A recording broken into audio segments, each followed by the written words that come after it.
We'd like to welcome you to our current event and weekly Bible study for December 18th, 2016. And today this is going to be I don't know, I guess you could probably classify it as a mega study. We'll see how long it is when it's all said and done. A lot of ground to cover.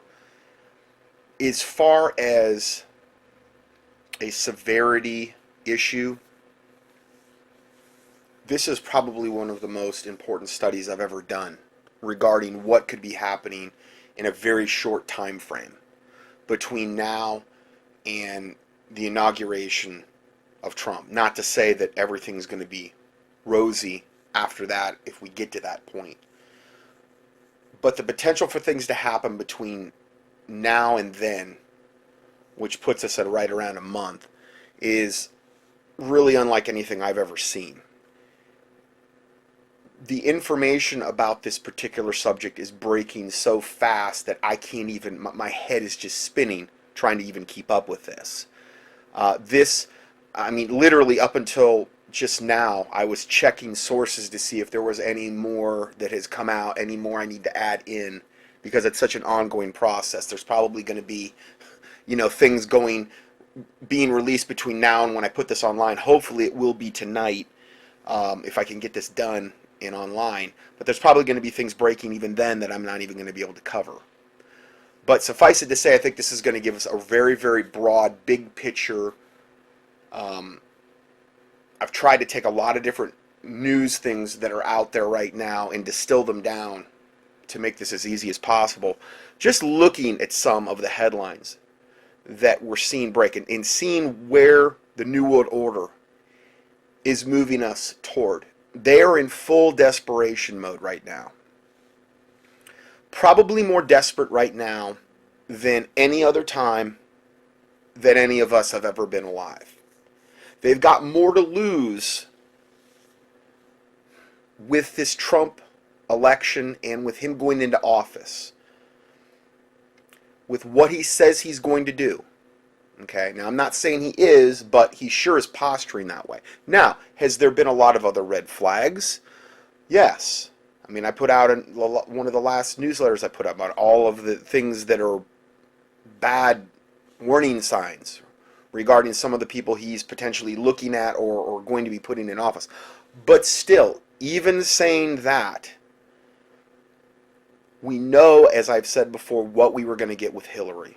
We know that that was going to be something that was going to be just unbelievably horrific beyond belief. Obama on steroids. The final nail in the coffin. Trump is at least what he's saying is trying to move us in a different direction. And whether that happens or not, I don't know. Okay? But it appears that way. And the thing is the New World Order is fighting this guy tooth and nail, and they have been doing so ever since he's really been, probably even before he got in the lead. Going way, way, way back to when he was running with all the other Republican candidates. It's never changed. China, the Vatican, every wicked, evil devil in high politics in U.S. government. Every wicked organization like Black Lives Matter, like the lesbian, gay, bisexual, transgender movement, the abortion movement, every one of these movements, the social justice warriors, every one of these wicked, evil movements is,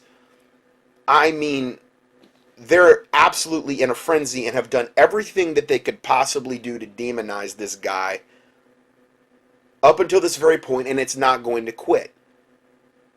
So I have to look at who his enemies are.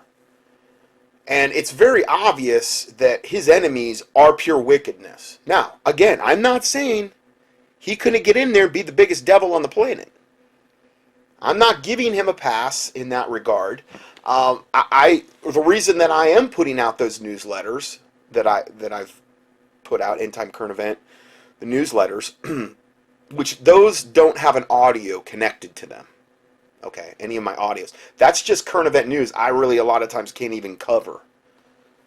But I still want to keep my listeners abreast of what's going on.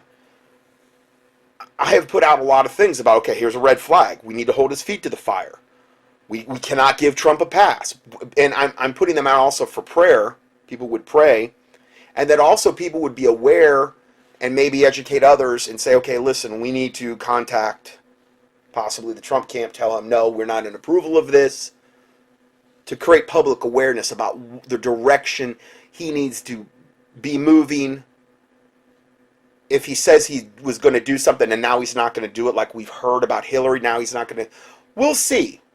Because there are also a lot of people out there saying, well, he's playing nice right now. He's trying not to stir the pot so that he can finally, and he's meeting with all of these other radical, some of these are radical people, like DiCaprio and Bill Gates and Goldman Sachs and whatever.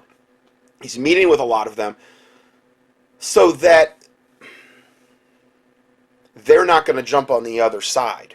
Maybe to appease them, maybe until he gets his foot in the door when he's actually president, and then he can actually start implementing a lot of these agendas. And then he can say after the fact, well, hey, listen, I listened to your side of the story, I listened to that side, I chose this side. You know, a lot of that with the climate change, too, with DiCaprio and other people that are trying to sway him on. Al Gore, another one he met with, okay? So we can view that like, okay, well, he's went over to the dark side. Or we can view it like, no, he's hearing their side of the story so that when it's all said and done, he can say, no, I looked at both sides of this issue.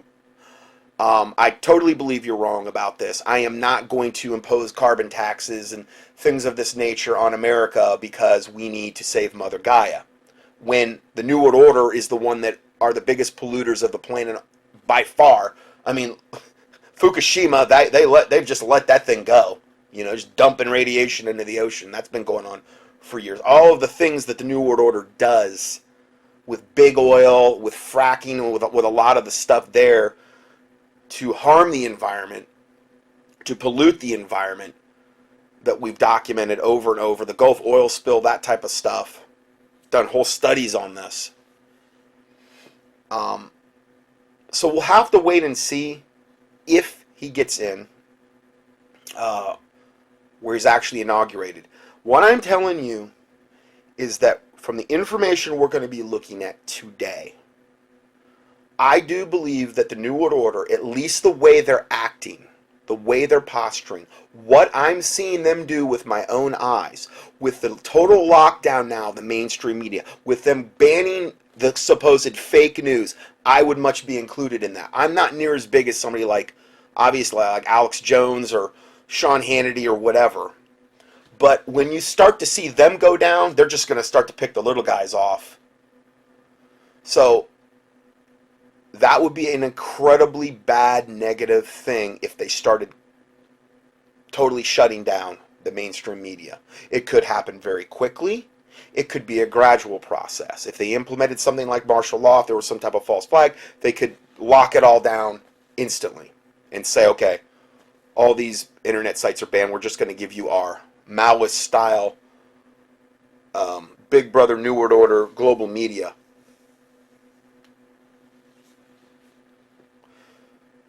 They are in full desperation mode from what I'm seeing. George Soros funding every single thing he can still fund to create destabilization, to create race riots, white against black, white against Hispanic.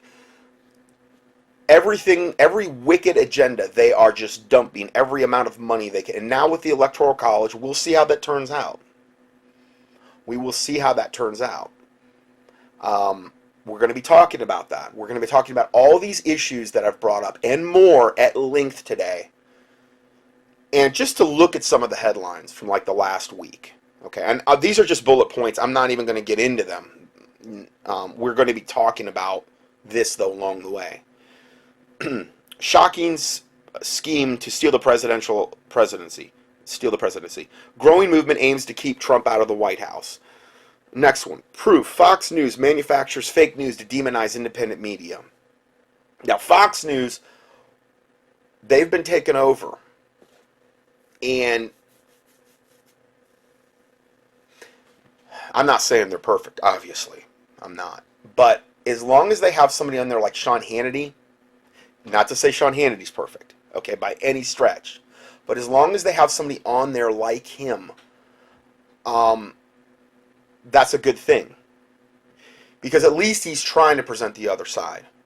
Okay? There may be other people on Fox News as well that I'm not even aware of. I don't have a TV. So everything I'm getting is basically off the internet. When I do see the TV, like if I'm at the gym or something and it's on a treadmill or things like that, I mean, the mainstream media is so... you can't even watch it. It's so full of lies and demonization of anything conservative. And then every single commercial in between is a drug commercial. I've never seen anything like... I mean, to the point where if you're watching this, it's like literally drug commercials back to back to back. So they're trying to bring in the pharmakia and the sorcery, which is going to play a huge part in the end times. Okay? Even the Bible's very, very, very clear on that. That the devil and the Antichrist are going to be using pharmakia, or basically sorcery, which is the root word. Pharmakia is the root word for that, to deceive the whole world. So I believe they're trying to commingle the two together to get as many people dependent on these devil meds. Now, I'm not talking about giving somebody a medication to save their life, like if they're in a, life-saving life situation, where they're in a car accident or a heart attack or something, get them out of the woods. I get that. I'm talking about everyday drugs that they want to see people on, which they know they'll have to take more drugs to counteract those side effects. They know what it's doing to the liver. They know how it's gumming up the brain. They know how it's, all these things that these drugs are doing to people. They're fluoridating the water. They're putting chlorine in the water. They're chemtrailing us. They're hitting us with every EMF you could possibly imagine. Now they're going to be moving up to 5G, which is going to be even more unbelievably worse. They're wanting to put transmitters on every house, so you're really getting a nice dose. You got smart meters on the house. You got your smart appliances. You got your CFL light bulbs, which are giving off all kind of dirty electricity. You could go on and on and on. They're hitting us every way you could imagine, in ways I don't even probably know about. They're hitting us to try to dumb us down, to keep us tired, to keep our immune systems weak, to that we won't pray, that we won't have energy and the vitality to do what's necessary, to educate others, to pray, to be proactive, to maybe prepare for what is coming. The Bible says, the prudent man foreseeth the evil and hideth himself, and the simple pass on and are punished.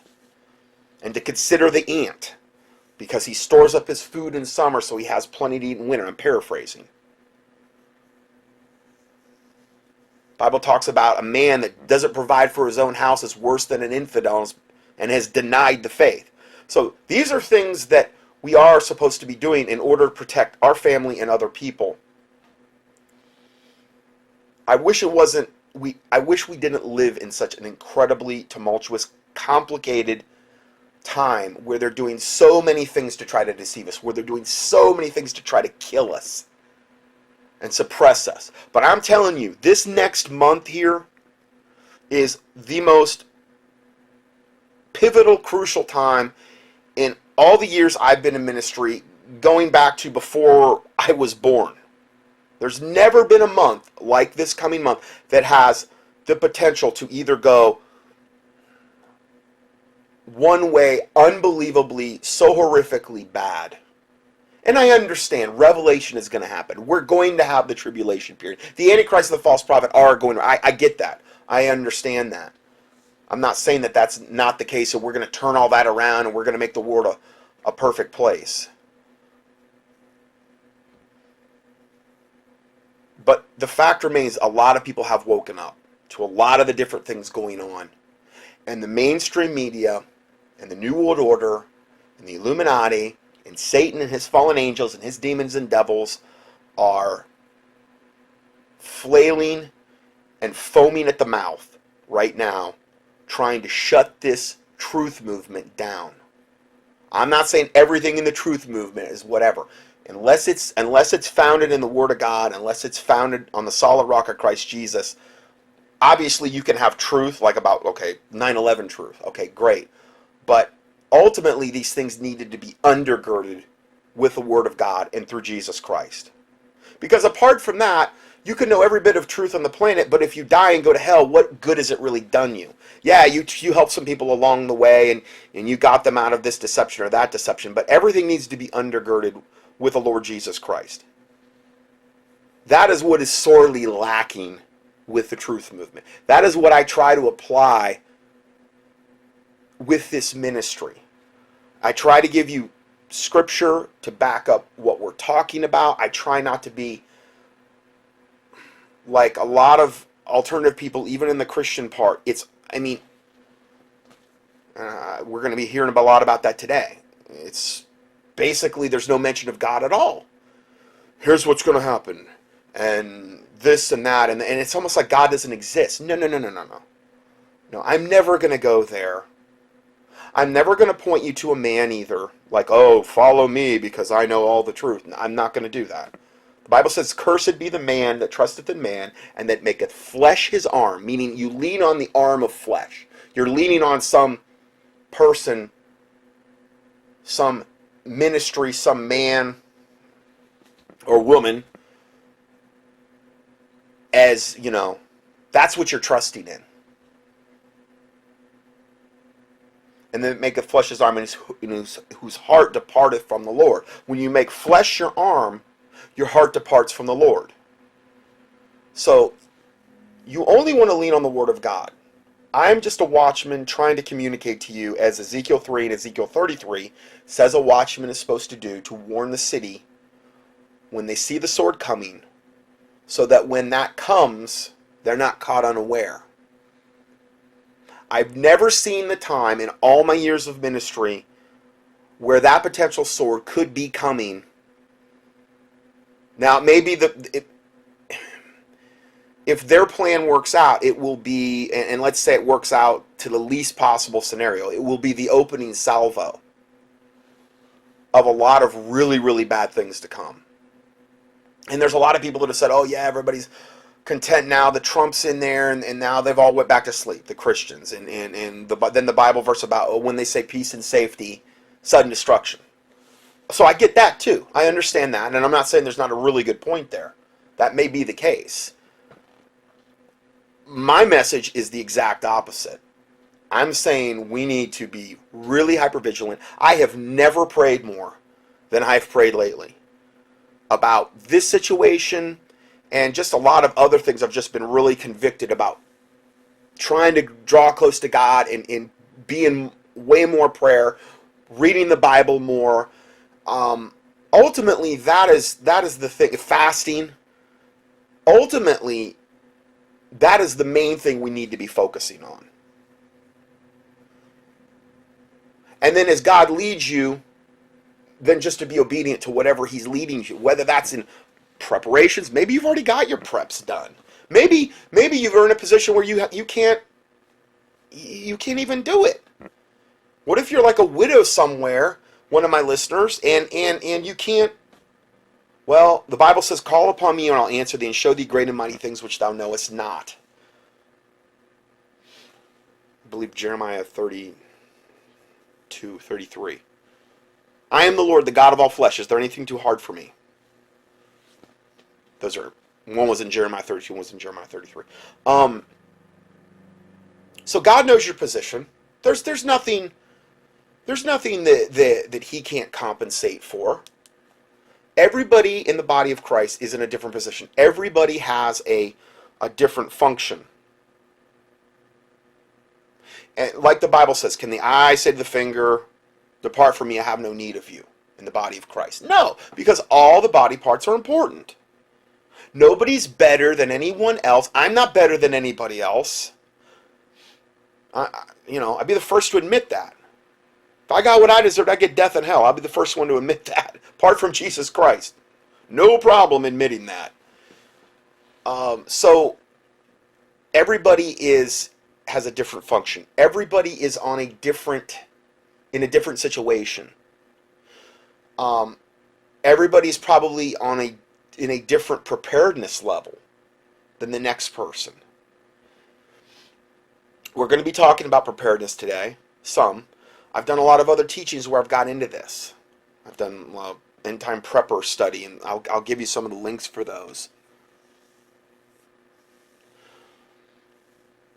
with this electoral college, they're voting tomorrow, but we're not going to know the results, I believe, until like the 6th of January. Okay? We're going to be talking about the electoral college. If they steal it on the 6th, and what's going on with all of this is their wicked, evil, corrupt computer programs and all of the things that Hitler did to steal the election, all the millions of dead people that voted, just turns out they all voted for Hillary. Just amazing stuff here. This is all documented. We've went over this in the past. All of the illegal aliens that Obama was beckoning in had the borders wide opened so that they could come in and literally come here to vote. All those millions, all the million illegal aliens that voted for Hillary. All of the vote rigging and the vote flipping with the Diebold machines and all these electronic things. Soros owned a ton of these companies that like, you know, literally own the machines where you're voting, and people were voting and it was flipping the votes. Despite all of that, it wasn't enough. It wasn't enough. They got overconfident. They got cocky. They were saying up to the very, it's a foregone conclusion. I mean, even that same day, it's like a 95% chance Hillary's going to win. And then within like 4 or 5 hours, it was like 90% chance Trump was going to win. Despite all the things they did to steal the election. Didn't work. So they were in absolute shock. And all the algorithms they put in with all of the software that could flip these votes didn't work. It wasn't enough. Not with all the other things they were doing on top of it. They thought, we got this in the bag. Now, it was close. It was super close in some of these states. But I'm talking, it was super close because they had already done all this garbage to flip the votes, to have the illegals voting, to have dead people voting, and other things I'm not even remembering. They still couldn't pull it off. So now they're in full desperation mode because they realize that if Trump gets in there and he does what he says he's going to do, or even a portion of it, all of these years of effort are going to be, I'm not going to say they're all going to be undone, but it is going to throw a gigantic monkey wrench. Bringing back jobs to America, they want to destroy America. He's already done more to bring back jobs already with multiple large companies than Obama ever did. Why? Because Obama was here to destroy the country. And Hillary was here to be the last nail in the coffin of America. What I'm telling you is they cannot let him win. They cannot let Trump win. It is going to be reversing their direction. Do I believe that God had a hand in all of this? Maybe them getting overconfident, maybe them getting caught. It sure seemed that way. All I can tell you is that more people were praying and fasting about this election, and a lot of them were my listeners, and a lot of other people, a lot of other Christians were praying and fasting more about this than any other time I've ever seen. And then all the stuff comes out with Pizzagate. I mean, I know I never did a thing like where I went up and prayed and I was bawling my eyes out. I never have done anything like that in all the years of ministry. Never. Yeah, I've cried before, but not like that. Burdened over the little sheep. This is just not about the election. This is about what I talked about last time with Pizzagate and how they're doing. And all of a sudden, that really, really, really got their attention because it's all fake and all. Even though every bit of what I presented with Pizzagate, as far as I could see, was totally documented. This was stuff posts off their Instagram pages, off their website, flyers from that place, easily verifiable. Oh, it's all fake news. No, they don't want the world to know that these are a band of disgusting, Satan-worshiping pedophiles that sacrifice children and drink their blood, and that's what they think is a good time.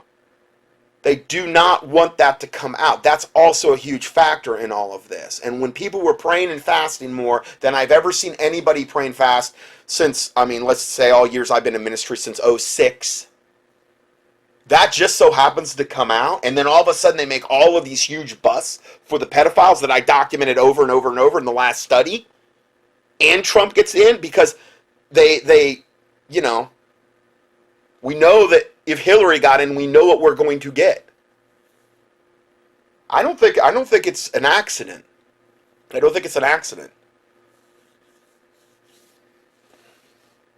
Doesn't mean I think Trump's perfect. Doesn't mean he might not get in there and whatever. I don't know.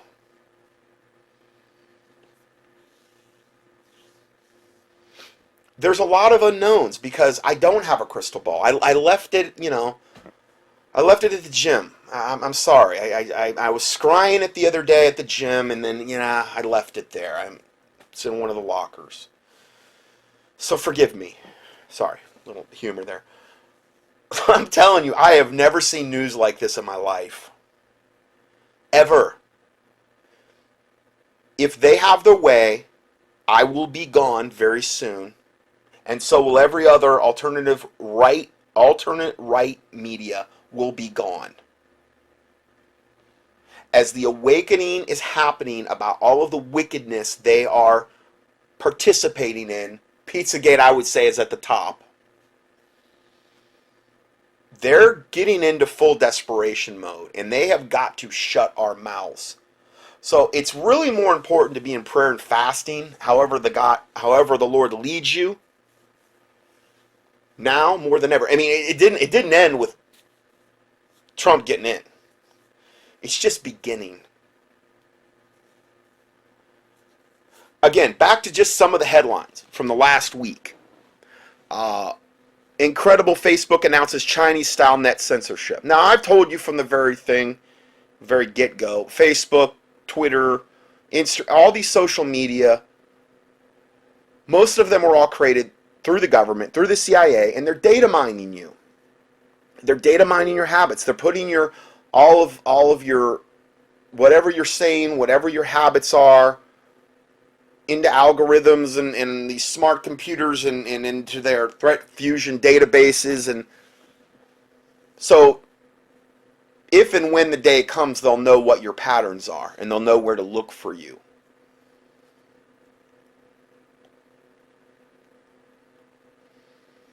Cameras recording our license plates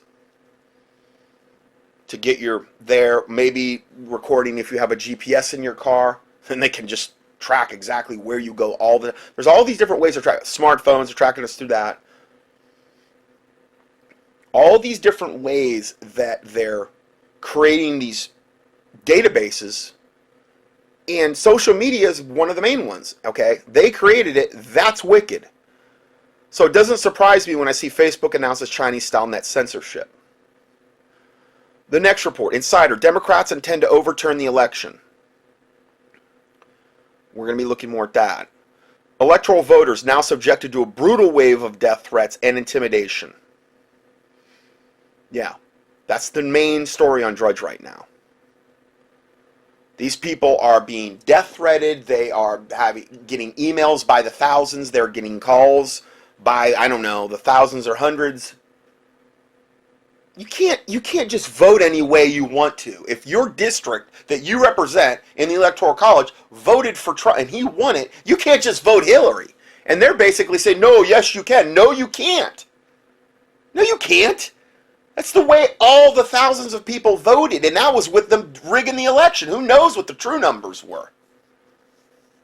But they're acting like, I mean, Hollywood's got a whole commercial out where they've got all these devil celebrities up there saying, you know, you need to do the constitutional thing and vote your conscience and all. And it's like, okay, and just basically spit in the faces of all the electors for your district so that they'll, because you don't care about them. It's unbelievable. Georgia's Secretary of State says cyber attacks were linked back to the DHS. So all these cyber attacks that supposedly came from Russia actually came from our own government, which is exactly what I was expecting. Flashback. Judge Napolitano says it was the NSA, not the Russians, who hacked the DNC. Absolutely. It's all coming from our own government, and then they turn on want to blame Russia. We're going to get it more into Russia, how that figures in. Facebook to become a left-wing propaganda echo chamber with the Orwellian plan to label independent journalism fake. Now, there's other movements, and I've seen other social media, new ones popping up where people are moving over to other ones that weren't created by the CIA and our government. Not saying they're not monitored, but I think that's a great idea. I think anything you can do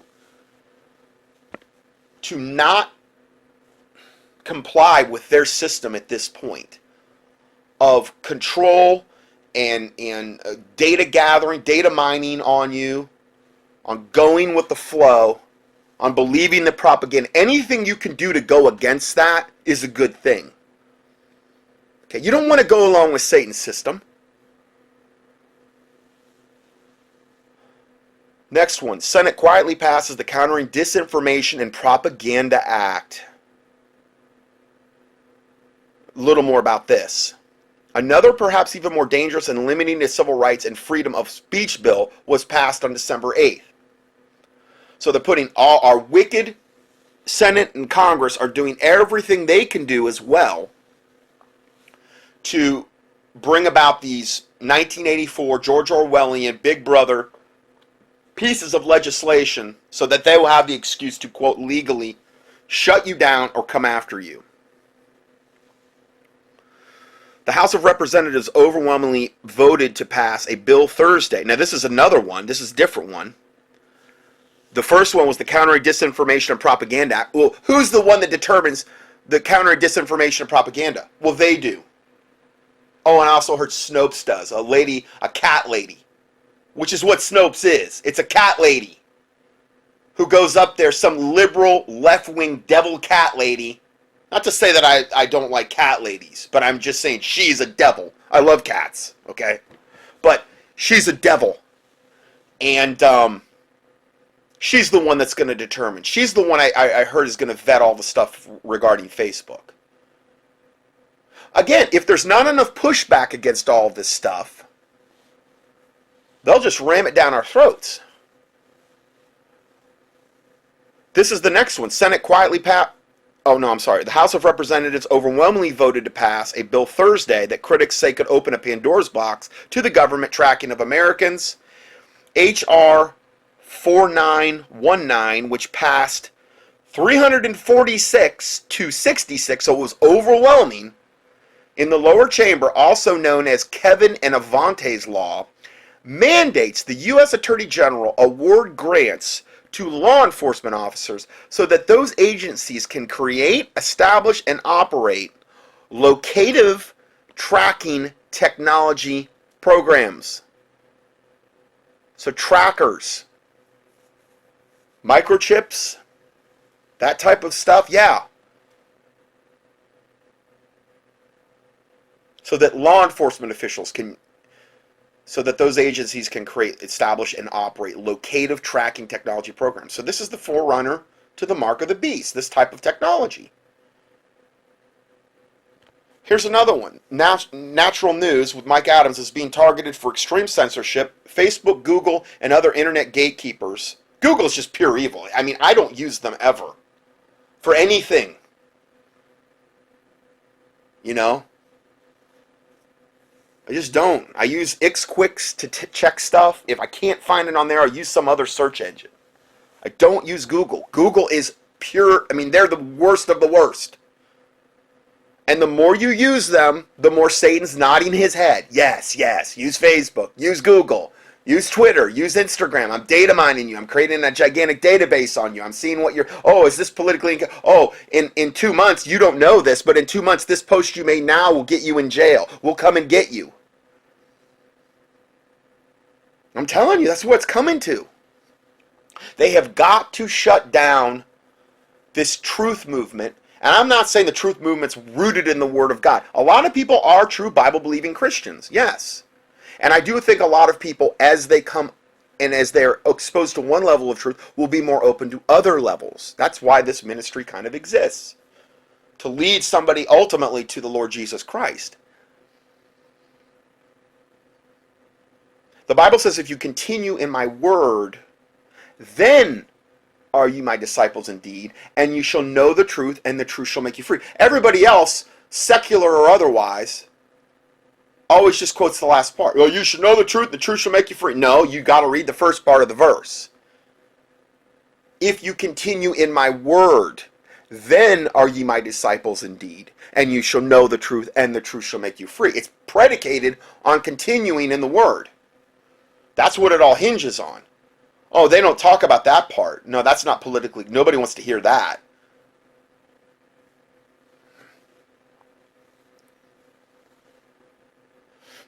So, natural news and every other, as they put it, alt-right, which Hitler made that term up not too long ago, is being targeted for extreme censorship. Facebook, Google, and other internet gatekeepers have announced plans to censor all independent journalism, labeling it as fake news. See, I go around all that with my newsletters. I saw this coming from, like, since I started.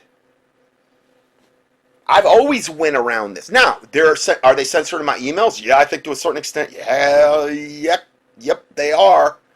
They are. I sent a newsletter the other day, the one on Pizzagate, and I sent 2 copies to myself, and I didn't get either one. And I couldn't find them anywhere. I went into 2 different spam folders. They weren't there. They did not exist. I'm like, oh, I mean, I hope 4 or 5 people got this newsletter. Of the thousands that are on my list, I hope 4 or 5. I don't know. What could I do about it, really? Switch email, whatever. So yes, they're censoring that, but I know a certain amount of those are getting through. I'm getting enough feedback to know that that's the case. But that's how I've tried to go around this type of stuff for a while. Having my own website that's not dependent upon social media. I'm not demonizing people on social media. I'm just saying, I'm telling you, this is what it's all about, though. This is why it exists. They have plans to censor all independent journalism by labeling it fake news. And the gatekeeper is Satan himself, essentially. Satan is going to determine if it's fake news. To continue receiving natural news articles, alerts, and analysis, you must join our Dysphoria Hub. And he gives a few links here. This is all in the PDF for this date, for 12/18/2016. Another one, Trump under siege. This is the one right now up on Drudge. In the last bid shot, thousands demand Electoral College to block Trump at Monday vote. Again, it's all basically illegal, unconstitutional, what they're doing. Now, if it was the other way around, and Trump had the election stolen from him, which almost happened, if Trump was trying, 1/10 of what they've alreody done, the left would be just up in arms, every single network focusing on him. What a sore loser. What slime bag followers he had. Look at them. They're sour grapes, and you just can't handle defeat, and you can't, But they can do it all day long, and it's given a nod from Satan, essentially.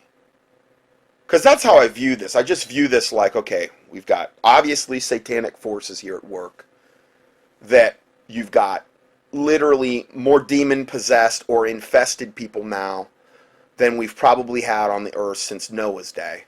And the Bible says, Jesus Christ said, as it was in the days of Noah, so shall it be in the days of the coming of the Son of Man, before Jesus Christ comes back. Whether you believe in pre-trib, mid-trib, pre-wrath, or post, we're close to that. We could be very, very close to the tribulation starting.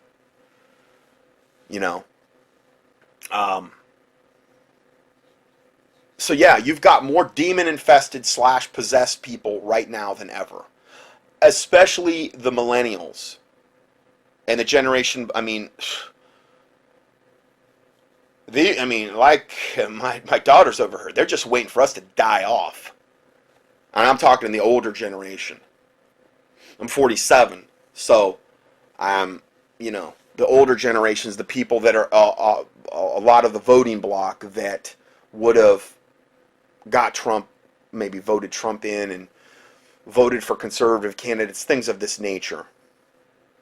But this generation coming up, they're waiting for us. They have a gigantic hatred toward the conservatives, toward Bible-believing Christians, toward pro-Second Amendment, toward pro-life, toward pro-veteran, anything righteous or constitutional. They have an inherent, absolute hatred for.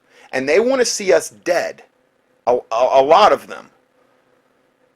They may not come out and even maybe admit that. I think they would between themselves. I know a lot of them have. And I'm not saying all of them, obviously. My daughter's not included in that. And I'm sure a ton of my listeners, their children aren't included in that. But I'm talking about the damage of the whole thing. You look at the divorce rate of families, what that's done to children. You look at the fact that the men and the women both having jobs, having daycares raise their, and then having the public school systems raise their kid, and then them coming home and having TV raise the kid, and then if not that, violent video games raise the kid, and all of the brainwashing they're getting from the smartphones and from the computers and all of the stuff they're doing. They're turning out a race of devils. There's a Chick Track has a track about that. About this. Very, very accurate. And it's about basically, I think, the tribulation period and the way the children will be. How they turn their parents in, and good little creatures of the state, Nazis that would, turn their parents in and drop of a hat. I'm not saying they're all like that. I'm saying that is what the New World Order is trying to foster and create. And it is something to pray against, because it is pure evil. Pure. These children will have no chance to be saved whatsoever. They will beg for the mark of the beast if they keep going down this road. The problem is the damage has so much already been done. And when you have somebody that is, I look at all these millennials and these people that are protesting right now, and I look at how deluded they are, and how demon infested, and how they love evil and love wickedness and hate righteousness, and what a wicked generation that I'm seeing, and it's getting worse. And there's just a very low likelihood that a lot of them are going to get saved.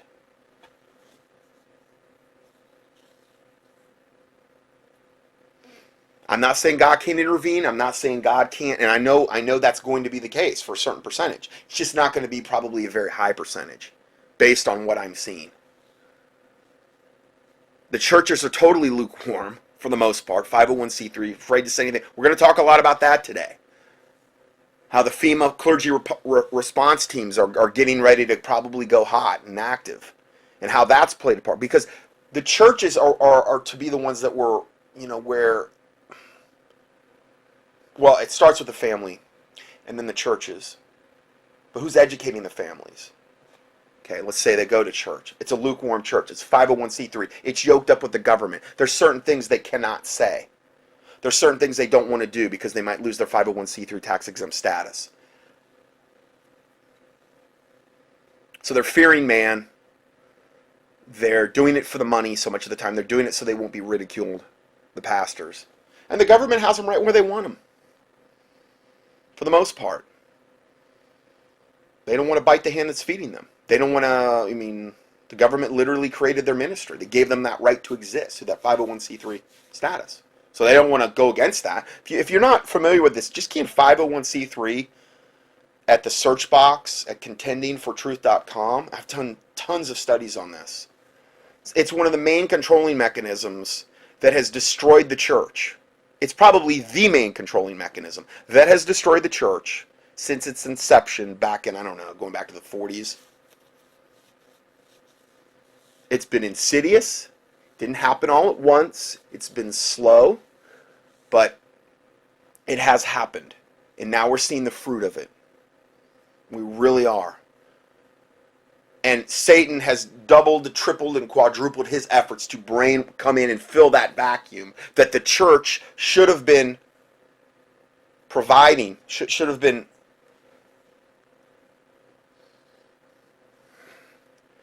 This is just a very sad thing. Let's go ahead and play our first audio clip. And this is on the stealing of the election with Paul Martin. I've played him. Dave Hodges is interviewing Paul Martin. And Paul Martin rings true to me, okay, when I'm hearing this guy say. Got a lot of inside sources. A lot of it's confirming exactly what I've been hearing, exactly other people. And I like it because some of his interviews are some of the most concise ones that we've seen regarding the subject.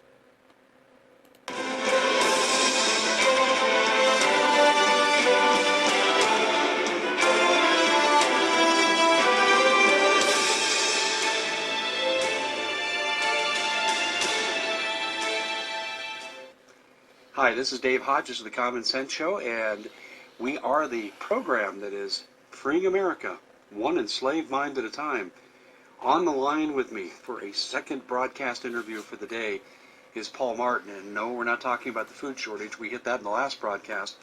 We're speaking specifically about what's happening. Well, Paul, rather than let me elaborate, let me get right to you. You're the expert on this. You know about this. You heard the broadcast today with Alex Jones and Larry Nichols.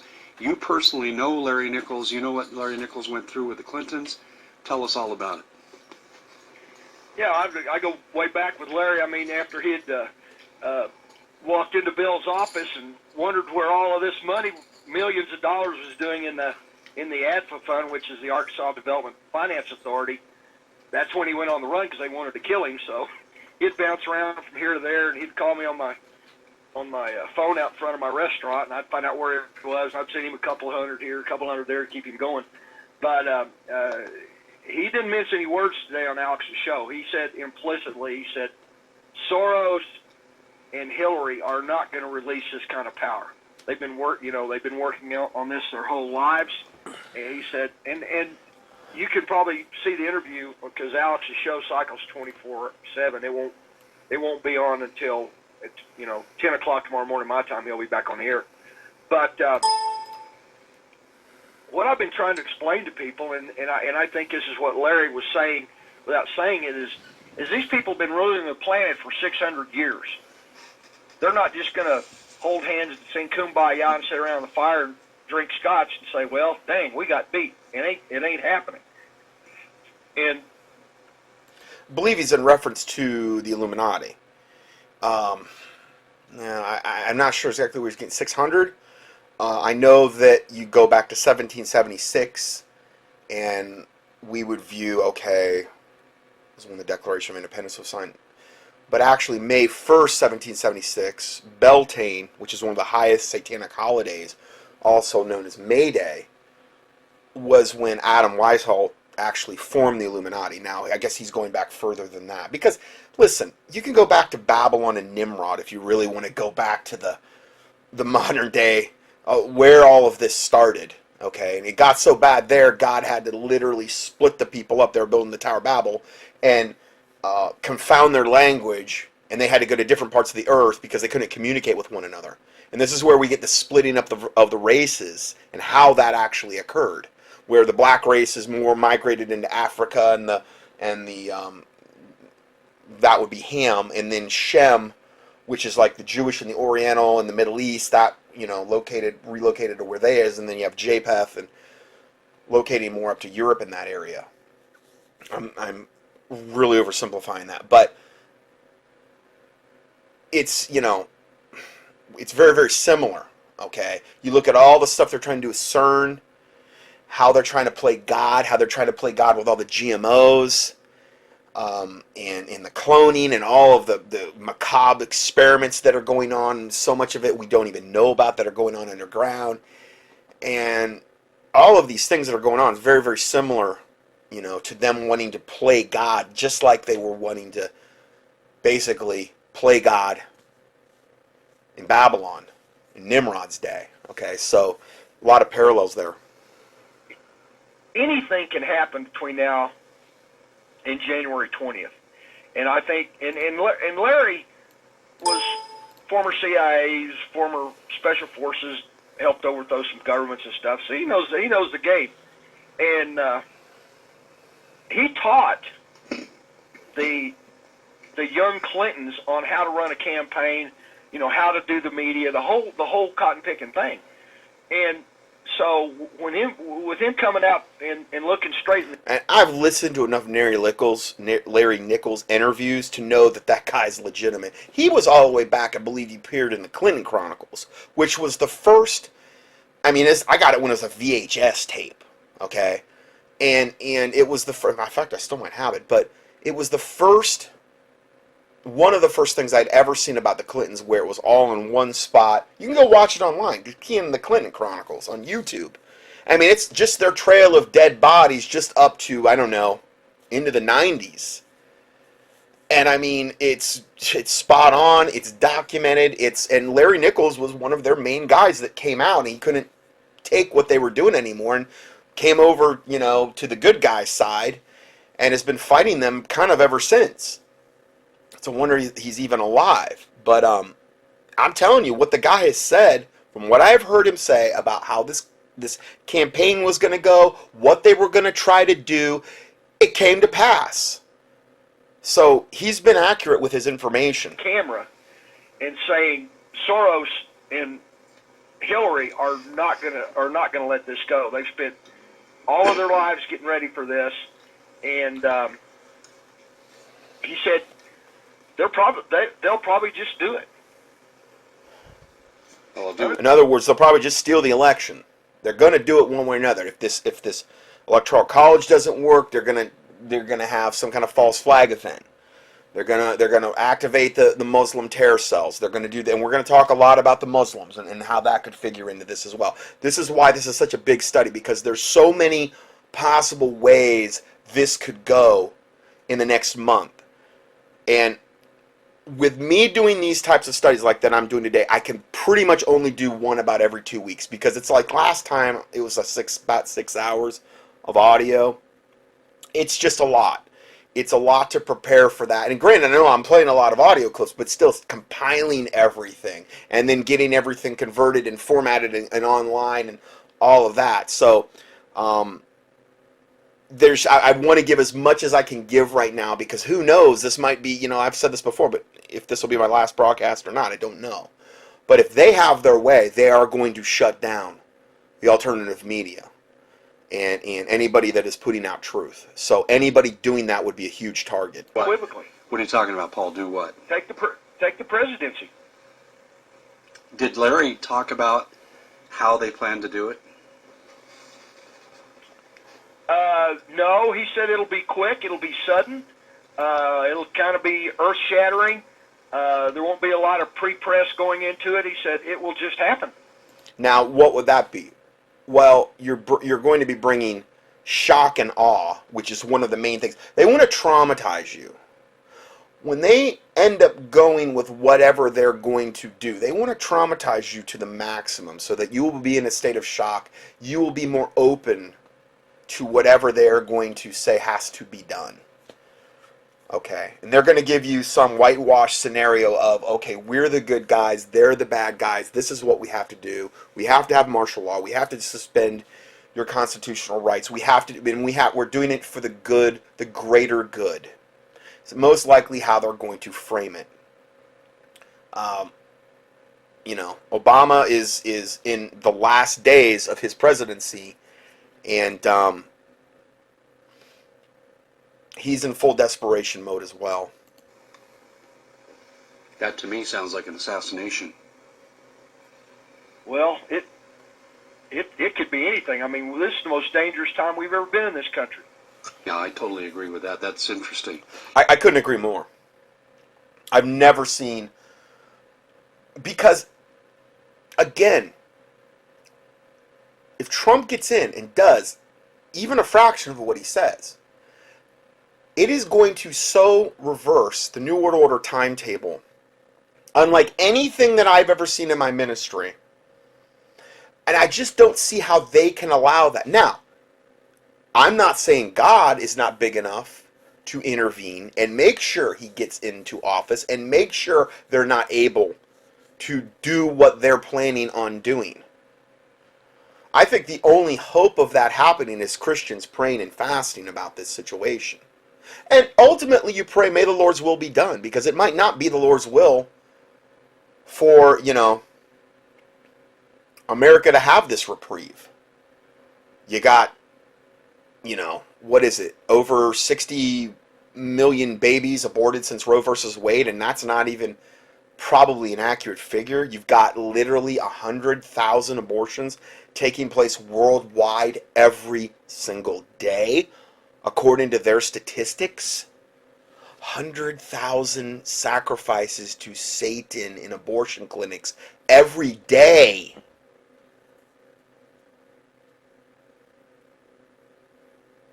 Worldwide. We just think of America. What about what about all the other babies aborted in other parts of the world every day? We're a very small portion in America of people, percentage-wise. I mean, it may not be God's will. So, again, you pray like Jesus did. Nevertheless, not my will, but thine be done.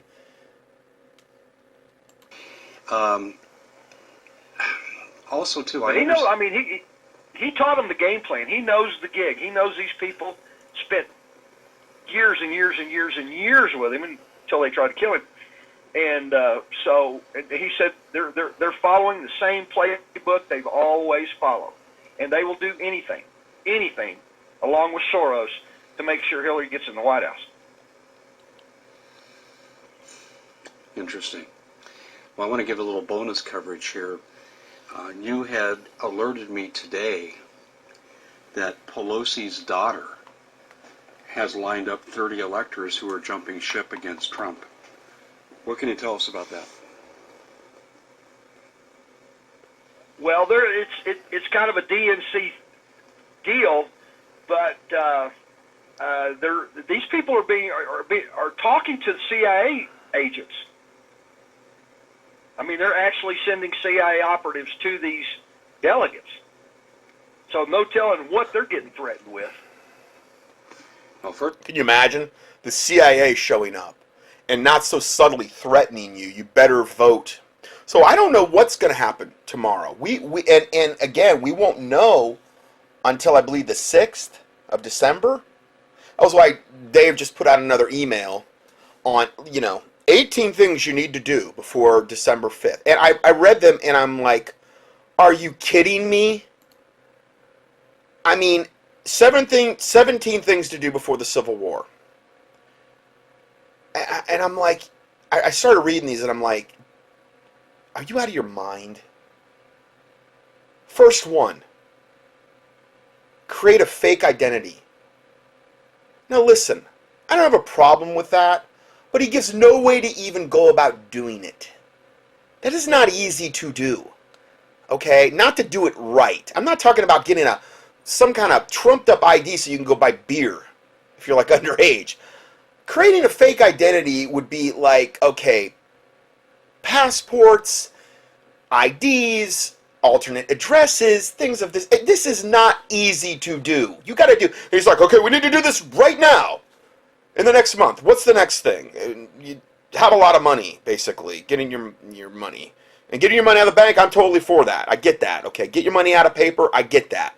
I'm for that, okay? Pay off your mortgage.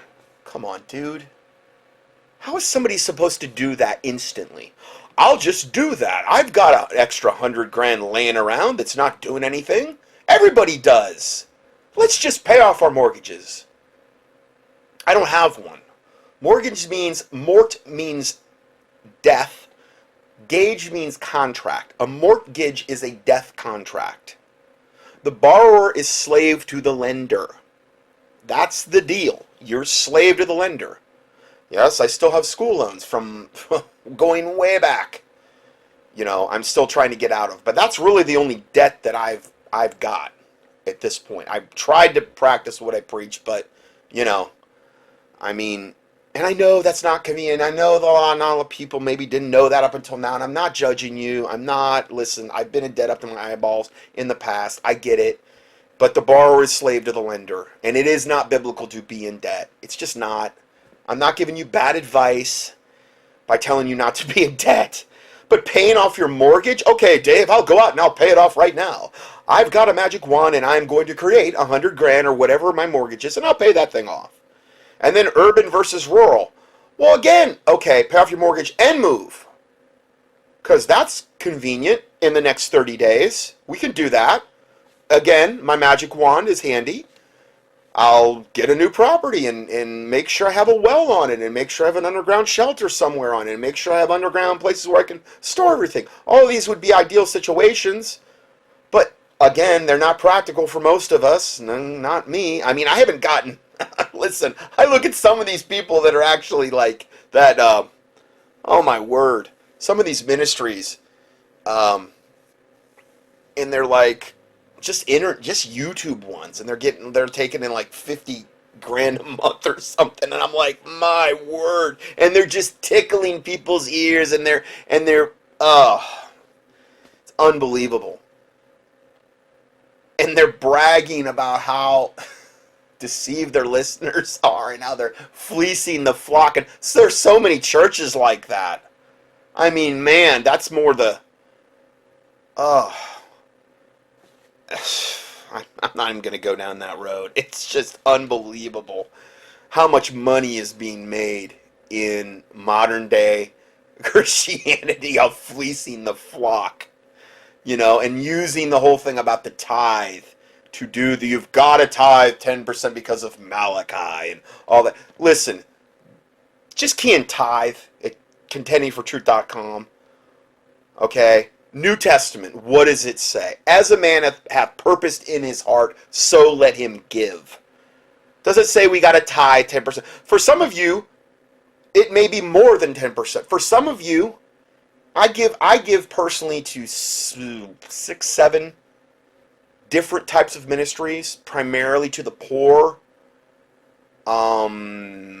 for seeds for them so they can grow their own crops, so they can be self-sufficient, for orphans and widows. Those are the types of ministries that, like, if somebody gives to me, I will turn around and give a portion of that to these ministries.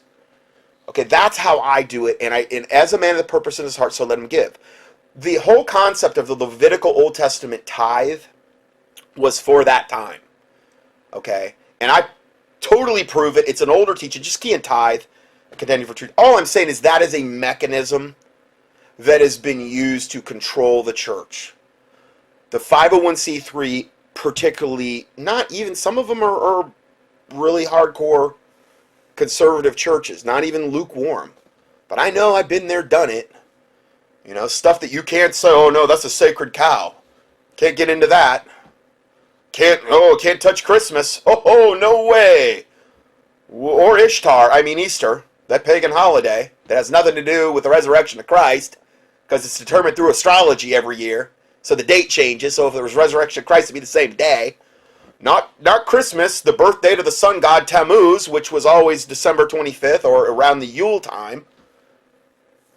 Not that pagan holiday. No, let's do like the Catholics did, and let's turn it into a Christian holiday and say it's the birth of the Son of God, not the sun god Tammuz, which it was already going back before the birth of Christ. It was the birth of the sun god Tammuz that they were celebrating, and it was a time of drunken debauchery, and where anything went. You could have sex with little kids during Saturnalia, which is what Christmas is, still is. It's how the pagans still celebrate it. Before the birth of Christ. All the Catholics did is they took these pagan holidays and put a Christian veneer on them. And I see all these people coming out still every year defending Christmas. It's not. Yes, it is. Well, this study refutes your... No, it doesn't refute my study. All they're trying to do is... I ask people, I'm like, does their pathetic little study about how Christmas is Christian, does it undo all of the facts that I went to went through with all of my studies on Christmas, Valentine's Day, Easter. Facts. Cold hard facts. Halloween. About how it was celebrated from antiquity when it was originally a pure... I mean, it was, at least it was honest back then. At least it was, you know, you knew what you were getting. It was a pagan holiday. They weren't trying to put on any veneer on it. Can't touch that in these 501c3 churches. Oh, no. So you could go on and on and on. You know, so... I'm not saying there's not good points in this 18 things, personal supplies, stockpile medicines, and medical supplies. I will say this, okay? The fish antibiotics that are available. Now, I would much prefer to rely on the 5,000 or above strength of the mild silver protein from Envive. Not everybody can afford that, okay? They are going to ban, and I'm not saying that it's not way more broad spectrum than antibiotics, because antibiotics are only work on certain strains. But I'm telling you right now, they're going to require a prescription for you to get fish antibiotics starting January 1st. Okay, I'm putting this out in my next health newsletter, which will hopefully go out in a few days here. If you want to get fish antibiotics, which are basically the same exact thing as regular antibiotics, it's just they're a fraction of the price, you better do it now. You better do it now. Because I'm going to put out a thing from the health newsletter, and it'll show you, it'll give you an article, and it'll give you resources you can go and you know, go to about that. Now, you're not going to be able to get them after January 1st at all. Okay, why are they doing this? Because they want you to be as helpless as possible. And I'm not an antibiotic proponent. Okay, you've heard me talk about the evils of antibiotics. But I'm talking about if somebody had nothing else and they let's say they got a really bad bacterial infection. It will not work on viruses. Antibiotics do not work on viruses. Okay? But if you had a really bad and you didn't have any of the silver, and let's say you didn't have anything else, you can use something like that in that type of scenario to get you out of the woods. But here's the problem. Most people rely on antibiotics. They start taking them. Kills all the beneficial flora in your body, in your intestinal tract, which has a lot to do with your immune system function.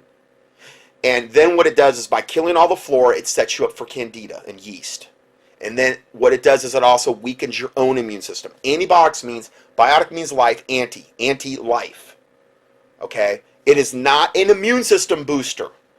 Once you start taking them, it is a cycle, and they want to keep you on the cycle. This is why in 1939, mild silver protein, which was used in the medical field, the same, well, what we're selling, I don't sell it, I'm not the company, but what Envive Silver sells, if you want to know more, it's dr the hyphen dash symbol Johnson.com.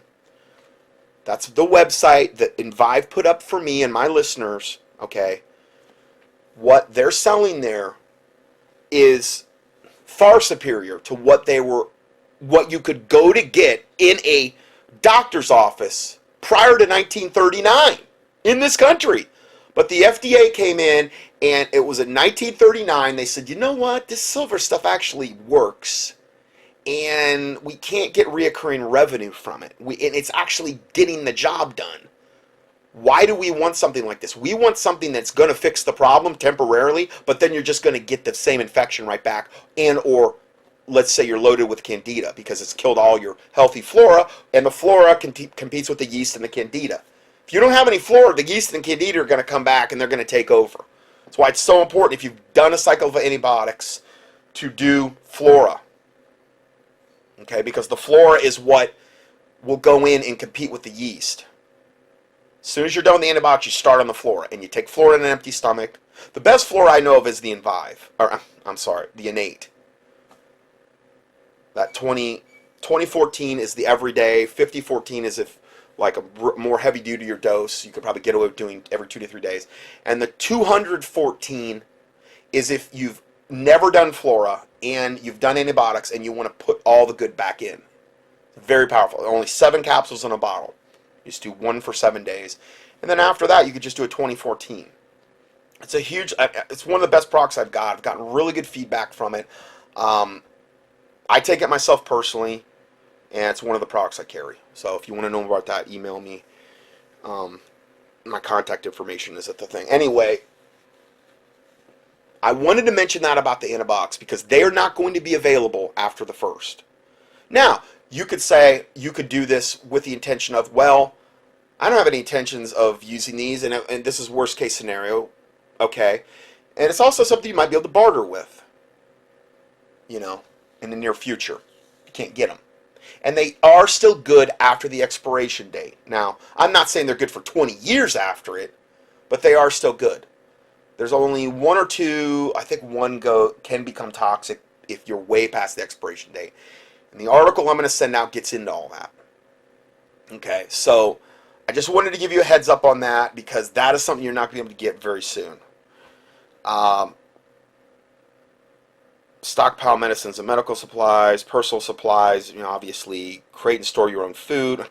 Again, what are you going to do? Go into if you don't have any food storage, you're going to go into a canning frenzy now and create your own food and learn how to can. You can't do that in 1 month. All the stuff he's trying to say you got to do. Okay, so my biggest problem with Dave Hodges is that, and then he has guns and ammunition. He rarely refers to God in these scenarios, and it's one of those things where it's like, wow, Dave, could you just, you know, act like there's divine providence here? Can you act like there is a God on the throne that is actually ultimately in control of all of this, where we really need to be looking to and putting our hope in? Because, again, that is a huge problem I see with the alternative, even Christian, obviously Christian, media. Is they don't interject enough scripture. They don't interject enough about God is in control. They don't interject enough about how, hey, you know what? None of this is taking God by surprise. He knows the beginning from the end. Okay? So I think he's the one that we need to be turning to primarily. So, anyway, you've heard me say that before. Anyway, let's go further here. First of all, it's illegal for the CIA to conduct domestic operations. Absolutely. I mean, we're in no man's land. We don't have a government. We've got a bunch of psychopaths running the planet. And another bombshell that Larry told Alex that he'd gotten a call from Washington, D.C. this morning, and that Pelosi's lining up 2 Democratic senators to file a lawsuit against Alex and InfoWars for, raising civil unrest and blah, blah, blah, blah, blah. And Larry just said, buddy, they're going to take you down. He said, once they file these charges, they can take you down. And they can keep you down until this thing's litigated. And not only that, if they take Alex Jones down, and I'm not saying I'm some gigantic Alex Jones fan, because I'm not, okay, but if they take him down, they're establishing precedents.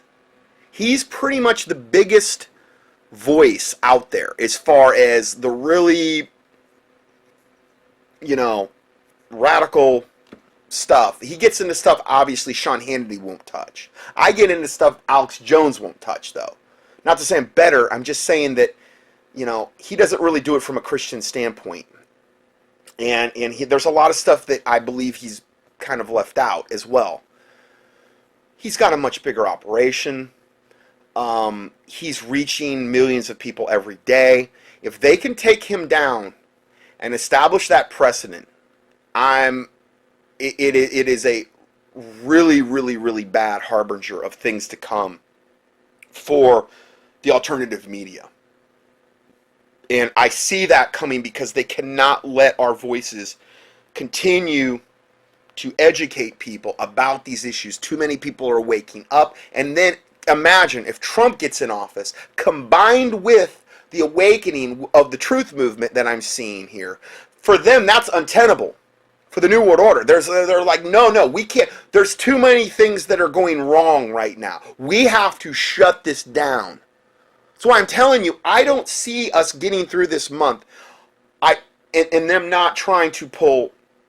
If one thing doesn't work, if the Electoral College doesn't work, then pulling something else. False flag, maybe a biological release, releasing the Muslim hordes, or maybe they could use their weather warfare stuff with where they've admitted since the 70s that they can create earthquakes and all of these types of things. There's so many different scenarios they could try to pull. If God doesn't intervene in the next month, they will do one of these scenarios, if not multiples of them, in order to keep either Obama in office or insert Hillary into office. They cannot have Trump in office. I'm just telling you, it's the way it is. The handwriting is so clearly on the wall now. And how long could that take? Well, you know why they want to do that. It's really obvious. If they're planning an immediate coup against Trump, whether it be assassination or some other ploy, who would be, one of the people at the tip of the spear reporting on this? And of course, that would be Alex Jones. So it makes sense that they'd want to eliminate part of the command and control for the alternative media. That makes perfect sense to me. That's not surprising in the least. And Pelosi is the one who probably could help pull this off. I mean, boy, this is all fitting into place. So this has been a day of dot connecting for yours truly. These are major dots to connect, Paul. Paul, I feel, I just want to share this with you and get your reaction. I feel that Monday, December 19th, the date, late afternoon, the date that the U.S. Electoral College is going to vote, I think this will be the catalyst for all hell breaking loose. What do you think? Well, absolutely. I mean, we've done a couple programs on the .gov getting ready for a civil war. I mean, it's leading up to that. I hope it doesn't. I hope there's hats in the military that come out. I mean, we certainly don't want a military coup because those things can get hairy quick. A military coup would set off a civil war all by itself, especially with the large cities and the Democrat strongholds politically. But we're in no man's land, Dave. I mean, literally. I mean, I check my computer by the hour just to see what's happening or getting ready to happen. But I think Larry's right. He knows the program. He wrote it for him. He taught it to him, and with the backing of George Soros, I mean, it doesn't get much more evil than that. And there's no telling what these CIA telling these 40 or 30 delegates. But let's pray for the best, but prepare for the worst. Yeah, very good, Paul. I agree with you. Well, this has been brought to you by Numana Foods, and you can check us out for the best in survival food. It sounds like we may need some. Go to numana.com/Hodges. Click on the coupon code and put in the code Hodges, NOV5, for your 5% discount.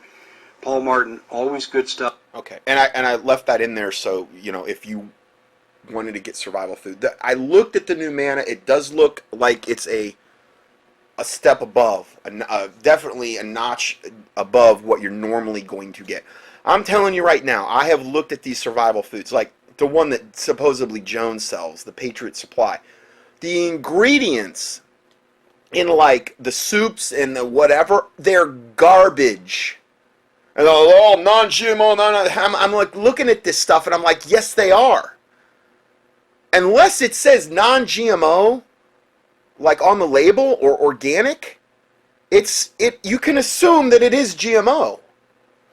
Any kind of wheat that you buy that doesn't say non-GMO on the label is regular wheat. It could say all natural. That means nothing. Okay, and there's a huge scam right now going on, not only in grocery stores, but in the survival food industry. And you got to really read labels, okay?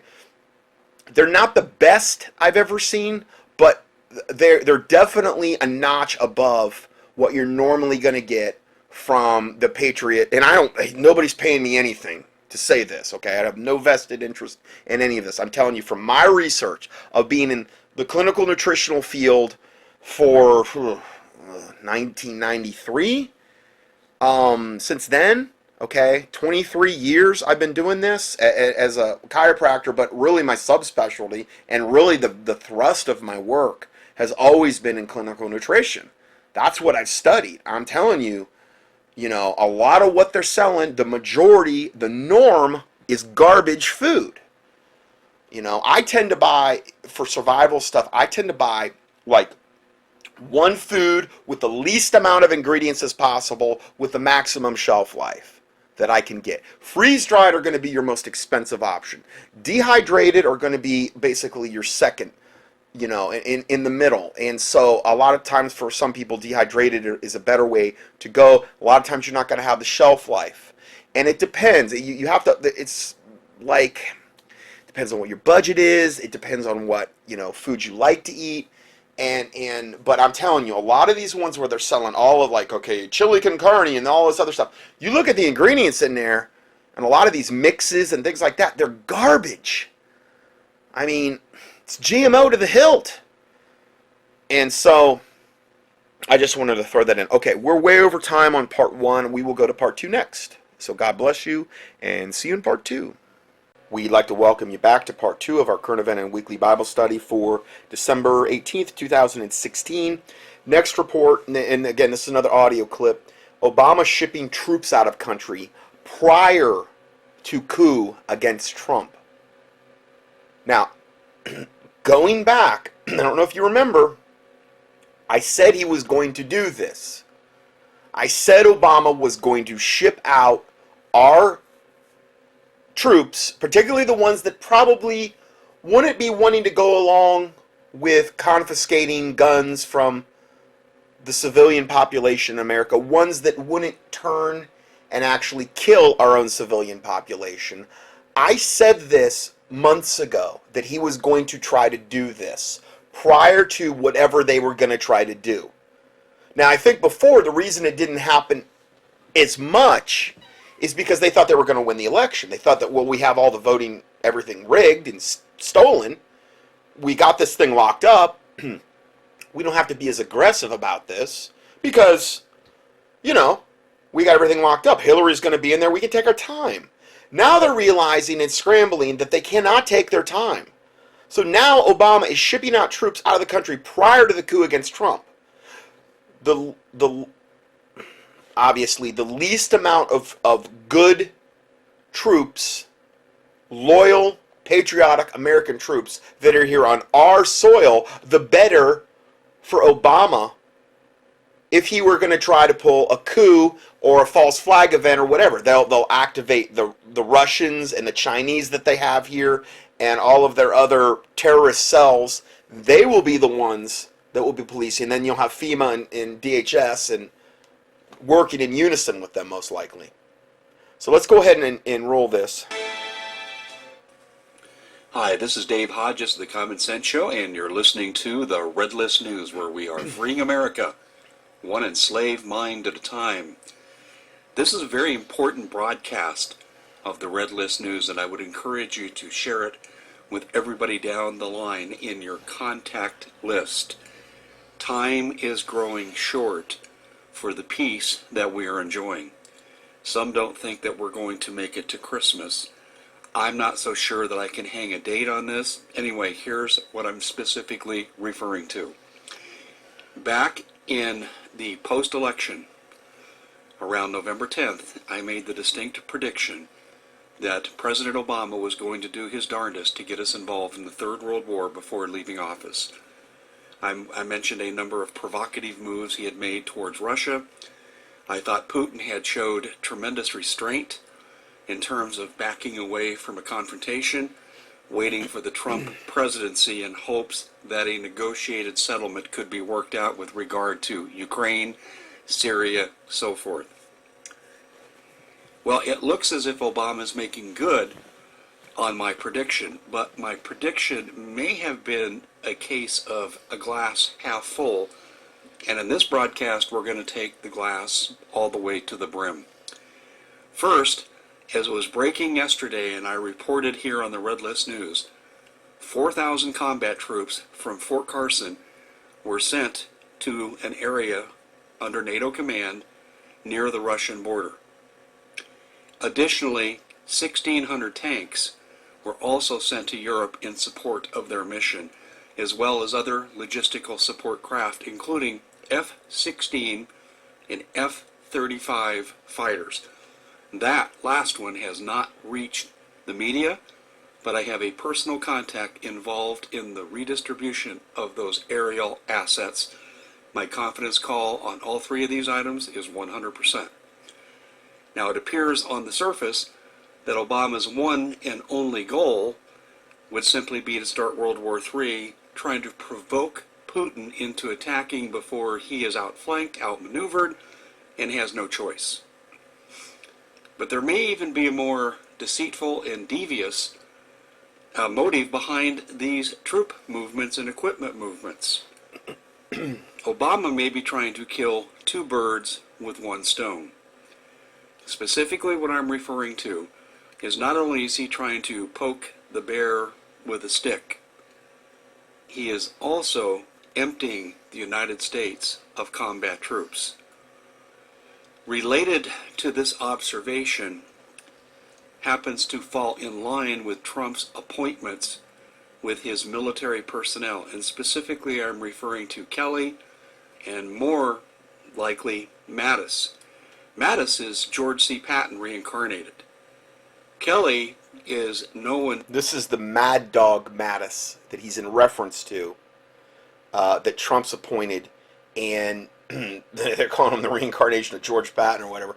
And this guy is one of the guys that was purged by Obama. Now, remember my teachings I've done?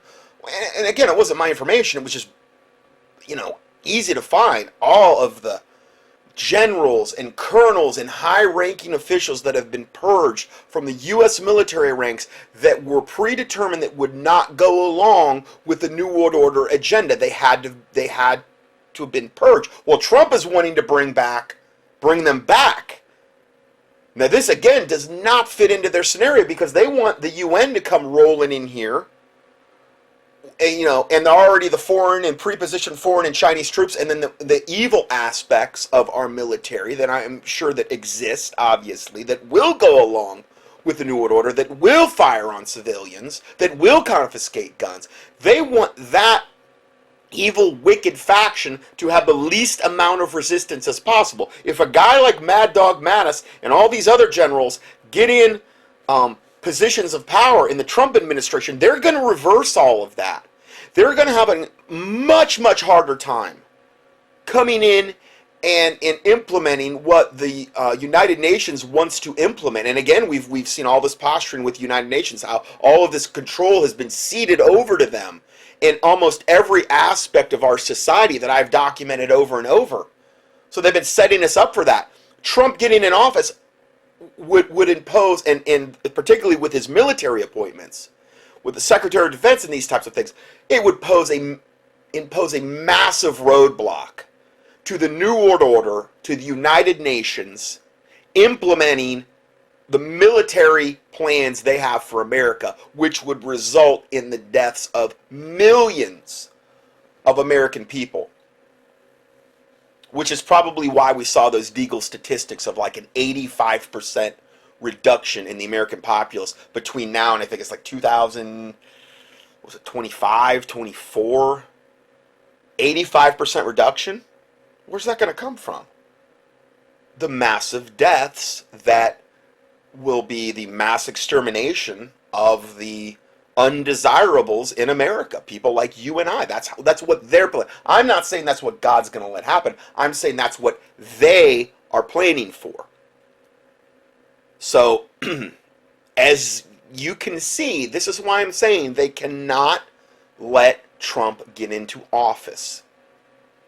The way things are moving, at least. Now, if he turned around and sold out and all of a sudden started backpedaling and went along with the New World Order, well, okay, that'd be one thing. But I'm not seeing enough evidence of that.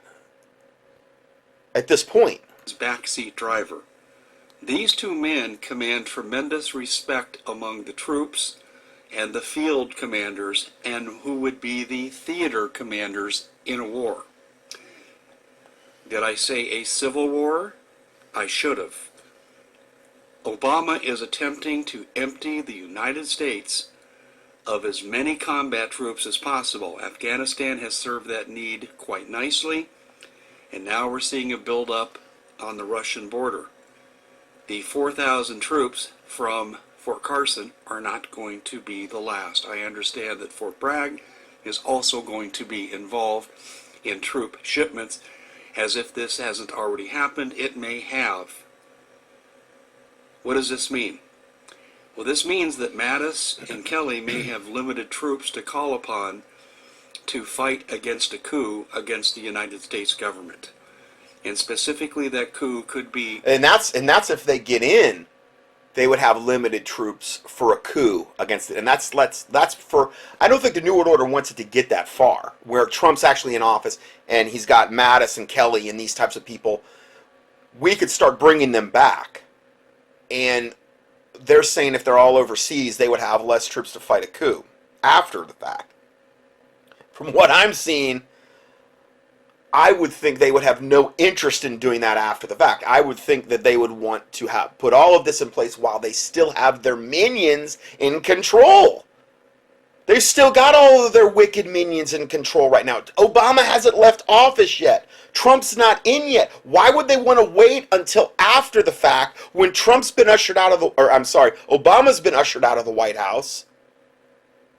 And to create that problem, they would want to do it ahead of time. That's why I'm saying between now and the next month, unless God intervenes, they are going to try, if not one thing, multiple massive things in order to implement this agenda, in order to keep Trump out of the White House, in order to keep Trump's military kind of these ex-generals out of their positions of power.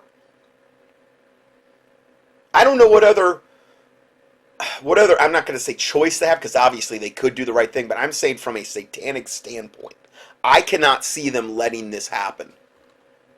An electoral college fraud.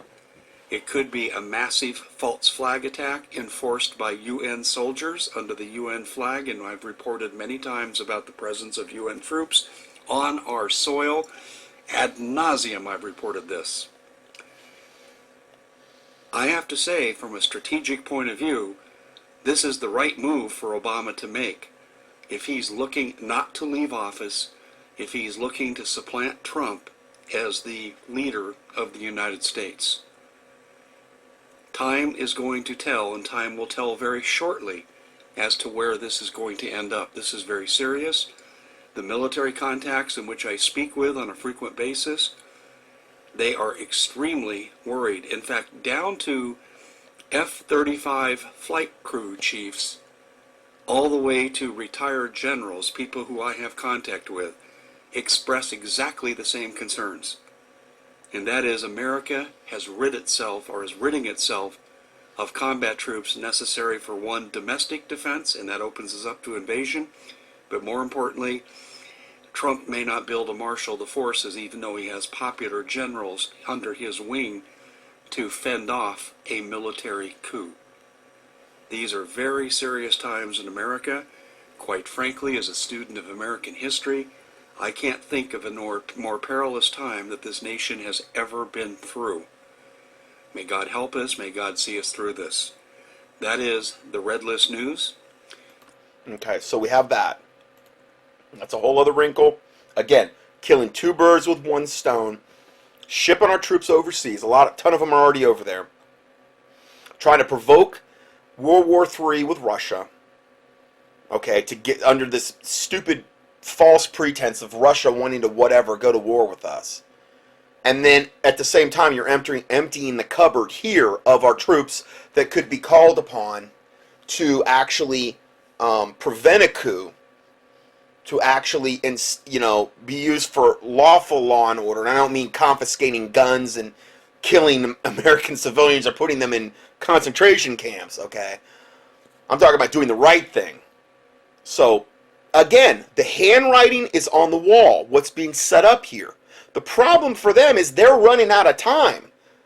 They don't have a lot of time to do this. And I do think that their hubris and their overconfidence and their arrogance about them thinking that Hillary was a foregone conclusion in their rigged election, they're scrambling now.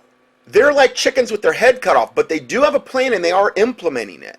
And again, this is the reason that I would really encourage you, and I've been praying a lot lately for, the Lord, and I've said this before, have these wicked, evil factions of our government, Obama and the Clintons and their handlers in the Illuminati, and Satan and his minions, who are basically the ones at the very top of the food chain, have them in derision, Lord. Have them in confusion.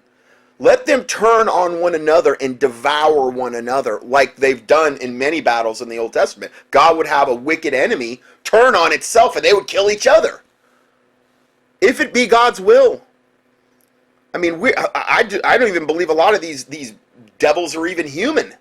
I've presented a lot of that in the past. A lot of evidence of that regarding this. On my paranormal and my UFO teachings, we've looked into that at length. These are wicked, evil vessels of Satan. How could anybody doubt that about Hillary or Obama? And I mean, all the stuff we looked at with Pizzagate. These are the worst factions of humanity, of whether they're human or not. They are the worst factions of people that are walking around on two legs, or entities walking around on two legs, whatever they are. And the mainstream media included in this, because they're the propaganda arm. They're the ones that are doing the maximum amount of brainwashing regarding the subject. Have them in derision. Pray Psalm 64 over your families, over yourself, because that Psalm 64 is dual, in that there's a dual purpose. You're asking God to hide you from the secret counsel of the wicked and from the insurrection of the workers of iniquity. And then you can also pray that you be accounted worthy to escape all the things coming upon this world and to stand before the Son of Man, like Jesus said that we should be doing in Matthew 24. He says to pray that way. Pray, that you're an overcomer to the very, very end. He that overcometh shall inherit the tree of life. I mean, he that overcometh. They keep saying that over and over in the first chapter 2 and 3 of Revelation. We don't give up on God is the whole point there. You don't turn your back. You don't ever get to a point where you give up on God and say, okay, I've had enough. I'm throwing in the towel. You're not an overcomer. Okay, I'm not talking about earning your way to heaven. I'm talking about evidence of salvation. So there's a lot of things, but also with Psalm 64, the first part is praying for protection from the wicked. A lot of times people's prayer lives are hindered because they're not maybe asking for that protection. Okay, so the devil knows exactly who you are, where you're at, and I'm not saying he doesn't know that already, but I'm saying when you say, God, hide me from the secret counsel of the wicked and from the insurrection of the workers of iniquity, when you're asking God to do that, he can hide you. I'm telling you, my life changed more after I started praying that particular prayer than any other thing I've ever done since I've been a Christian. I've done a whole teaching on it. Key in Psalm, just the word Psalm, at contendingfortruth.com. You'll see it, Psalm 64, Imprecatory Prayers, A Christian's Door of Hope. I originally heard about it through Pastor John Weaver, but God had confirmed that to me the year that I went through, probably the darkest year of my life. He had confirmed it to me in that year that I was going through that. And then I got it actually totally confirmed through Pastor Weaver. And then I got it confirmed through another pastor, Lettieri. And I give my testimony about that in that study. It's probably one of the most important studies I've ever done. Okay? But the latter half is asking God to destroy the wicked, essentially. But God shall shoot at them with an arrow, suddenly shall they be wounded, so they shall make their own tongues to fall upon themselves. And all men shall see and flee away, and shall fear and shall declare the work of God, for they shall wisely consider of his doing, and the righteous shall be glad in the Lord, and shall trust in him, and all the upright in heart shall glory. So it's something that increases the faith of Christians when God judges the wicked. The wicked go astray from the womb. They speak lies as soon as they be born. They're vessels of wrath, fitted, meaning prepared ahead of time for God's destruction. God hath made all things for himself, yea, even the wicked for the day of evil. So, the wicked are pointed to hell. You know, now, God is the one who judges who is the wicked and who is not. But I don't believe the wicked can get saved if they're appointed to, if they're vessels of wrath, meaning prepared ahead of time for God's destruction. They cannot get saved. They're wicked. They're evil. They cannot help. And I'm not saying, they are what they are, is what I should say. But I always preface it with those that can be saved. I pray to God they would be saved. Because God knows who can and who can't. He also knows who the wicked are and who they're not. But I'm telling you, these people that we're dealing with here, like, just think of Pizzagate last week. You think any of those people are redeemable? That any shot of salvation, oh yeah, I'm just a child pedophile that likes to, you know, chop up little kids and see them tortured and see the agony in their eyes and you know, make them chop up little kids too. And eat their body parts and drink their blood in ceremonies, and that's how I have fun, and I can have sex with them too. I like to defile their little bodies. You think any of them have a shot at heaven? Come on. I'm not yelling at my listeners. I'm just saying, for somebody on the outside, come on. These are if there was ever a vessel of wrath fitted, prepared ahead of time for God's destruction, it's these people in high political office, and it's an absolute established fact, and it's coming out now. It's been as much as the mainstream media has been trying to suppress it with this Pizzagate thing, it's opening up the floodgates, and we're seeing and again, if you don't believe it, listen to my last study. You know, we gave ample evidence, proof of everything that we were showing, and we're talking about the most depraved, evil, wicked entities on two legs on the planet. And this is how they have fun. They need to be destroyed. And I'm not saying go out and kill anybody. I'm saying pray for God's judgment on the wicked. Because when God judges the wicked, good things always happen. Good thing, people get saved.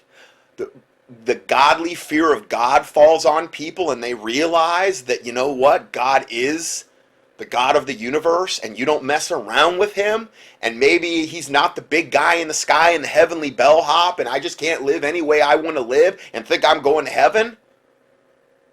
It also reaffirms to the atheist that there is a God, and that he is in control, and he is the one that determines who goes to heaven and hell. I'm telling you, good things always happen when we see God's judgment.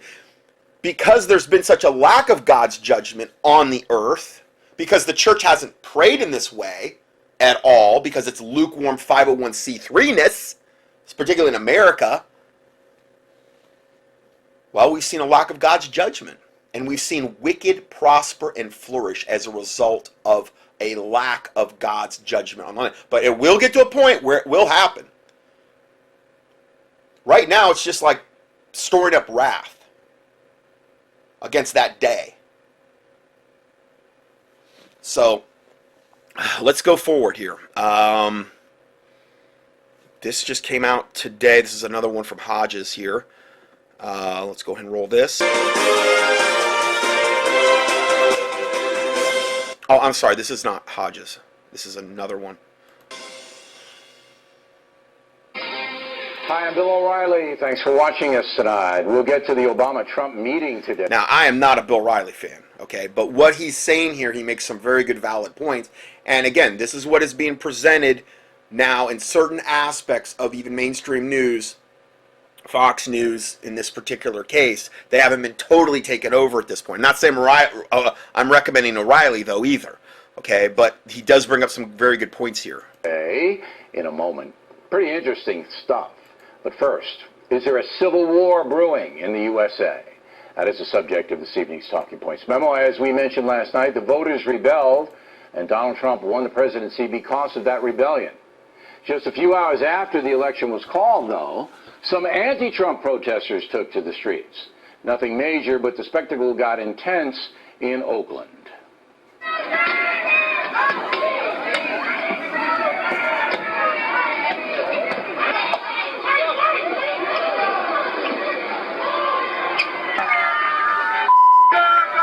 It's showing Oakland.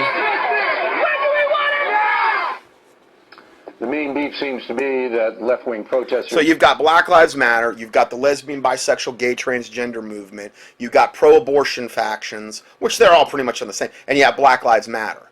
And I'm sure there's other anarchist movements in there as well, and other movements.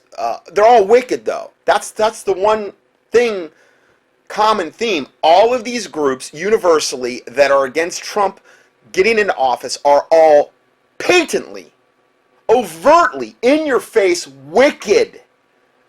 Okay? I mean, there's no... It's like, going to an abortion clinic protest. It's the other side is overtly, patently wicked. And it's very, very easy to identify that. Just don't respect an honest election. By the way, that's a hallmark around the world. Every communist and socialist takeover from Cuba to Venezuela to Soviet Russia back in the early 20th century featured violence and assaults on freedom. Here in the USA, we honor protest, but increasingly, we are seeing people who want our system destroyed. If we don't fight, who's going to fight for us? People have... So this is some pro-amnesty, pro-illegal alien, let them all come in and give them everything and, open up the borders even more. So she has the audacity to say this garbage. We're going to die for the freedom where we're at today. We can't just do rallies. We have to fight back. There will be casualties on both sides. There will be, because people... So here's an illegal alien that comes in and has the stinking audacity to say there will be casualties on both sides because you're not embracing me coming in illegally into your country and in your country doing all these things for me that the regular citizens don't get. How dare you? A lot of you are going to have to die because you are going against this. Basically, that's what's being said. People have to die to make a change in this world. But Yeah, right. Enough with your racism. Stop splitting families. Don't split my family. Don't split my family. In other words, don't you dare. I still have a whole bunch of legal aliens in Mexico or in Central America, and how dare you? They're on their way here. How dare you split my family? They have every right and entitlement to be here illegally. How dare you? Now, do I believe that woman wants to kill people? No, I don't. I wouldn't, I'm not going to give her that kind of grace. I'm not going to give her that kind of, she's saying it, it's coming out of her mouth. I mean, do you think she's going to shed a tear if she sees the people on, let's say, Trump's side dying in mass as a result of this issue? No. No, she may not have the courage enough to come out there and be doing the killing. And I don't mean that in a good way, like a courageous way. I mean in a very wicked, evil, warped way. But you think she's going to... No, I don't believe it. I think she's simply hysterical. But there are people, agitators, who do want to hurt you, who do not believe the way you do. A lot of us, especially I think as young people, are really shocked and not okay with this is a millennial snowflake. This decision, not okay with our system. We're here to speak out. We're here to really create the revolution that we know is possible. Yet they were on their collective butts and didn't even vote because they were so convinced because of the mainstream media. The mainstream media really messed up in the end with this. A lot of people, I'm convinced, and it's true, a lot of them did not go out to vote. I mean, that would have been enough to sway a lot of these elections. With the rigging, if they would have got out and done this, it would have been enough. I heard this lady on Hannity the other day. She's that real arrogant lady that comes on there. Forget her name. Ann Coulter or whatever. And she did bring up a really good point where she said that even if we shut the borders down now, when Trump gets into office, the way that the illegal aliens have come in, and the ones that will like reproduce, and the way the voting demographic goes within the next 4 years, there's no way, even if Trump is popular, that he would be able to win the election. In other words, there's some drastic measures that have to be taken in order to get the illegals out of the country. But again, what is all this doing? All of this is being done by design. And I don't mean like hurting anybody. I'm saying the ones that are here illegally, okay, Where do we draw the line? Do we just let them all in and then let the ones that are here stay here and let all especially the Muslims, those are the ones that are really bad. The illegal aliens from Central America and Mexico, that's bad enough. But the Muslims, and I mean bad enough like they shouldn't be here. Just like if a whole bunch of Americans were going down to Mexico, that wouldn't be right. They would be all in jail. But, oh, they can come here and we're not supposed to say a thing. Being a legal citizen, being naturally born here. I'm not supposed to say a thing. It's not politically correct for me to say this stuff. That's garbage. Total garbage. Total double standard. The hypocrisy knows no bounds or no end regarding the subject. And the Muslims have stated flat out, they're here to breed us out of existence. So that's a whole other wrinkle that we're going to be talking about at length in this study as well. So, anyway, I just want to throw that in. Now, that woman's a moron. The revolution is going the other way, as we saw when almost 60 million Americans voted for Trump, a man with no political experience. That ballot box protest was peaceful. It's the way our republic works. No one was hurt, no one terrorized, no one killed. Unfortunately, our system is not being respected in many American public schools. More than 1,000 students walked out of Berkeley High School in California. I mean, Berkeley's like, ground zero for the most radical elements of the millennial snowflake movement. You probably couldn't get worse than Berkeley, California. Okay, so here it shows this massive walkout of all these snowflake millennials that will beg for the mark of the beast. The vast majority of them will beg for it. Love trumps hate. Because they're all about love, They're all about love, waiting until we all die off. Which, again, that's another factor why I believe Ann Coulter was predicting that the next election, there's no way, even if they stop the illegal aliens coming across the border, there's no way that Trump could win it based on the way that those demographics vote. Okay, because they're going to have children, the Muslims are going to have children, and a lot of the conservatives aren't having children anymore. The particularly white conservatives are one of the lowest, because they don't want to bring any more children into this world. They're afraid. They're afraid of what it's going to mean for them. I mean, I think that's a big reason. And then the conservative ones, and I don't just mean white, but just conservatives that would vote for Trump are going to be, obviously, in the next 4 years, they're going to be dying to a certain extent. So that's why she's saying that. Now, I'm not saying that's where we hinge our hope on, okay? I'm just saying she brought up a very interesting point about the demographic shift that is going to be taking place, even if we shut off the borders, even if we shut off the Muslims coming. They're already here. They're already here, and there's enough of them with, the way they're going to be breeding, particularly the Muslims, and this is what they've said they're going to do, and I'm going to get into it later, that they'll be able to eventually, if nothing changes, to take over. Look what's happening in Europe. Look what's happening in France. We've already got whole towns, Dearborn, Michigan, other places in Michigan, and these places that are almost literal, well, they're Muslim majority cities, and where we have literal, almost basically no-go zones in our own country. It's total insanity.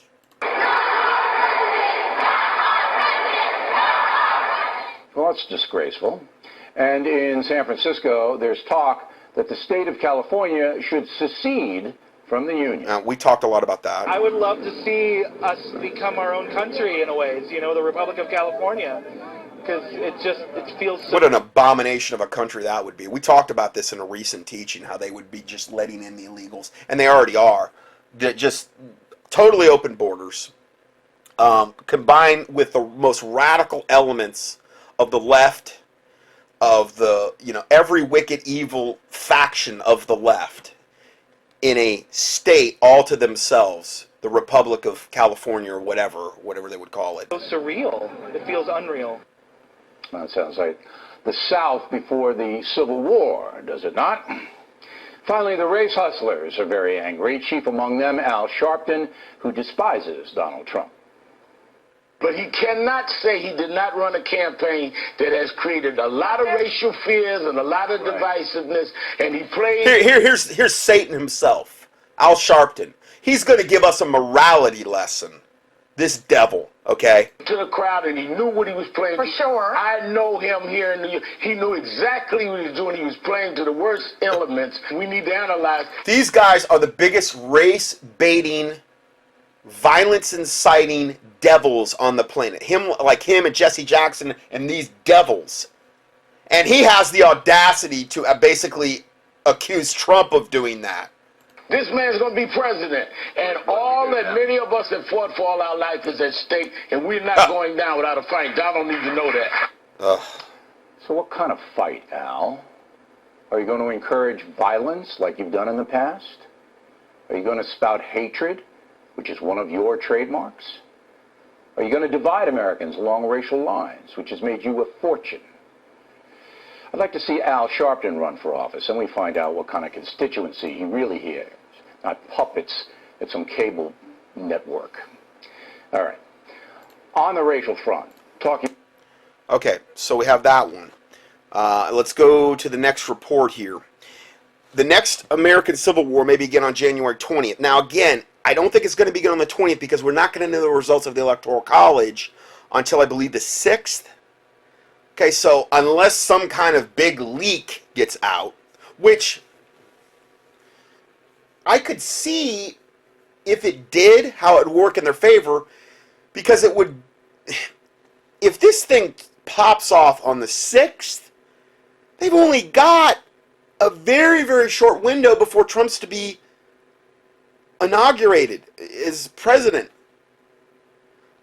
If they do it tomorrow, or the 19th or the 20th, if they do it then,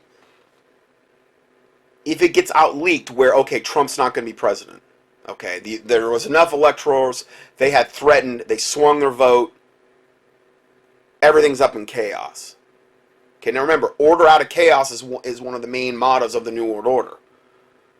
They may be creating this chaos to bring about order, but if they did it in the next couple days, it would give them more time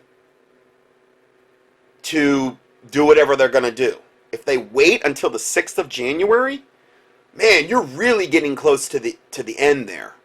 So again, I'm just thinking out loud here. I don't know. I hope none of this happens with the Electoral College. I hope that it goes with a smooth transition, but then again, then they're just going to try something else, most likely, unless God intervenes. And I do believe God can intervene regarding this. So, this starts out by saying the anti-American communist-leaning website DisruptJ20.org is openly organizing a popular uprising against the legitimate new administration of the United States of America. Inauguration Day, January 20th, is being targeted as a day for people to block, obstruct, disrupt. I was getting, okay, the 19th, which is tomorrow, which by the time you hear this is going to be the 19th, if not past that, because I don't know when you're going to be listening to this. That's when the Electoral College votes are counted.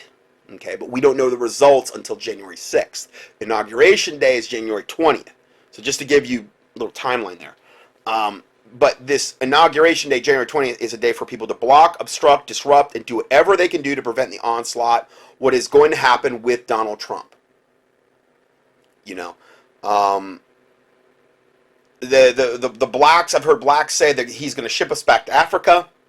The gays think that he's going to, I don't know, I don't even ship them out of the country. I don't know. All the illegal aliens think they're all going back. It's always been presented in worst possible case scenario. It's like they have never listened to one speech this guy's ever given. Okay, and I'm not pro-gay or lesbian, bisexual, transgender. Okay, but he's not running on that platform. Okay, Trump isn't. Okay, so it's just so much of what they're saying is going to happen has no basis in fact whatsoever. It's like all their lives, all they do is listen to the sound bites from the lamestream prostitute media, and that is how their whole worldview is totally formed. And the brainwashing they've gotten from the public school systems and from their smartphones and from the mainstream media, and you know, you could go on and on and on. This quote that I just read was said by good old Michael Moore. The Disrupt J20 website calls all the people of good conscience to join in disrupting the ceremonies. You know, could you imagine if in both Obama inaugurations there would have been, you know, thousands and thousands of conservatives there to disrupt Obama's. Can you imagine the demonization by the mainstream media? But this will be heralded. This will be, you know, oh, praised, and oh, look at these wonderful, courageous people that are doing this to stop the wicked usurper Donald Trump. A Disrupt J20 tweet relishing in the kind of delusional paranoia that now typifies the mentally ill left in America says the effort is being waged to confront white supremacy. Yes, whites, because, you know, we're all marching around in full KKK garb. I know I am. I mean, I'm goose stepping out in my front lawn. Oh, I try to do it 3 to 4 times a day. In broad daylight, because at night it's harder to see. But I try to get out there and goose step in my full KKK, Grand Dragon, Grand Cyclops outfit. That's one of the ranks in the KKK. And, you know, the whole 9 yards. You know, I have effigies of black people hanging off the trees in my front yard of them hanging. They're not real, they're just dummies. I'm doing all of that. Of course I am. I mean, come on. I'm a good patriot. I'm a good KKK white supremacist. Who doesn't do that? Come on. Anyway, sorry, little levity there. Not to say that that's funny, but it's like this is how this left automatically the boxes that were put in, automatically the categories were put in. Is this? They had a commercial on recently where, and I said this, where it showed like this guy saying, I'm voting for Donald Trump because of his financial plan. And then in the background it shows all these KKK members like burning a cross. And then I'm voting, and then the guy painting his house, I'm voting for Donald Trump because of so-and-so. And then it pans out of the camera and it shows he was like putting on the side of the house white power on the side. This is the insanity. And there's a ton of black people that voted for Donald Trump, okay? A ton of them. There's a ton of Hispanics that voted for him. They're all being ignored and marginalized, though. Those blacks and Hispanics that did that. They're all being, you know, there's no press given to them whatsoever. It's so wicked, this world we live in. Going further. The J20 effort is in reality a communist uprising and coup attempt being disguised as a peaceful protest. Yet even the website describes the effort in military terms, characterizing it as a, quote, bold mobilization against the inauguration of Donald Trump on January 20th, 2017. Guaranteed there's Soros money behind this. If you can't make it to Washington, D.C. on January 20th, the organization encourages you to join to the communist uprising wherever you might live. Well, Obama's a communist. He does not want to see his wicked, evil legacy of the destruction of this country reversed. He can't stand the thought of that. So, again, he's going to do everything he can do to prevent that as well.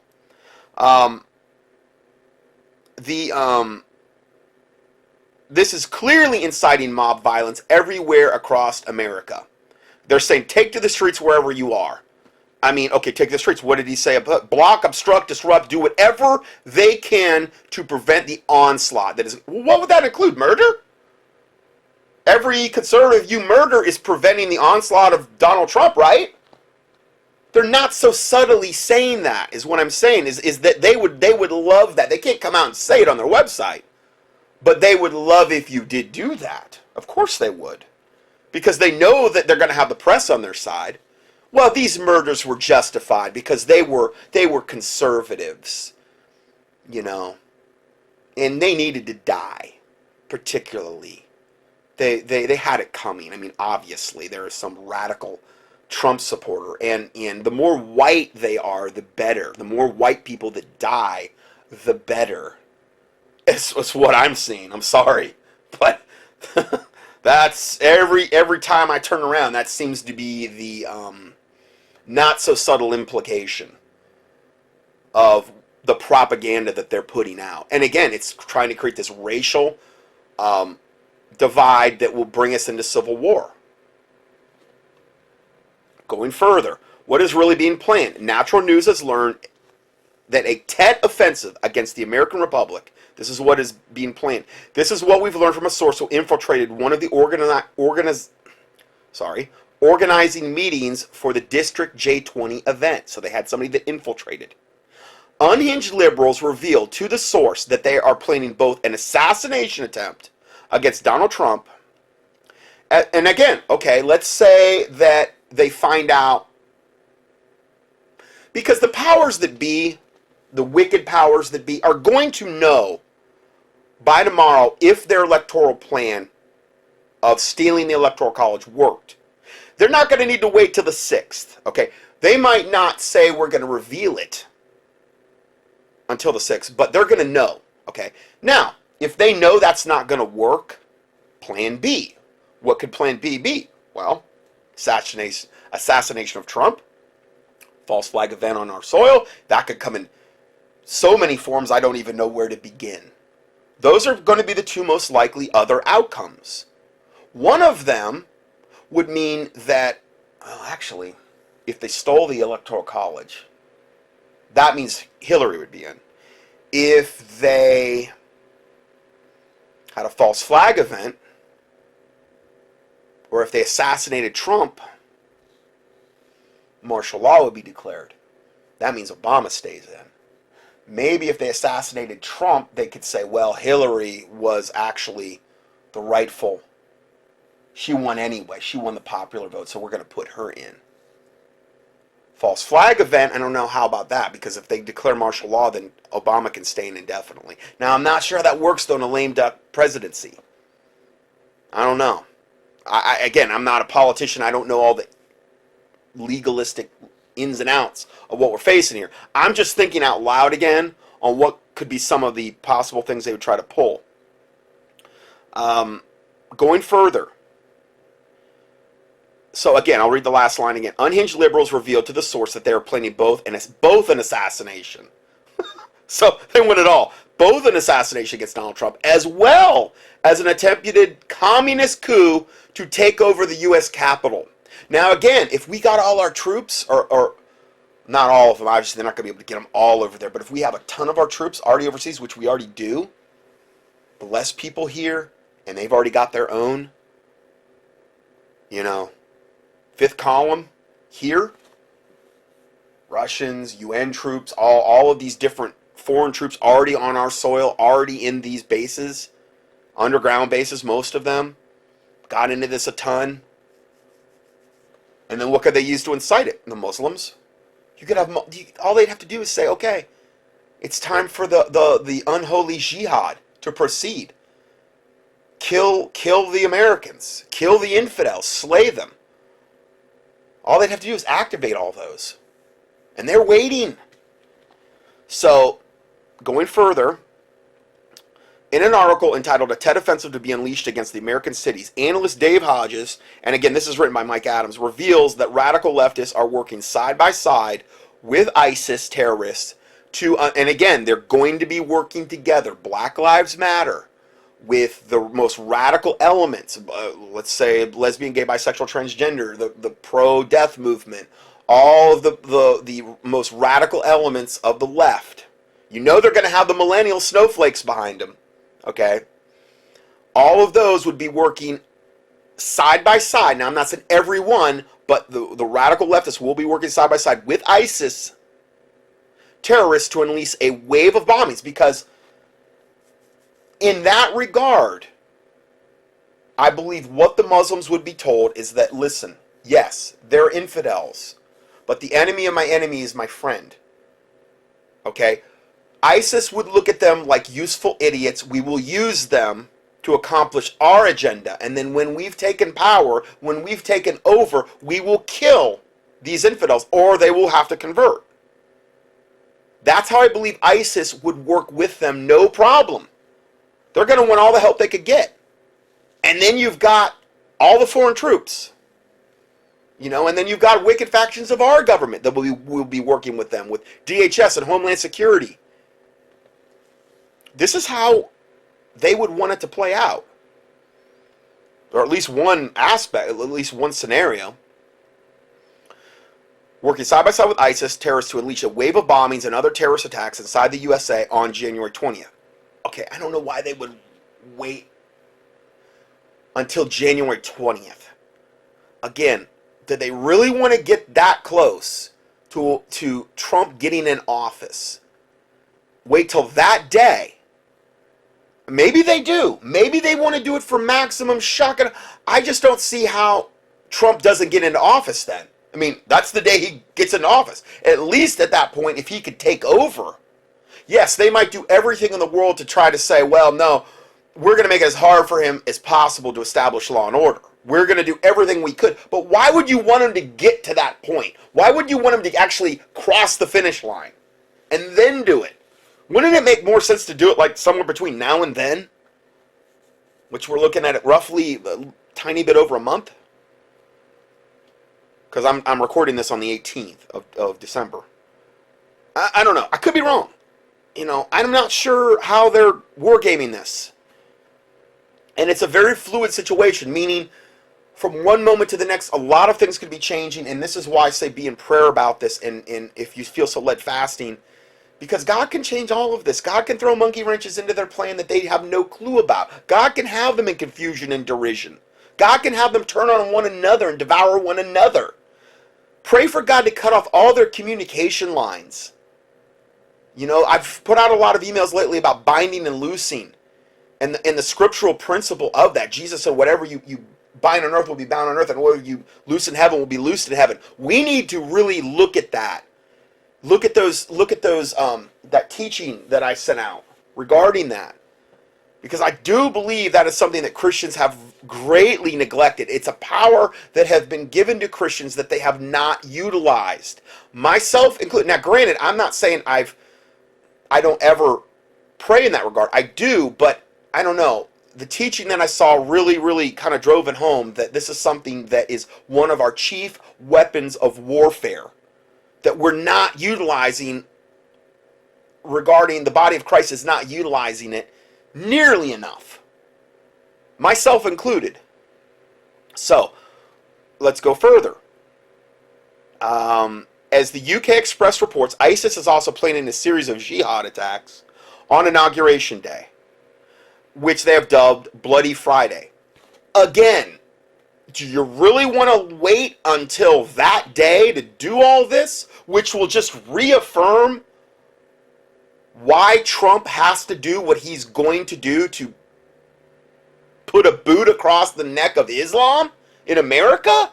Wouldn't you want to wait? Wouldn't you want to do it now when a Muslim is in the White House who is going to be Muslim friendly?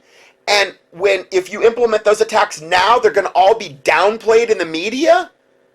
And they're going to probably be blamed on white supremacists? The source of all evil on the planet, obviously?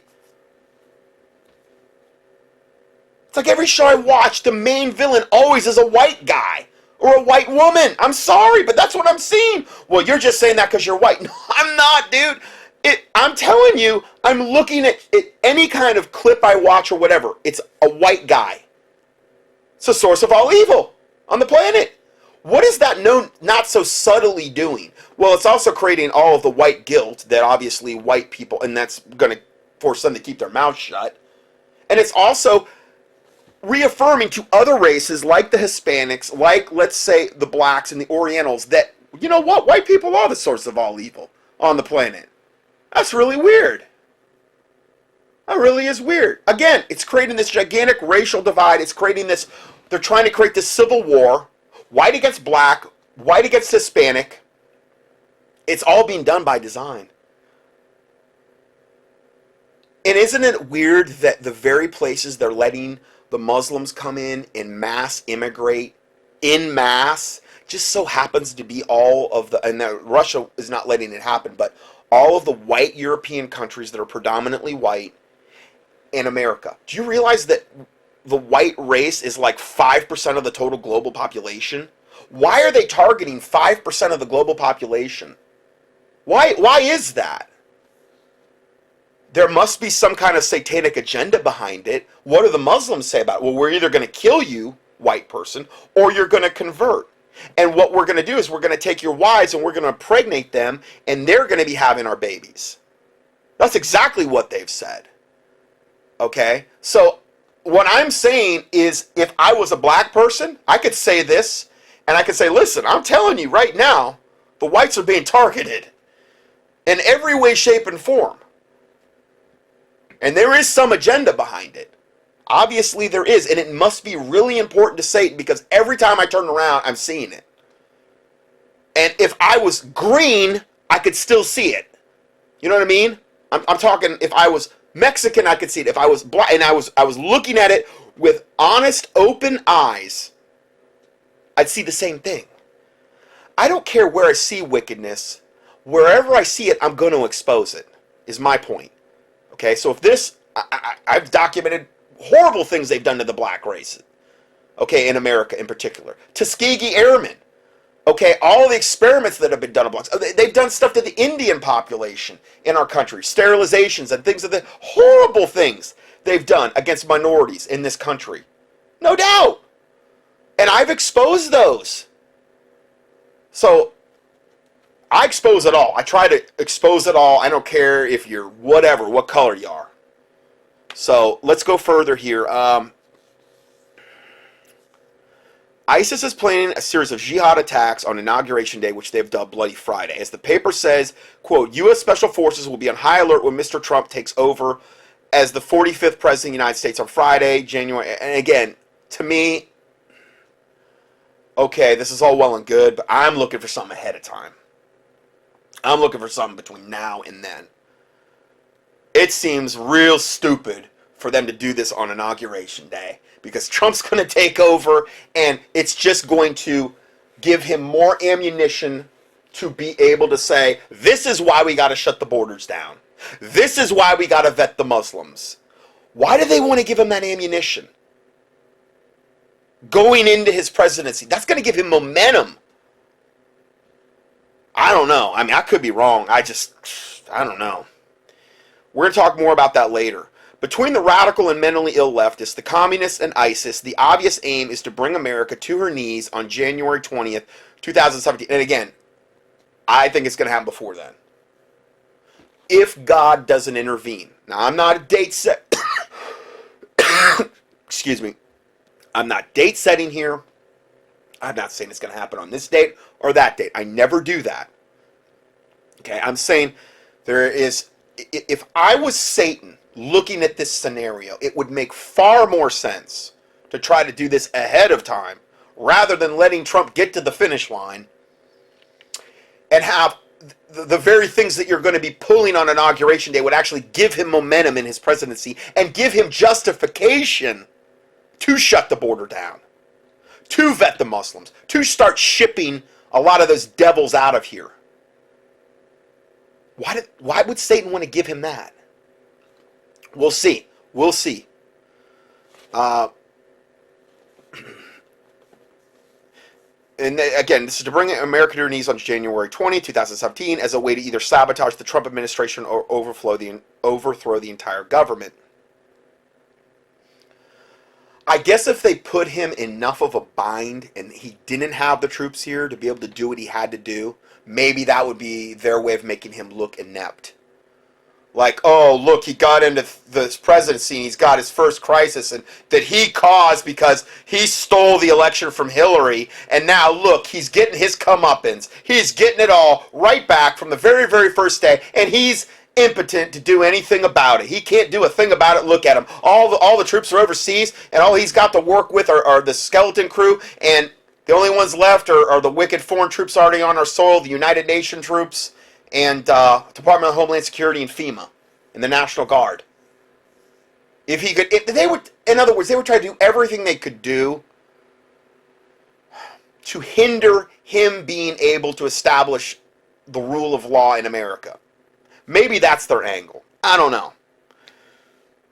Today I'm reminding all American patriots that they may be called to help defend the Republic against the insane leftist uprising and coordinated ISIS terrorist attacks announced for January 20th. While it is important to avoid initiating any sort of violence, all American patriots must be ready to respond to violence with tools of self-defense. I couldn't agree more. Now, if you don't believe that, if you're a pacifist, Christian, or whatever, I encourage you to listen to these sermons. So at least if you've only ever heard pacifist-type sermons, then you need to listen to both sides of the biblical story. If you think that's biblical, well, you need to look at the whole Bible. Okay.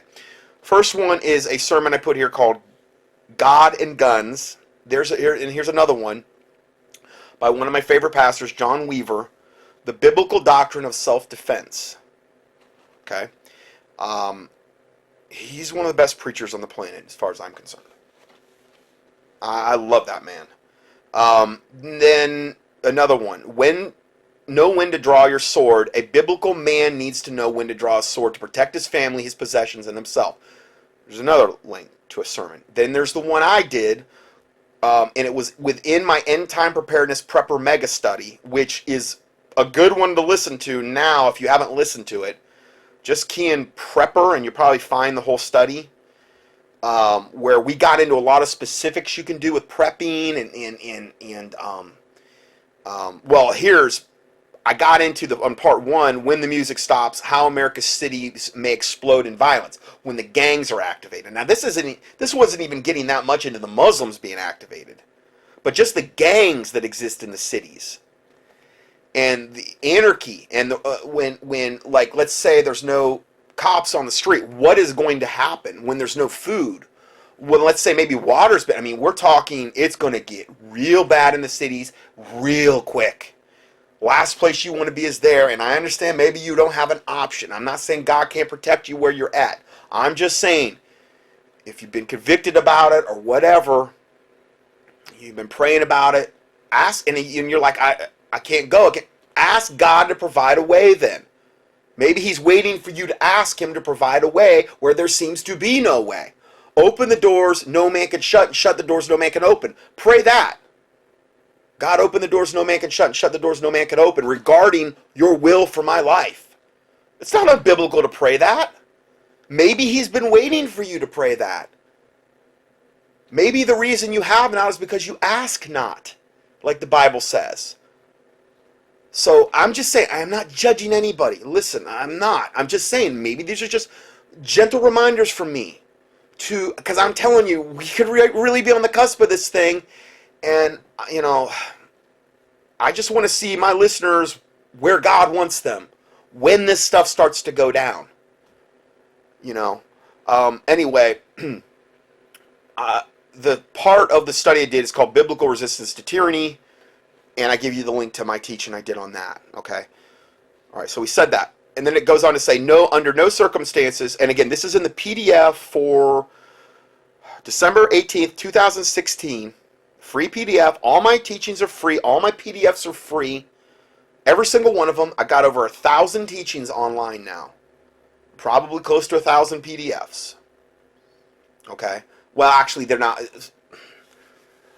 In other words, if I have a 6-part study, it's the same PDF for that. It covers the whole 6 parts. So, there will be one PDF for the 6-part study, but it will be connected to that. But anyway, I've got hundreds of PDFs and over 1,000 audios online. I've never charged for anything regarding that. I've never. People say, "Well, write a book." I don't want to write a book. This stuff's breaking so quick. Why? We need another book now? I understand some books are good, like the one book that we'll probably talk about later, like Survival Medicine Handbook or whatever. That's great, have that as a reference tool. But I'm talking about, do I need to put out another book so I can charge money and make money and I can say I'm an author? I'm not demonizing everybody that's done that in the Christian community. But it's like, you go to a Christian bookstore, and I don't even go anymore. I haven't went in years. But it's like all of these authors, and what impact is that really having on the body of Christ? Are we more right with Christ since we've had the modern day advent of lukewarm Christianity and we have these bookstores where there's thousands of books? I tell people to read the Word of God, the Bible, and I try to keep people abreast of the current events as a watchman type of thing. Personally, that's all I have time for. Now, granted, I'm answering questions from thousands of people and doing a lot of stuff with the ministry, so my time's super mega. I'm processing people that order nutritional supplements, trying to answer their questions. I have less time now than I've ever had. I don't even, if I'm away from the computer for a day, it's like a nightmare, just to try even catch back up. So again, if you do email me, try to keep it short, please. I can't help everybody. I've just come to that conclusion. I can't do it. I just can't. I've got to that point where the volume of voluminous emails, I'm talking about emails, it's only 5 pages, and I've got only, right now, 50 more to check and another 50 that I need to get to, and then on top of all the other stuff, it's a lot. No wife, no nothing. I'm doing everything by myself. Okay? So one person can only do so much. And so again, I'm not feeling sorry for myself. I praise God that He put me in this position and that hopefully I can be a blessing to other people and be on the front lines and if I die, whatever. Absent from the bodies to be present with the Lord. I want to, if I die in that regard, I want to die with my boots on, and I want to die for the Lord Jesus Christ. And I will die as an overcomer in the name of the Lord Jesus Christ. I'm not going to turn my back on the Lord. I'm not going to sell out. I'm not going to do any of that stuff. It's not an option. I have no temptation for it. There is none.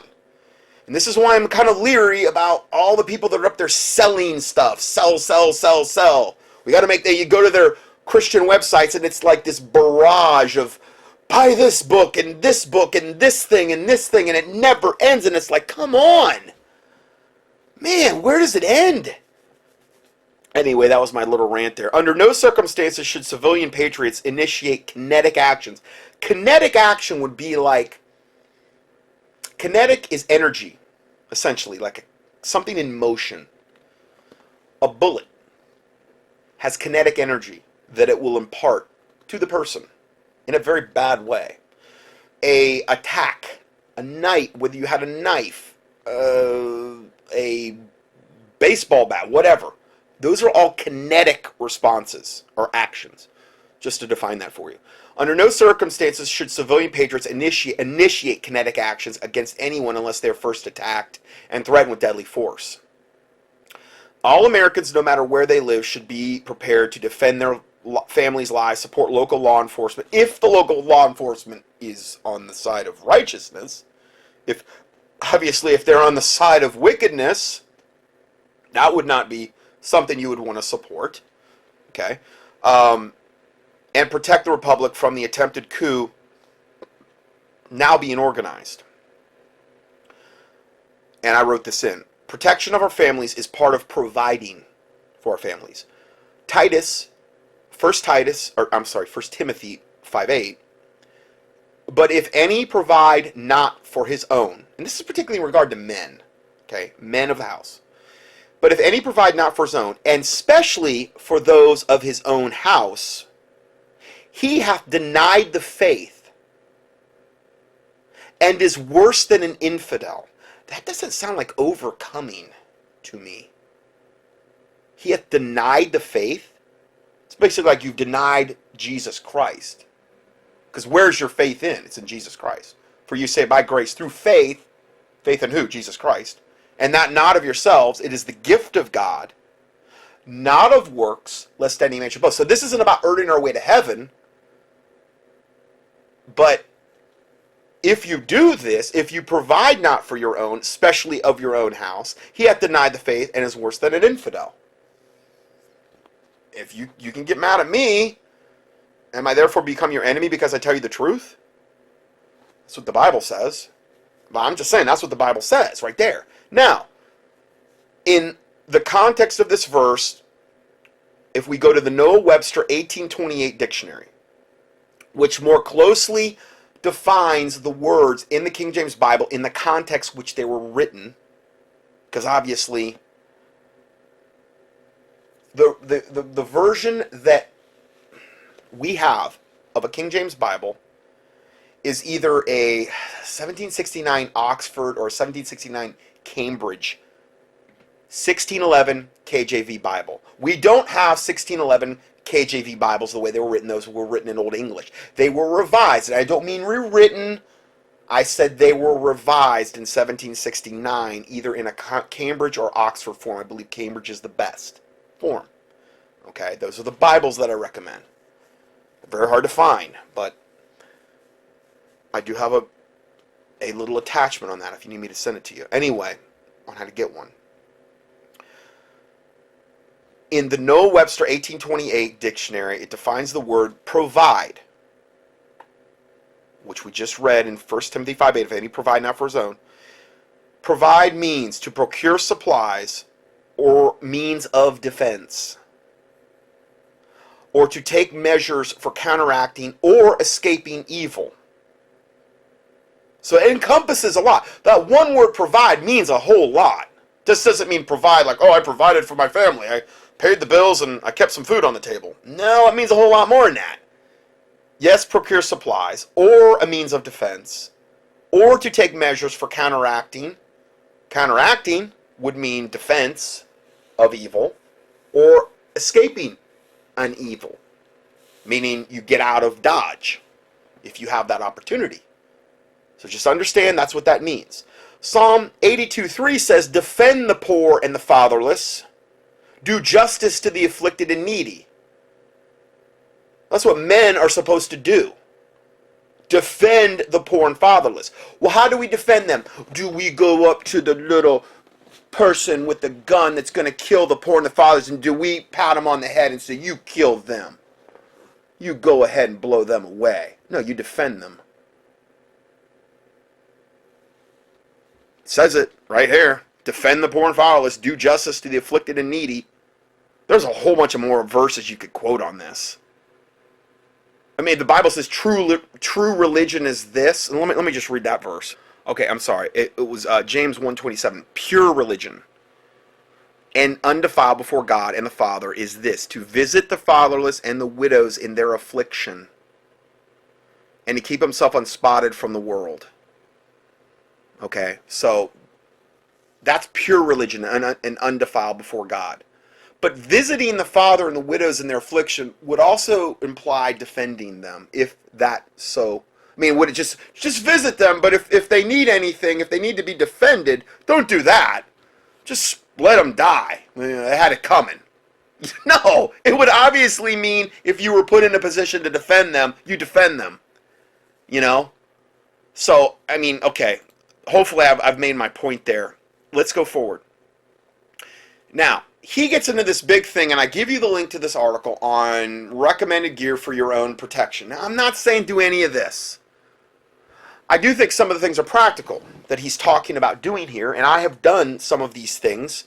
And the thing is a lot of times, too, it's not just about when you're buying these things. It's not just about thinking about yourself. It's thinking about, well, maybe down the road I might get in a situation where somebody in my family or somebody like my neighbor or somebody in my whatever gets injured, and we might need these supplies.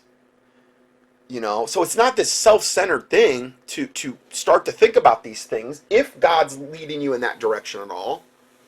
I've been prepping for years. I've seen this on the wall for so long, 15 years probably. I've been I started out really slow, and that's how I've done it along the way. I've just done a little bit along the way, and I understand if somebody's hearing this for the first time, they might not have done one thing. They're just finding out this information. They don't have anything. Okay, God knows your situation. Don't panic. God can put you maybe God will put you with somebody that's already done a lot of this, you know, that has foresaw this evil. And maybe you'll be sustained that way. I don't know. But pray about it. So I'm just going to go through a couple of these things. My first recommendation is that you avoid being anywhere near these uprisings for your own safety. In other words, wherever these uprisings are going to be taking place, unless God so leads you, because they're going to probably be looking, I mean, at this point, they may be looking just for people to kill. If they're really going to get it on, and they're really going to kick this thing off, they may be looking for body count. Like, let's get this going. Let's finally stop talking. Let's start killing the right. You know, the left killing the right is what I mean. I know the Muslims would sure like that. My first, okay, so then it says, but if you choose to be near them as a journalist or a LEO, meaning a law enforcement officer, or just a curious citizen, I strongly recommend you wear a ballistic vest on January 20th, if legal in your area. You may wear the vest under the clothing. Obviously, do not try this if ballistic vests are not legal in your area. I don't know about the legalities of that. I didn't realize you couldn't wear, I mean, what? Can't wear ballistic vests? You can't wear protection? Anyway, you don't want to be flagged and arrested as a would-be terrorist. Like, you wearing a ballistic vest means you're a terrorist. Anyway, secondly, I strongly, and I get this, I tend to agree with a whole lot. Secondly, I strongly recommend you carry a cat tourniquet and practice using it beforehand using one good arm. If you're involved in the chaos on January 20th, you will be very likely injured. A tourniquet can help prevent blood loss for you or another person. Okay, so I have one in my truck. I've got 2 or 3 here. You want to get a good one? He has looks like a really good one here. It's called a Recon. Recon Medical makes this one. Just you could probably do a keyword search or you could click on this link. I don't know if I don't think he's got links to it. Anyway, Recon Medical CAT tourniquet. You can find them. Okay, eBay, whatever. Okay, good to have some of those to prevent blood loss. It could save your life, big time. Not a huge investment. Could save your life. Every medical kit should have at least one of these. I couldn't agree more. All right. Thirdly, you should also consider wearing a ballistic helmet or some type of helmet. Insane militant leftists are likely going to be throwing objects in the air, and protecting your head is obviously very important. As always, check local laws and make sure it's legal for you to wear a ballistic helmet. If you can't wear a ballistic helmet, wear a hard hat. Hard hats are cheap. You can go get those at,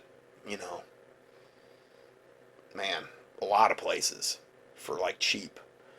I got 3 or 4 just for that reason, just in case, There are also hard hats available in camo and other designs that aren't bright yellow or orange.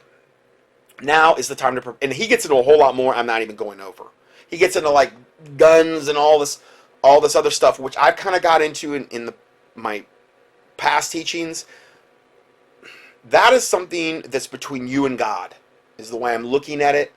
I do see it as a means of defending your family. I don't see there, it goes right along with the biblical self-defense. But for the sake of this teaching, you can click on this link, and if you want to read more about that, you can read more about that. I think he makes like a Glock 19. He gets into great gun, very reliable, not high priced. Hey, great choice. He gets into a lot more other things too. So if you want to know more about that and you're not sure, click on this link here. It's going to be on page 5 of the PDF. And then the link will be at the end of the report. Okay? And you can, research that all you want on there. Okay? But for the sake of this teaching, I just don't have time to go down that rabbit trail today. But it is important. Okay, next one. Prepare for no food, no water, and power by Inauguration Day. Here's another scenario.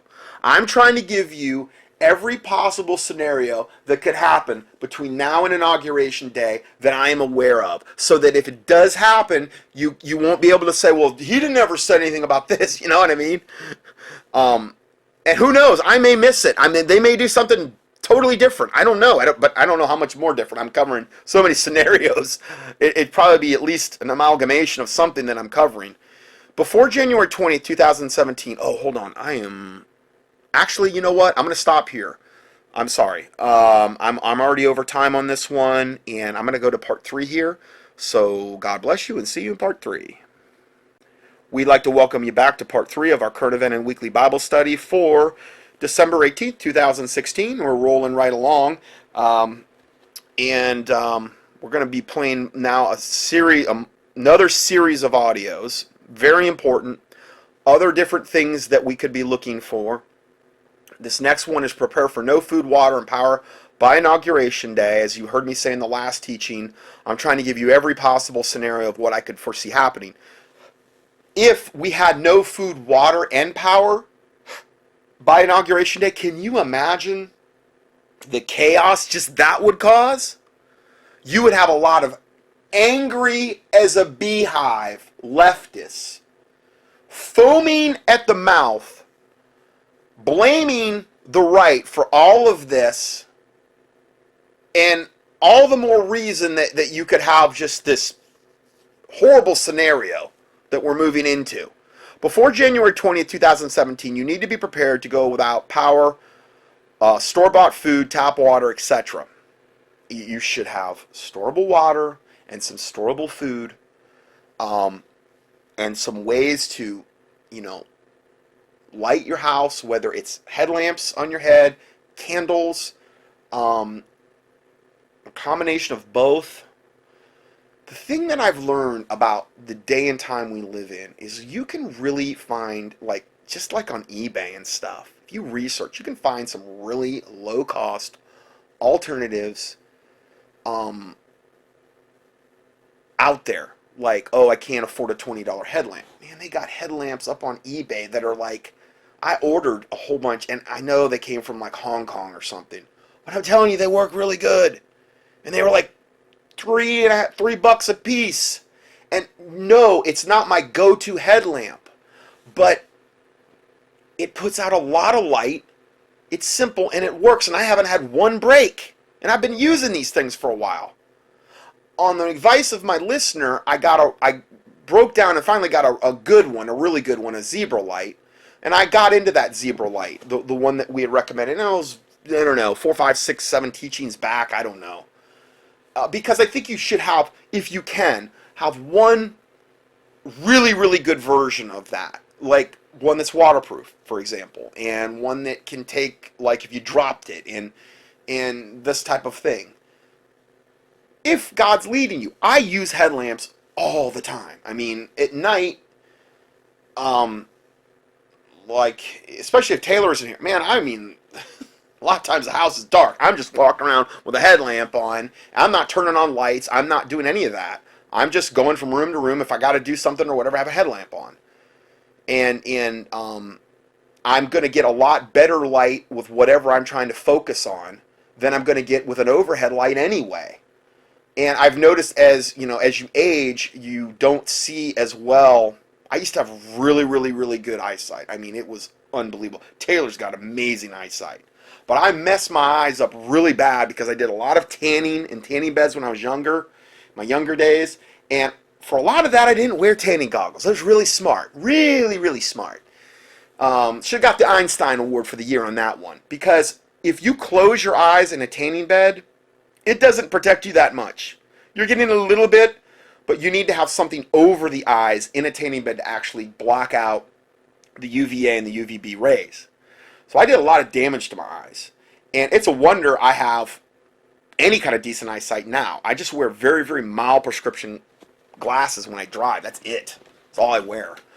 I believe it's from all the nutrition I've taken for my eyes, which has, praise God, compensated for a lot of the damage that I did. But I did do damage, and I have a harder time. I like a lot of light. When I was young, I couldn't stand bright lights. I didn't want a lot of light. Now I feel like I like to have a lot of light on whatever I'm focusing on. That's just me. Not everybody's like that. My daughter's like I was when I was young. She can't stand bright lights. And I remember when I would be in there doing dishes and stuff when I was younger, and my mom or dad would come in, they'd be like, gosh, there's no lights on in here. And I could operate in very, very low light and see fine. Now I can't. And it's probably because of all the damage and aging that I did to my eyes. There's a lot of things you can do for your eyes, though, nutritionally to compensate. But in my case, I did so much damage from the tanning booth, you reap what you sow. So that's kind of how I operate. But there's a lot of things in the prepper community that I've seen now there you can get. Now, food's not really this way, okay? Not to get decent food. It's not cheap. But there are certain supplies and things that you can get if you research that will not cost you an arm and a leg, okay? To have those and at least, get some rechargeable batteries, something that you don't have to rely on constantly changing batteries and then throwing those other batteries out. Here's something that I found. And I'm going over to my recharger. These EBL batteries, rechargeable batteries. You can find them on eBay. Okay, for the money, I don't know of a better rechargeable battery. Okay, now, I'm not saying there's not better rechargeable batteries, because there are, okay? I'm talking about for somebody on a budget, okay? These EBL, they're stronger than most of the rechargeables. The charge lasts longer, and they last longer in general as far as cycles you can use them. For the money, they're the best. You can get them in AAA, AA, C, D. Now, the more you go up, the more they cost. And they've even got chargers for them, EBL chargers. All of it is very, very low priced. I'm talking for somebody on a budget that cannot spend an arm and a leg. You can get a whole bunch of these and not break the bank and have batteries taken care of for a lot of your devices, and you're going to save a ton of money. And I'm just trying little things I can do to where you could save money and to bless you with them. Razors. Here's another thing. I've said this before. If you keep your razors that you use, I shave in the shower. Like if I shave my face, I shave it in the shower because the shower obviously moistens your beard, and it's just, the razor works a lot better.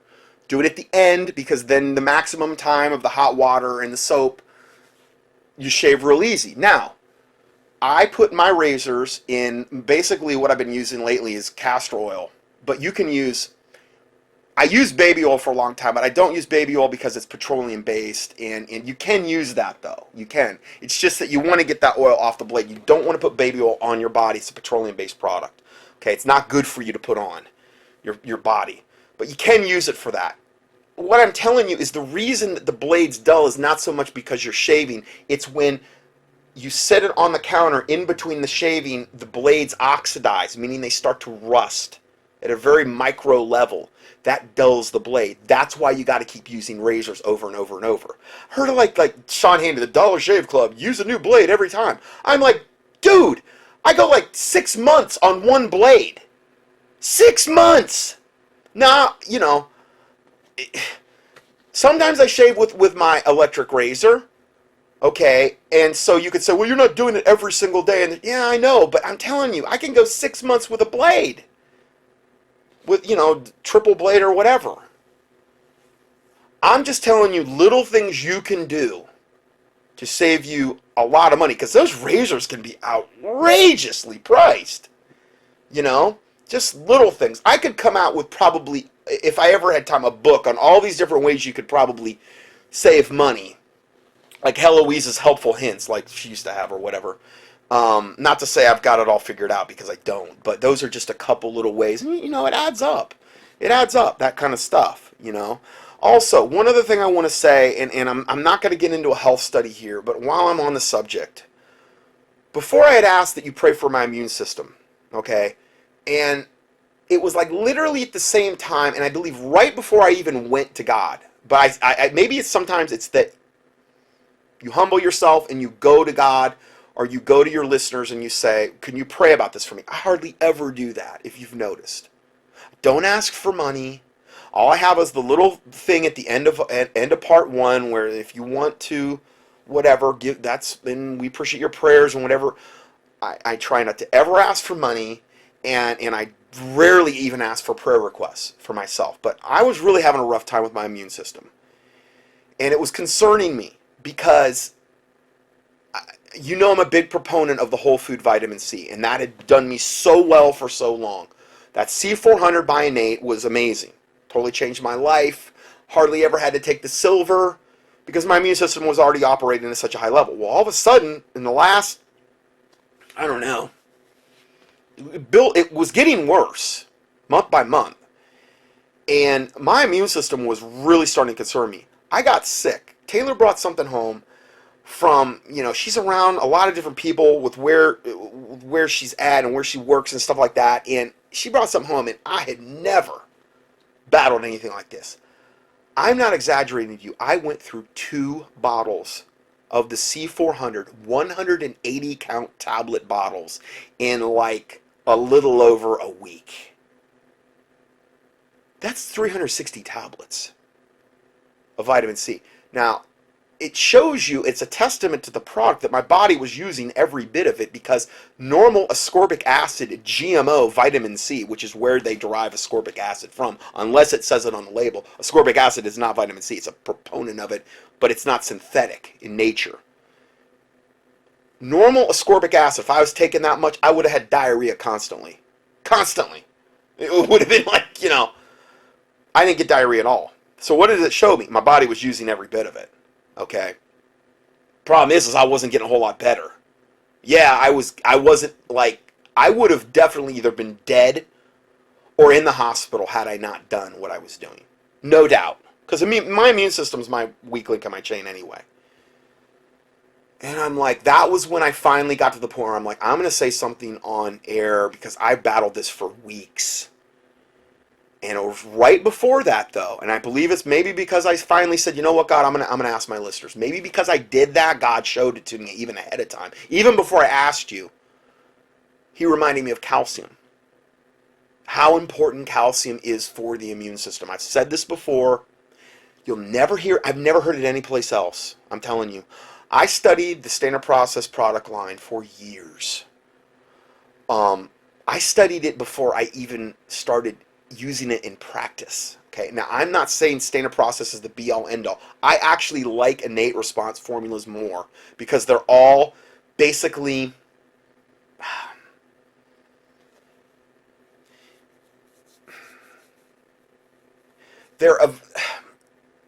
I'm not a vegetarian, but they use whole food products totally in their product line. In standard process, with the meats they're using in the glandulars, they are not organic, okay? And so I've been looking for other product lines to replace other things within standard process for a long time. It's just a slow process, and I'm so busy.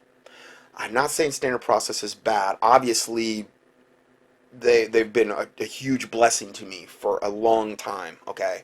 But I like the concept of innate response formulas because they're totally... if they were to ever use glandulars, it would be probably from organic sources. Okay, I'm always striving to get the best, is the point I'm trying to make. I'm always striving. And here's the thing. Royal Lee was the guy that developed standard process. He made his first product in 1929. It was probably the first multivitamin in America, if you actually have it on paper. The first true multivitamin. Okay, whole food.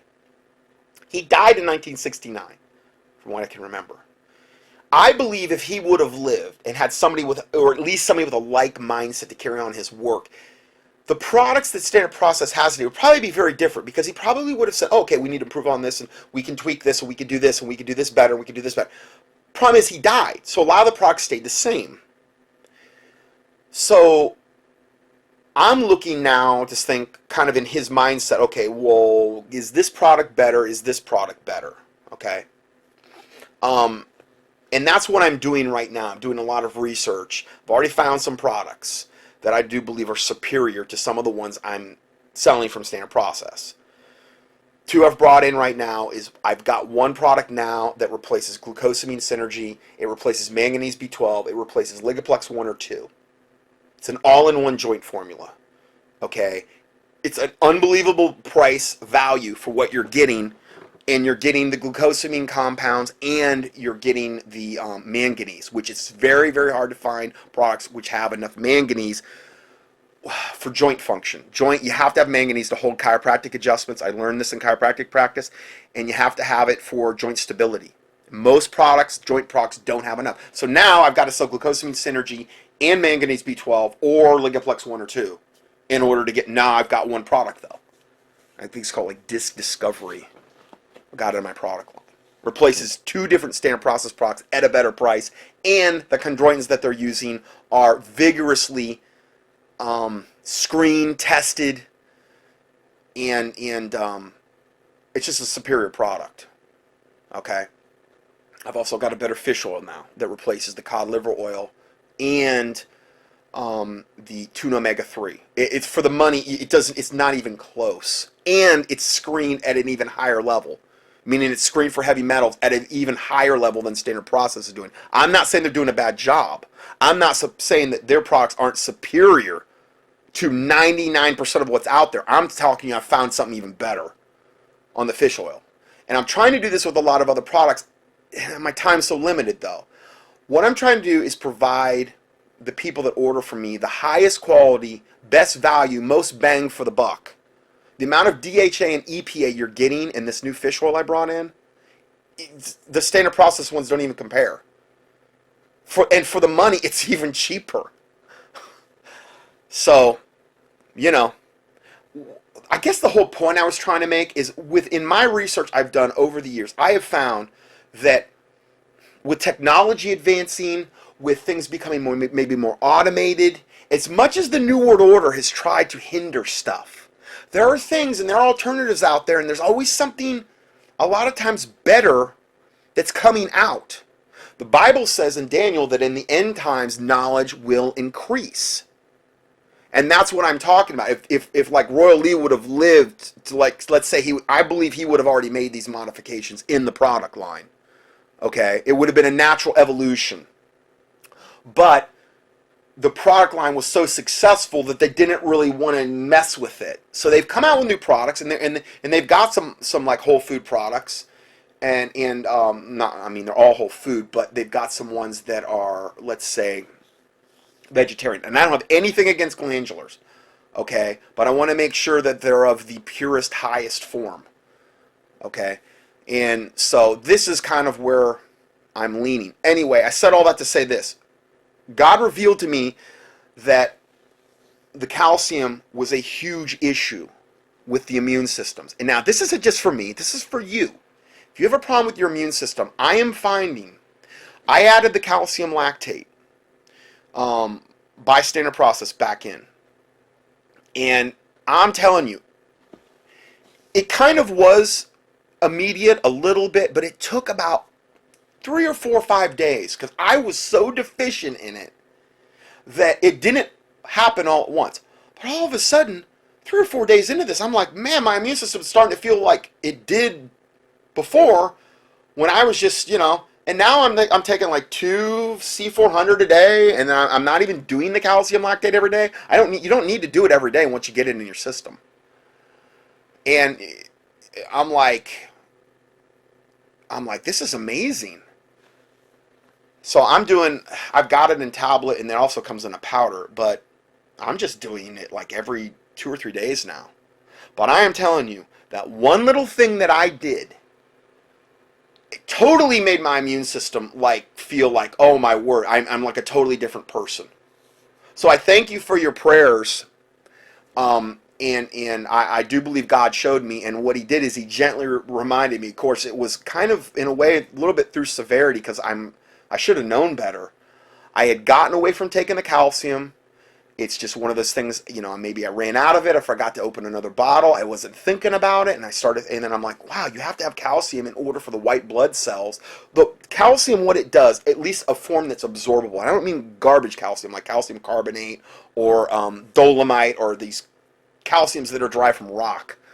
I mean, a really good, highly usable calcium is converted into the body ultimately to calcium bicarbonate. Calcium bicarbonate is used by the white blood cells in order as a means of propellant, in order as a means of fuel for the white blood cell to get to the target host. The white blood cell is the main aspect of your immune system. It's what goes and kills invaders. Okay? Without the calcium, what ends up happening is your white blood cells cannot mobilize and get to, like, let's say it's a bacterial infection. Can't get there. It doesn't have the fuel to get there. It doesn't have the fuel to wage war. Because that's what you're doing. You're waging war. Okay? With the white blood cells. It's your immune system. And I could take 2 bottles of the C400 and literally it was hardly doing anything. Because what? Why? You're only as strong as the weakest link in your chain. That's why I don't want people just to rely on silver. You could rely on it because it does act as a secondary immune system, but it seems kind of crazy to me to have your primary immune system, like your white blood cells and all these different aspects of your immune system, weak, and then just rely on the silver for when you get sick. That doesn't, now, the silver, I believe, is very, very important to have. At least 5,000 parts per million or above is very, very important to have for a life-threatening or a pandemic type scenario, or let's say you get really sick and you need extra, you need more. Okay, let's say you just got run down, overcome, you were at a good nutritional status, but you got run down, you got exposed to something your body wasn't used to. Okay, well, you need it. I still do the silver once a week, once every 2 weeks, just to keep candida loads down. There's nothing better that I know of. But I'm not taking mega doses of it every day. I believe, from what I'm seeing here, the 2 most important aspects to having a higher functioning immune system, a good whole food vitamin C, and a good, highly absorbable calcium. Okay? Those to me, I don't know. I want to try some other calciums out there to see if I get the same effect. But the calcium lactate and it doesn't mean it's derived from milk. Okay, it's the salts of the lactic acid or something. It's a little different. It's derived from lactic acid, something like that. It's a very highly absorbable calcium that Standard Process has produced. Those to me are the 2 main things I gotta have. That's me. I know everybody's different. I'm just telling you, maybe it'll be beneficial to someone else. I wanted to kind of give you an update because I had asked you, I had a lot of people ask me how I'm doing, how I'm feeling. I hadn't said anything. So I figured, why not? I wasn't actually planning on doing this today at all. I wasn't planning on making an announcement. I also think another really super important thing for the immune system is making sure you got the flora in your system. I mentioned that earlier because the flora is a gigantic aspect of your immune system function. It also has a lot to do with you assimilating nutrients and obviously keeping candida in check. And anytime you're eating a food that's been raised on antibiotics, any kind of meat, cow, chicken, whatever, they put massive amounts of antibiotics in the feed. It gets concentrated in the meat. You eat the meat, it kills your flora. Not the same as taking an antibiotic straight. That's way more worse. But it does do that. So I think those are 3 of the main things you need to do to have a highly functioning immune system. If you just take echinacea, I got the strongest echinacea that you can get. Okay, this one I got from MediHerb, echinacea premium. I got the best echinacea you could get, but you know what? I was pounding that echinacea during that thing, and you know what? Wasn't helping that much. You know why?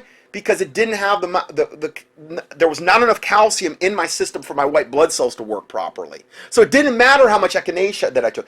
Echinacea will work much better if your immune system's already at a highly functioning level, is what I'm trying to say. In other words, typically herbs, I don't turn to herbs first. I turn to them typically after the person has a good nutritional status, because herbs tend to mobilize your body's reserves. They tend to be able to say, okay, let's actually activate this pathway. But what if you don't have the proper nutrients stored in a given organ or in a given system to mobilize? Like you don't have enough calcium to mobilize the white blood cells. Well, the echinacea might be signaling your immune system to do that, but if you don't have the calcium, it doesn't matter, because the echinacea can't do that. Silver actually acts as a secondary immune system and will work independent of your own immune system, which is one of the reasons it's so amazingly preferable in a life or death situation. Okay? But I'm always seeing, okay, but let's build the foundation really good. Our primary immune system with these things. And there's obviously other things. Zinc is a huge thing with your immune system. That's another huge factor as well. But I'm saying, I've never seen impact. I mean, I feel like a totally different person now, being on this calcium. And now I'm only doing it every 3 days. I do like a quarter, I don't know, half a teaspoon of that powder, calcium lactate powder. That's it. And I'm taking on average, 2 C400 a day. I went through 360 in a week, and I was still sick as a dog. So, again, I believe this kind of stuff happens to me because I'm reaching thousands upon thousands through the ministry, so that I can maybe say, okay, God showed me this. This was a pretty severe way to learn this lesson. Because I'm telling you, these strains that they got out right now are so insane. This is another reason. Is that the strains, these super strains, and I do believe it's from all the massive overuse of antibiotics and these types of things that are in the environment, and all the ways they're trying to make us sick, and who knows what they're creating in laboratories, and people are getting sick with these strains that our immune systems have never seen. So our bodies are potentially going to be dealing with things now and in the future that they never had to deal with in the past. So it behooves you to have the highest functioning immune system as possible, because obviously, like, I'm serious, I would have either been dead or way in the hospital had I not been taking what I was taking. Guaranteed. There's no doubt in my mind I would have been. So I want to thank you for your prayers, and I want to do, hopefully impart back to you that knowledge that I just gave you, because it's so huge, the difference I feel now. And I was really getting like freaked out. I'm like thinking, man, is there something like clinically really wrong with me? I mean, my immune system was bad, but now it's like, come on. Is it normal to take 10, C400s per day? No, it's not. It's ridiculous. But man, when I added the calcium, man, it's all over. I feel great. So anyway, I don't want to say more about that. I'm sorry I took up a lot of time there. But that could save some lives, what I just said. Seriously, that could seriously save some lives. So I'm going to go ahead and play this next clip. Remember, this is Prepare for No Food, Water, and Power by Inauguration Day. Okay, so here we go. I do want to say that for those listening, though, it's interesting. You and I, we don't talk. This is Mike Adams and Dave Hodges. This is the tail end of this interview that we're looking at here. Other than when we're doing interviews. So the fact that you and I have come to almost the same conclusions through independent analysis. Okay, so the Bible says out of the mouth of 2 or 3 witnesses a thing is established. You see people like Mike Adams, who specializes in the health realm. You see, and I know Mike Adams is not a Christian, I get that, but a lot of the information he puts out is rock solid regarding the vaccination issues, regarding a lot of the health issues, regarding a lot of even the political issues. He's very, very aware of that. And then you have Dave Hodges, and it's not just about Dave Hodges, it's about the people he brings on and the research that they're bringing forth that's just ringing true with the research I've been doing. And again, when you start to see all this cross-confirmation, that's a pretty good sign that you're moving in the right direction. Really says something. We don't compare notes. I mean, we haven't talked about this stuff before the show. Well, no, but the truth is the truth, and I will tell you this. People in the intelligence community talk. People in the various agencies talk. Let me just give you one example of what I'm talking about. In 2014, during the Central American immigration invasion, I was writing a lot about how they're being intermixed with terrorists, these immigrants coming in, and this is the real threat. The threat's not so much from the immigrants, except when they're unscreened. They can be unhealthy and bring diseases we don't want to be exposed to. But other than that, I said the real threat is with these terrorist cells coming in, and I had documentation. I had documentation from DHS and from places like the Tucson Police Department.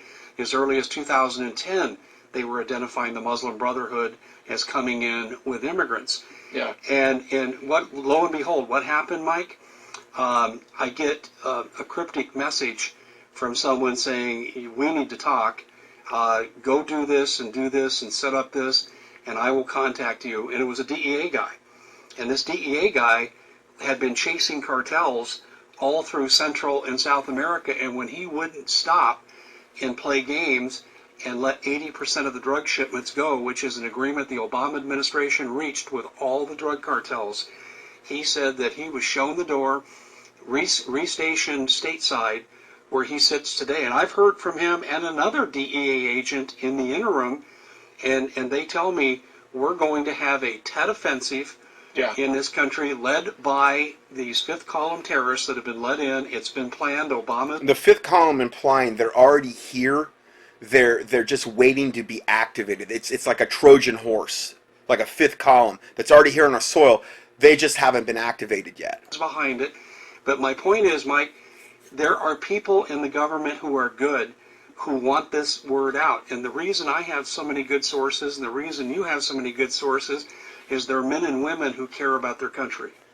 See, and that's the thing, is there are people, good people in our government that want this information out, that want me to be doing what I'm doing, that want Dave Hodges to be doing what he's doing, Mike Adams to be doing what he's doing, getting this out to as many people as possible to hopefully create enough awareness and to create enough of a critical mass and hopefully enough prayer going up, which I think is the most important thing about it, because people are actually, Christians are aware, that this thing will be averted. Without that, I don't see there being any way that we can escape some kind of cataclysmic thing in the next month without those factors in play.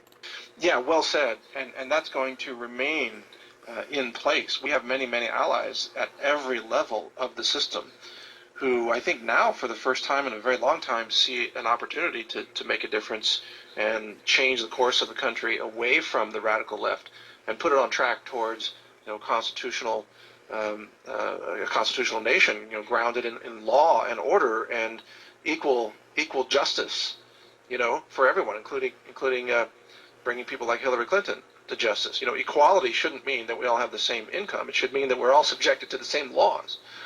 That's what equality really means. But I would add this. Remember that there are all sorts of different factions involved here, including La Raza, in California, as you've written about, and the DNC, the Democratic, the Democrat hub of power, and then the globalists, and so on. Many, many different factions at work. The radical Islam faction, and so on. These different factions have very different levels of competency. And as is obvious by the fact that the DNC was so easily hacked, they have really horrible cybersecurity.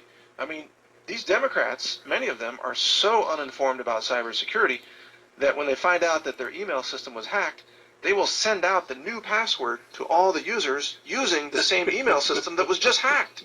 I mean, that's how stupid they are.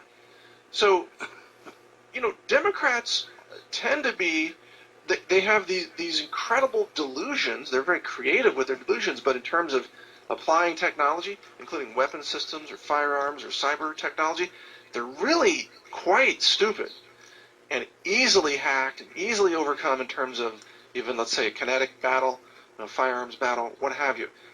Okay, so I just wanted to throw that little clip in there with them, kind of add a little bit more of a positive slant on, yes, there are good people in government. Yes, the left is really, they're just not they're not the brightest bulb in the light socket. Put it that way. They're really not. I mean, you look at the snowflake millennials. You look at the ignorance of them. The Black Lives Matter, the La Raza, these people, the lesbian, gay, bisexual, they are, talk about not looking at the facts. Talk about drinking the Kool-Aid and asking for seconds. They are just not very bright. And I don't mean that in like some mean, I'm just saying, I'm telling you what I'm seeing. They're not that bright. And there are a lot of very bright people in government that do want this information out, that are hoping, again, that we get this information released, because mainstream media is fighting this tooth and nail, like this type of report. I wonder how many of these emails that I send out when I release this, when I do send it out, will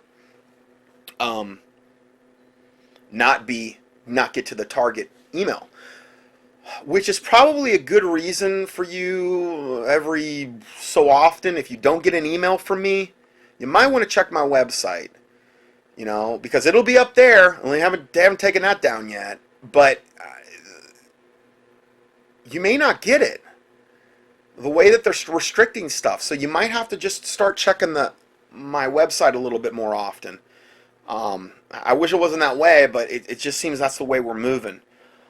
All right, let's go to the next one. This is Paul Martin on the upcoming crisis.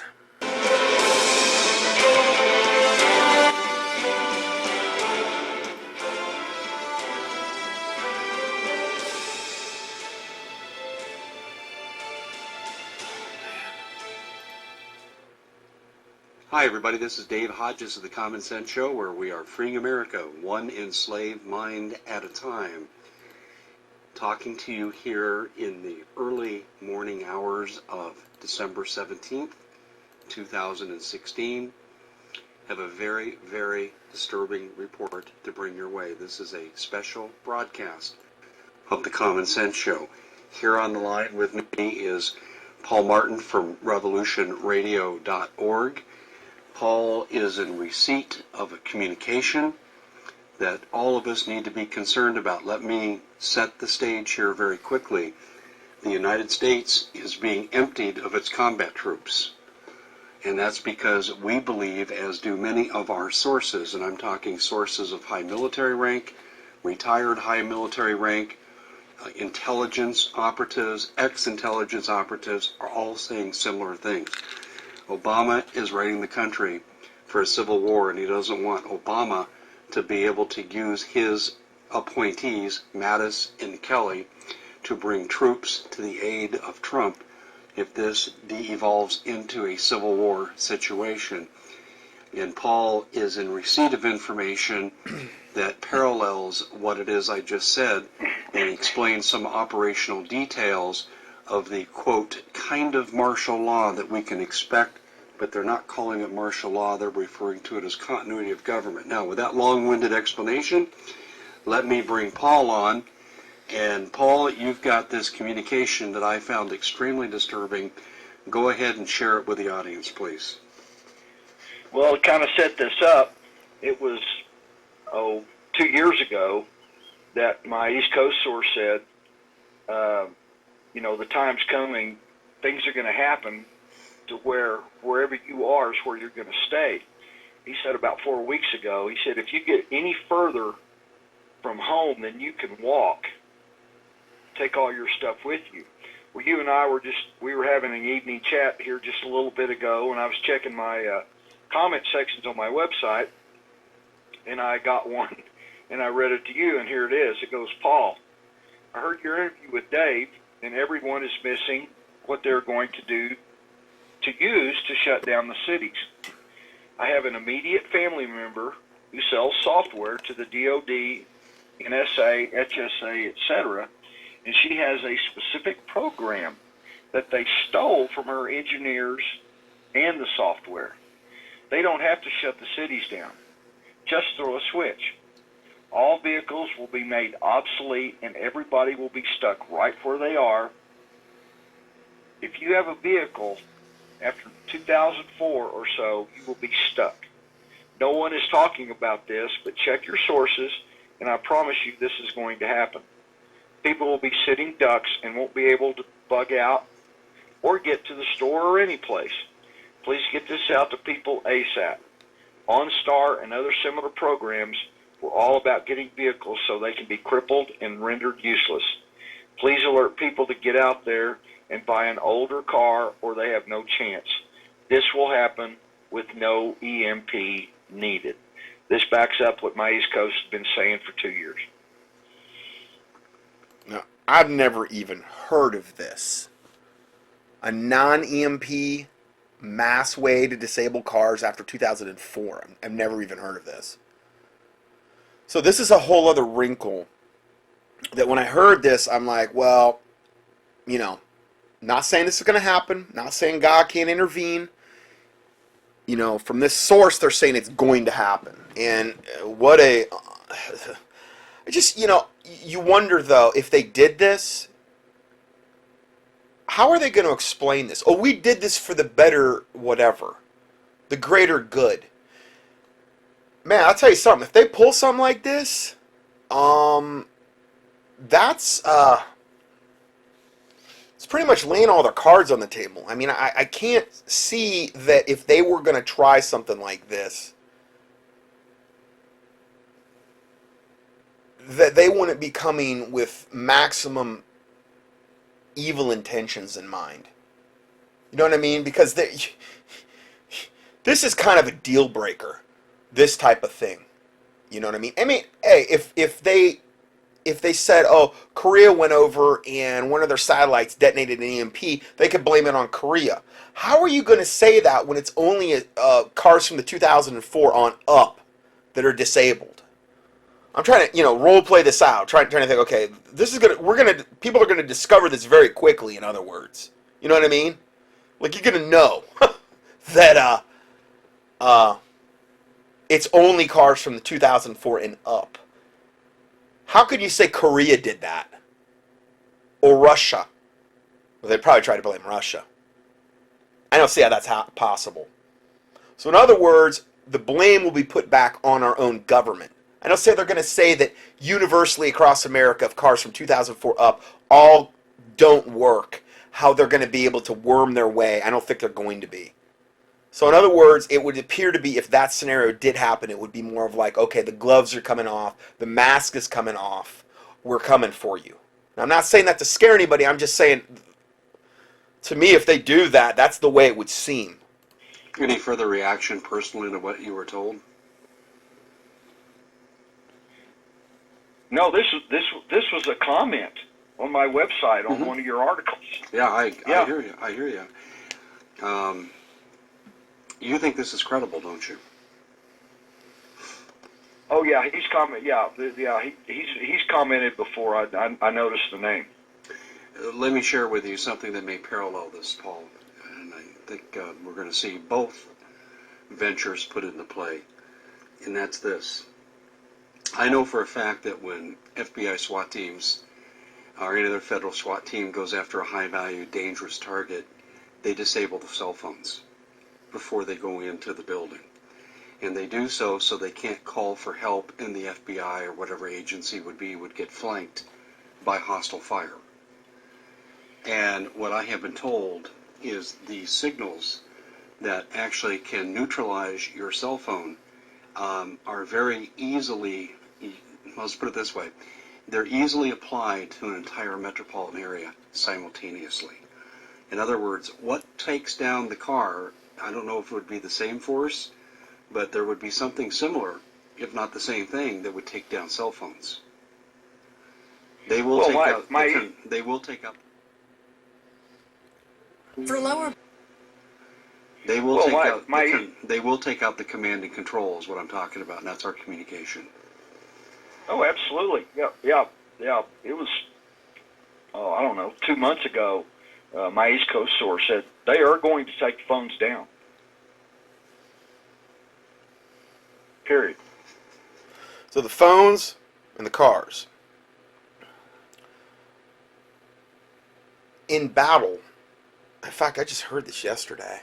There was a guy, actually he's going to say it here. That the most, what John Moore said, that when he went to Vietnam, the scariest thing he ever encountered in battle was when he couldn't communicate. Communications is a huge deal. Obviously, it's what I'm doing right now. I'm communicating to you. I'm communicating to you the plans of the enemy. When you have no communications and you're like flying blind and you don't know what's going on, that can be a very kind of terrifying scenario, because it's like, what's going to happen next? You have no heads up. You have no way to really prepare for maybe some unforeseen scenario. So communications are very, very important. Regarding this, I think they're going to talk more about this too, regarding communications. So you've got to have ham. You've got to have CBs. So he said you got to have ham. So everybody, we need to go out and buy a lot of those canned hams. We got at least 100 of them. 100 canned hams for communication purposes. Just kidding, teasing. No, ham radios is what he's actually in reference to. Now, that's, again,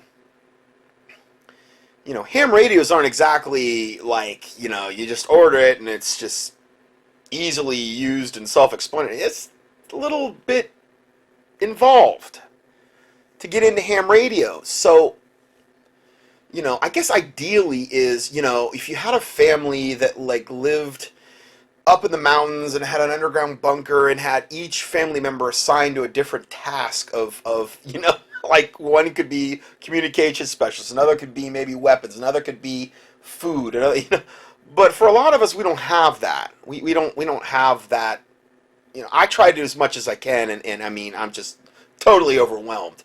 I do have some alternate communication methods and stuff, and I hope that maybe that will be very useful to me in the future. But I haven't been able to pursue all this stuff, and even with years of whatever, it takes a lot of time too. There's a lot of effort and time that need to be involved, but it's just something to think about. It's one more element to what we're looking at here that it's good to be made aware of. There's great handsets out there for you to put on your and you can buy an antennas to put on your vehicles. There's ham clubs everywhere. I suggest you get with your local ham club and have a way to communicate. I was on John Moore's show about 3 years ago, and he asked me a question. He said, Paul, do you know the most frightening thing I experienced in Vietnam? And I go, lime green tracers going over your head? And he goes, no, lack of communications. But with this email on the vehicles, it fits perfectly, absolutely perfectly from what I'm getting from my best source. And yeah, I carry 2 bug out bags in my vehicle at all time. I mean, the furthest I get from home is Denver, and I can walk from Denver back home. I can live for 3 days on my bug out bags, but I suggest everybody get some bug out bags, look them up, see what they are, see what's in them. Okay, if you don't know what that is, it's like a bag you would basically take with you that would have enough survival things in the bag in order to get you squared away for a few days. Where you could survive. I need to actually go through mine. Where you could survive. You'd have food, even some water. They've got like water pouches and stuff you could get. I mean, you're not talking about a lot of water here because water's heavy. But, I mean, things like that would be essential. Let's say you were worst case, I don't know, worse because it could be worse than this. Let's say you're 20 miles away from your house and all the vehicles went down and you got to hoof it home. Well, if you have a bug out bag, then what ends up happening is you've got the necessary food and water to keep calories in you and hydration in you to get you home. You also need to have the footwear in your vehicle in order to do that as well. Okay, because let me tell you, I've done a lot of walking over the past since I've been up here, and I'll go up to the certain tracks and walk and things like that. And if your feet aren't conditioned for walking long distances, and even worst case scenario, say you're a female and you're in a set of like, I don't mean high heels, but I mean that would be unbelievably bad.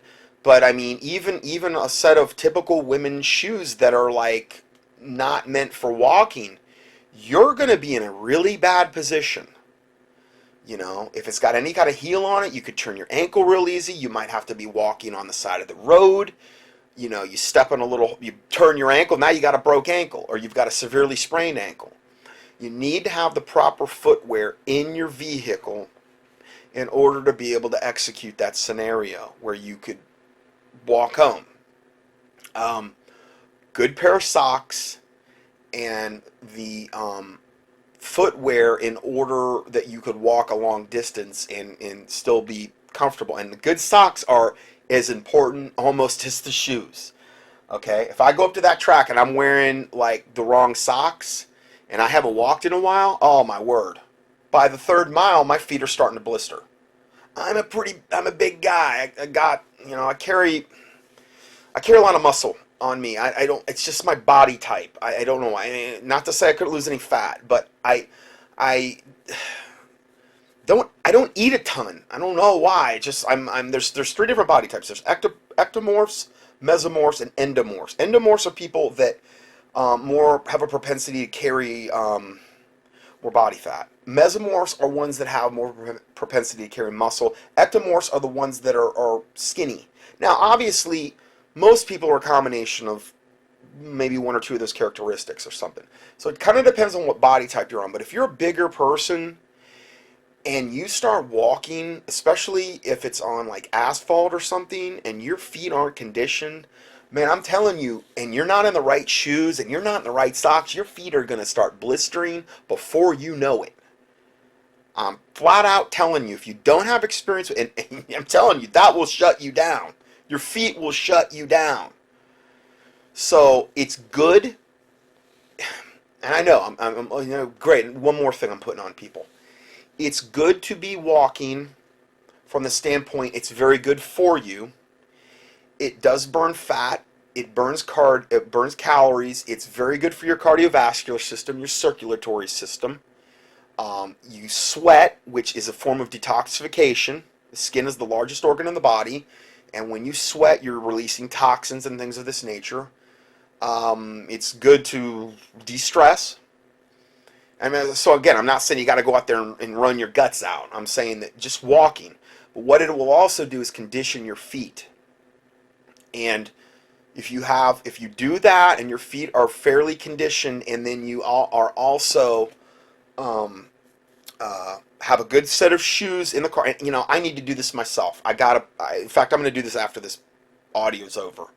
I need to do that because I'm not even practicing when I'm preaching over here. Okay.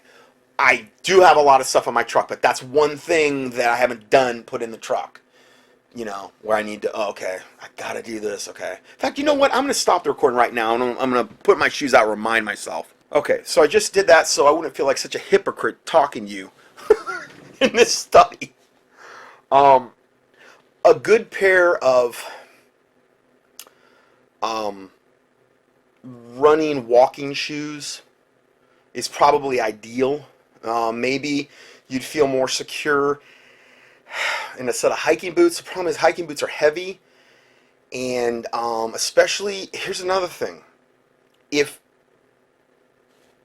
you do that and you have not worn the hiking boots before and they're not broken in, that by itself will cause blisters. So whatever you put in your vehicle, you need to have tested it and broke that in as well, ideally. Now, granted, with a pair of walking or running shoes, it's not as crucial. It's not as crucial, okay?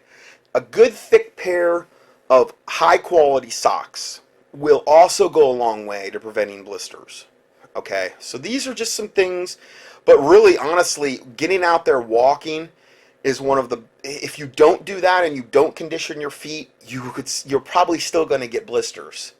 Unless you're, you know, I guess somebody that's very light. You know, I'm a big dude, so, you know, it's one of those things where I gotta, you know, it's for me to get blisters is much easier than for somebody that weighs 150 pounds. You know, so it kind of depends on the individual. Some 150 pounds, it's not as big of a deal because they're not going to be putting that kind of, but still these things I'm saying you do apply. This has kind of turned into like this multitasking prepper study as we go along today. But it's like I think of something and I'm thinking, well, this is probably the Holy Spirit convicting me about this because I've run into this stuff personally. And these are things that, oh, you know, I need to mention this in a study. And then they come up and I'm like, well, I should mention it now. Why bother waiting? I might forget later. All right, so let's go back to the report here. Quickly. Yeah, not to do a shameless plug, but along those lines, you know, I represent Numana Foods, and they have what's called a... Now, this is a shameless plug, so come on. Grab-and-go bucket. And I got a bunch of... Yeah, he says that they got this grab-and-go bucket. Now, I looked at this last night, and, I mean, it's good. It's much better than what you're going to get from, like, My Patriot Supply, okay? It is, as far as the quality of what's in it. It's non-GMO, and they make sure that that is okay.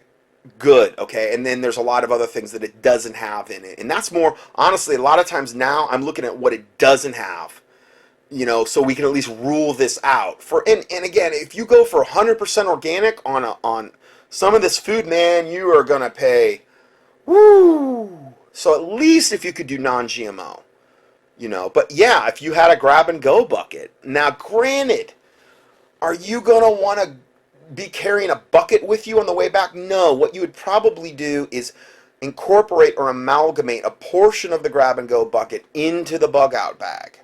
If, let's say, you don't even have this type of food and you're starting from scratch. Now they've got all kind of bug out bags. You could probably go, well, to a lot of these websites that they list.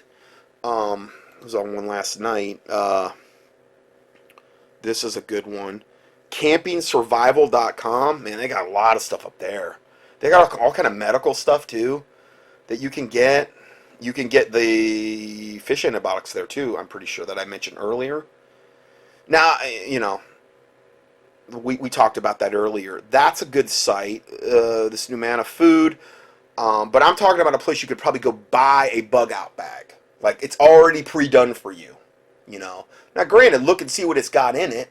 Because if you look at it and you're like, well, it doesn't have near enough food, or it doesn't have near whatever, okay, So shop around. I don't really have,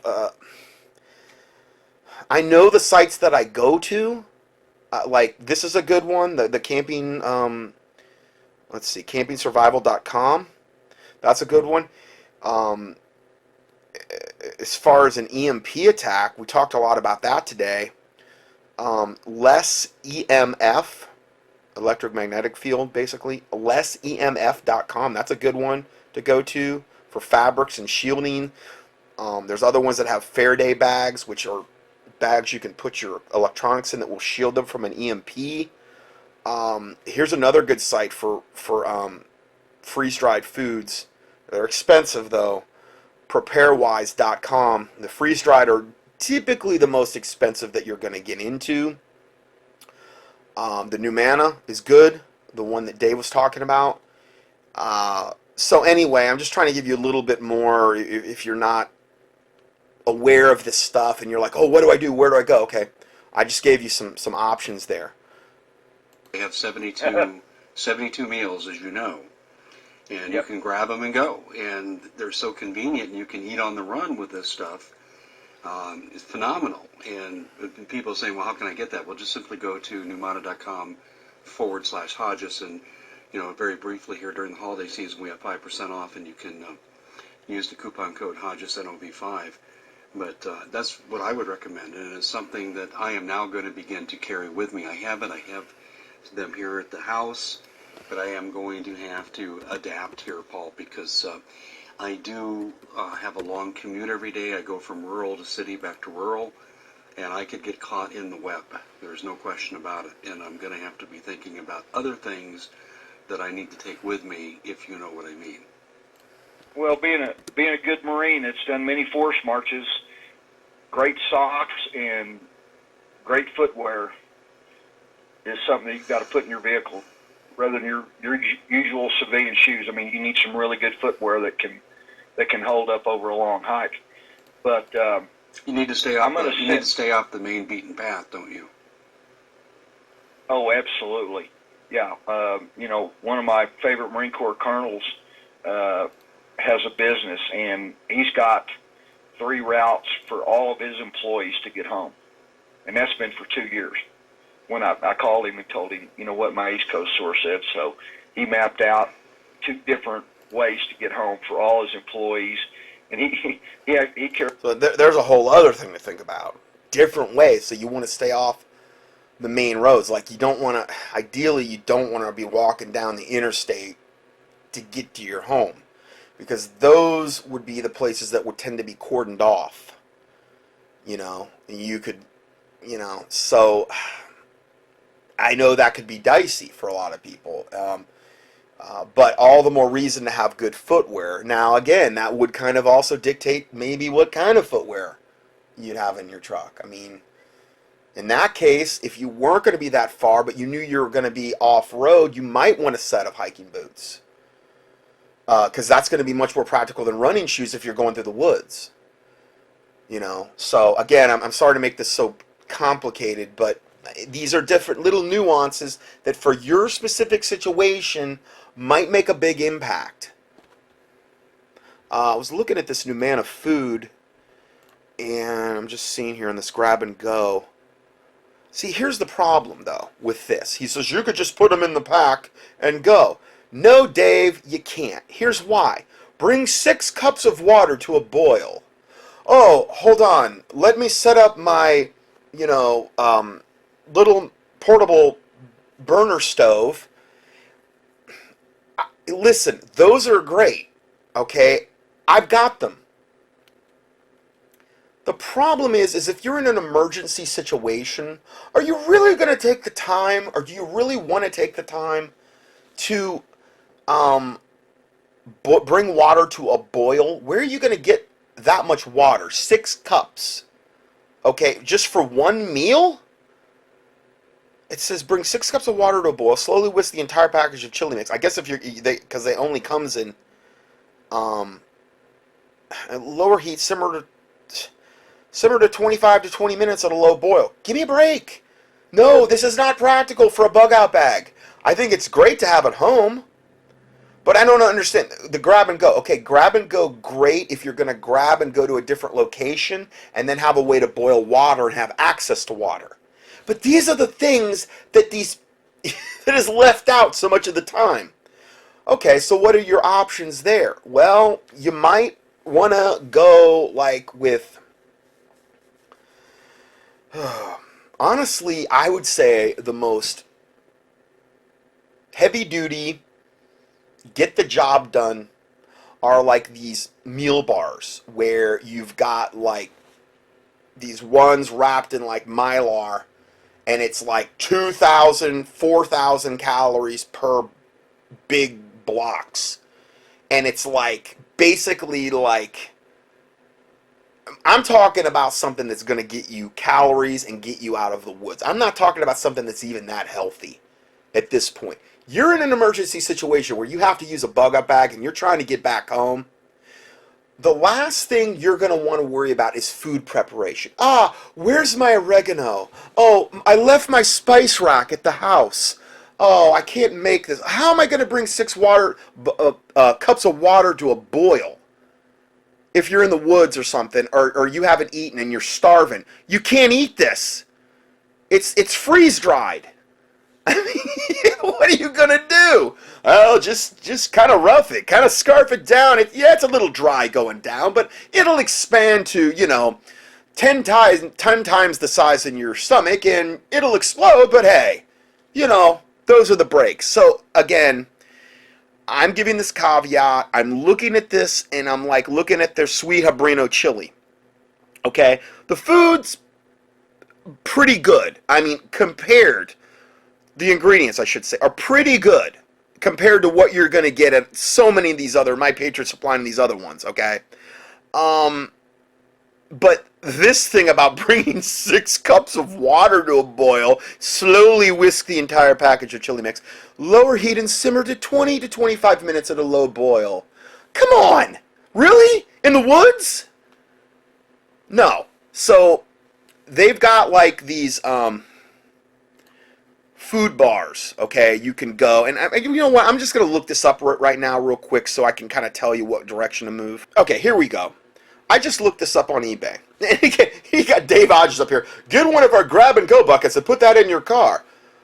Okay, if you got a bug-out location to go to, that's all well and good, where you can boil water and you can, but if you don't have that, that is the most impractical thing I've ever heard. You can't use that. Obviously, trying to get back to your house if you're 20 miles away and use that as a food source. Here's something you can use, though. What you want is something you don't have to make. You don't have to, like, prepare it over, a stove or something. Okay, 9 variety pack of emergency camping survival food bar energy rations. Okay, there's 9 bars, there's $18, so it's basically $2 a bar. Okay, and again, there's certain things I'm going to get picky about, and there's certain things I'm not. This is not one of those areas where I'm going to get super picky, because this is emergency. This is like life or death. The biggest thing here with this, I would say, is you want to get something with a decent shelf life, because let's say you put these in your bug out bag and they expire next month. Oh well, you don't want that. I mean, like these are really good. New Millennium bars, formally packaged to endure temperature extremes, has an extended shelf life of up to 5 years. Low sodium. They're 400 calories each, which, is a little light on the calories, but, if you weren't that far away, obviously 9 bars is going to get you a long way. These food bars maximize physiological efficiency of water by including low sodium. Okay, so I kind of get that. But then again, of course, it's not going to be as much of a factor in winter, but in summer, you kind of need the sodium, so you need more water. But anyway, it's lightweight. So something like this, I guess I made the whole point to say this. Something like this is way more practical than having freeze-dried food in your car or beef jerky. Okay, the problem with beef jerky is it doesn't have a very long shelf life, and it's not really good to high temperature extremes. You know what I mean? Loaves, fine. Okay, beef jerky, great. Okay, now here's what I was talking about. These other ones. Here's a 9 meals, 3-day, 3,600 calorie emergency survival food, basically ration brick. Now, granted, the ingredients are going to be not good in these things, but listen, on this one, I'm not going to sweat it. You're trying to basically get in calories, okay? I'm not going to worry about if it's, organic or whatever in this particular type of situation. It's just like in emergency medicine. Listen, do what you got to do to save someone's life, but you can't drug a body into good health. So, again, it's one of those things, look at this in a reasonable way. There's all kind of different of these, and I have no clue. You can go up there, look, see which one has the best ingredients. They're not expensive. Like this 3,600 calorie food bar, 9 meals per bar, 5-year shelf life, 400 calories per meal. Okay, it's $12, $12.34 with free shipping in America. That's what I'm talking about. Okay, and guess what? There's no preparation involved. Again, this little thing that I just told you could literally save your life. Because what if you did this? What if you just went out and I'm not blaming Dave. Dave's a good guy. Okay, I'm not saying that. But what if you just did that? You throw that in your car. Well, I've got my food covered. And then you realize when your car goes dead, or when, let's say, they've shut down the highways and you got to hoof it back home. Let's say you even got your hiking boots, you got your good socks, you got your bug out bag, and you think you got your food covered. And then you realize it's all freeze-dried, and you got to bring 6 cups of boiling water to make one meal. Which is really practical to do if you're in the woods, in low-light environments, and, just stoke up a fire there and make sure you have your cooking pot and your thing to heat the water. We're talking things just got way more complicated for you. It literally could mean the difference between life and death. Okay? This one thing is huge. This is huge. So, I really like those food bars that I just mentioned, because to be quite honest, they look like the ingredient list looks pretty good in them. Much better than I'm sure these big food ration bar things are. 9 meal variety pack emergency camping food survival energy rations. So just key in eBay 9 meal variety pack emergency survival food. You'll find them. It's a little more expensive because you're getting you're getting 9 meals, 400 calories each. They're in their own individual bars, which is kind of nice. And it's a variety. You get lemon, cherry, vanilla, apricot, a whole bunch of different things, so you're not going to go through so much food fatigue. These other ones, it's the same stuff, and it's like a cookie dough. Granted, if you can't afford it, for $12 you can have 9 meals, 3,600 calories, It gets you down the road a far way. You know, as long as you have the water with you, remember, you're going to need the water with you because you need water too. I typically carry water in my car all the time anyway, so I'm pretty good on that. But you would want them in the lightest containers you could have them in. And this is a little thing that I just told you that I really think for a bug out bag scenario is the way you want to go. Okay? Don't go with dehydrated. Don't go with freeze dried. Don't go with anything complicated. You want this to be the most uncomplicated thing in the world. Anything that goes in your bug out bag. You want whatever you got in there to be a helpful thing to you, not a hindrance, not a hassle. Because the time you're saving and all of these other things may save your life or someone else's life. So, I'm sorry, I'm really getting off on a lot of rabbit trails today, but this stuff is coming up and it's like, man, this is kind of important. He's a plasma cutter in his car or his SUV, because I mean, from where I'm standing to Denver, they've got those cables. Man, now that guy's really going the extra distance. He's got a plasma cutter in his car. I guess to cut through cables if they put cables up. Well, you know, hey, set of bolt cutters. I mean, could be. I don't know. I mean, I'm not telling you to do that, but those tight cables all the way to Denver, he's got a plasma cutter where he can cut them. Well, that's good because that guy could potentially save a lot of other people's lives. You know what I mean? Because he could be cutting that, and then other people could be logistically helping him while he's doing that. So, yeah, God bless him. And get home. But I'm going to send you this email, and I'll let you put it in an article. But I suggest everybody, you can go to youcansurvive.com. My good buddy Kenny Lewis that has got a great list for bug out bags, and I've been carrying them for 3 years everywhere I go. Oh, youcansurvive.com. Hold on, let me just play that again because I missed that. My good buddy Kenny Lewis that get home.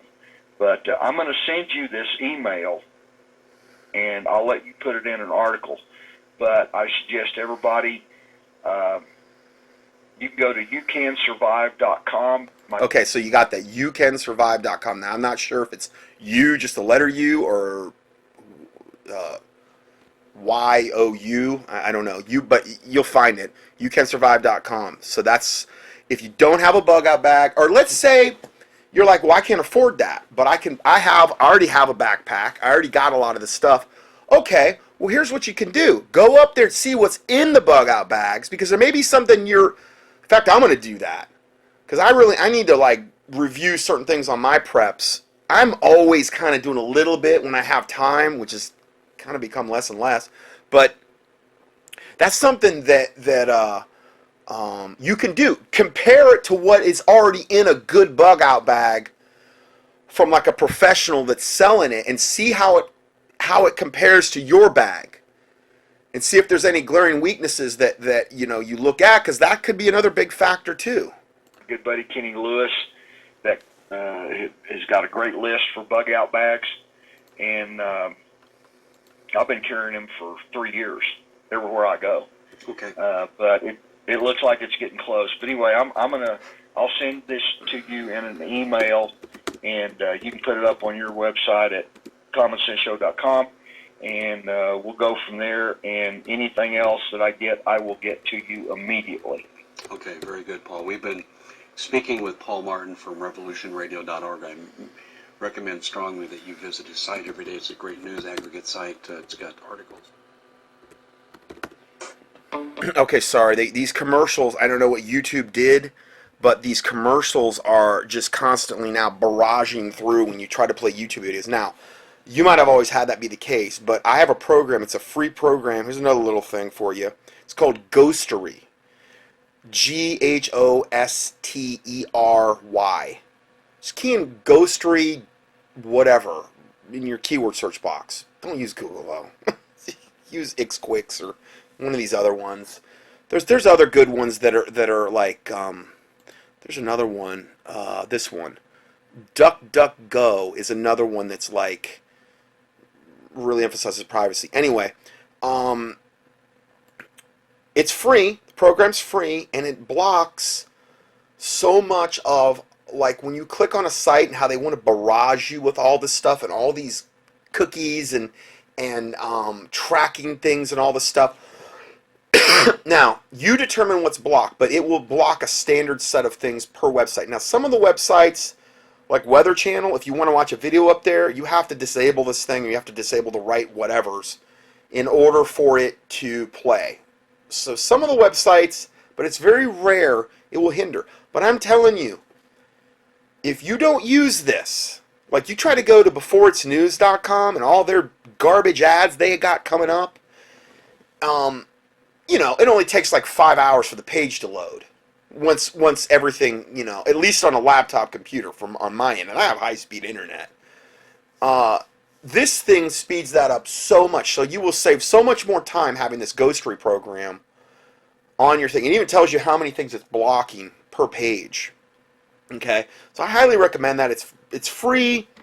You know, go ahead and avail yourself to it. I'm going to go ahead and go back to this interview though now. Before it got interrupted. When you hear this, we would encourage you to immediately take action.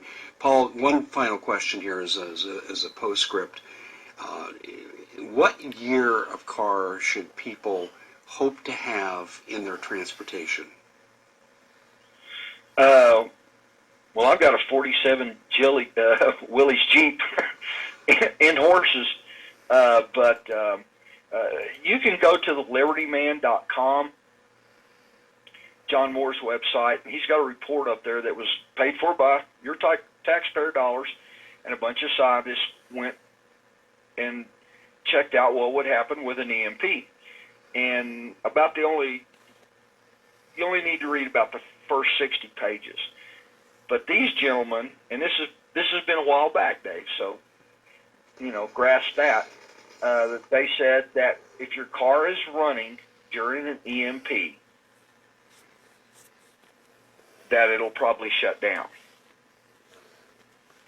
But it should restart. If your car is off during an EMP, it should start right up, but you'll lose some cosmetics. But with what I just read you, do you want me to read it again? No, I got it. Paul, I got it. Okay. It's crystal clear. Well, meaning, but what he just read him is this switch. Whoever they is, flip our government, and your car is totally disabled if it's beyond like 2004 and up or something. You know, so that's something I never even heard of. So again, I don't know how credible that is. I have no idea. They're not even 100% sure. He says it confirms with his other intel. Okay? So, you know, something to pray about, think about. I'm not saying run out and buy a car that's, you know, 2000 whatever, 3 or below, or whatever he's saying. But they did present that scenario. Okay. That car ain't coming back. But are we talking pre-2004 cars is what you hope that you will have? Yeah, it says in the email, all vehicles will be made obsolete and everybody will be stuck right where they are. If you have a vehicle after 2004 or so, you will be stuck. That's a quote.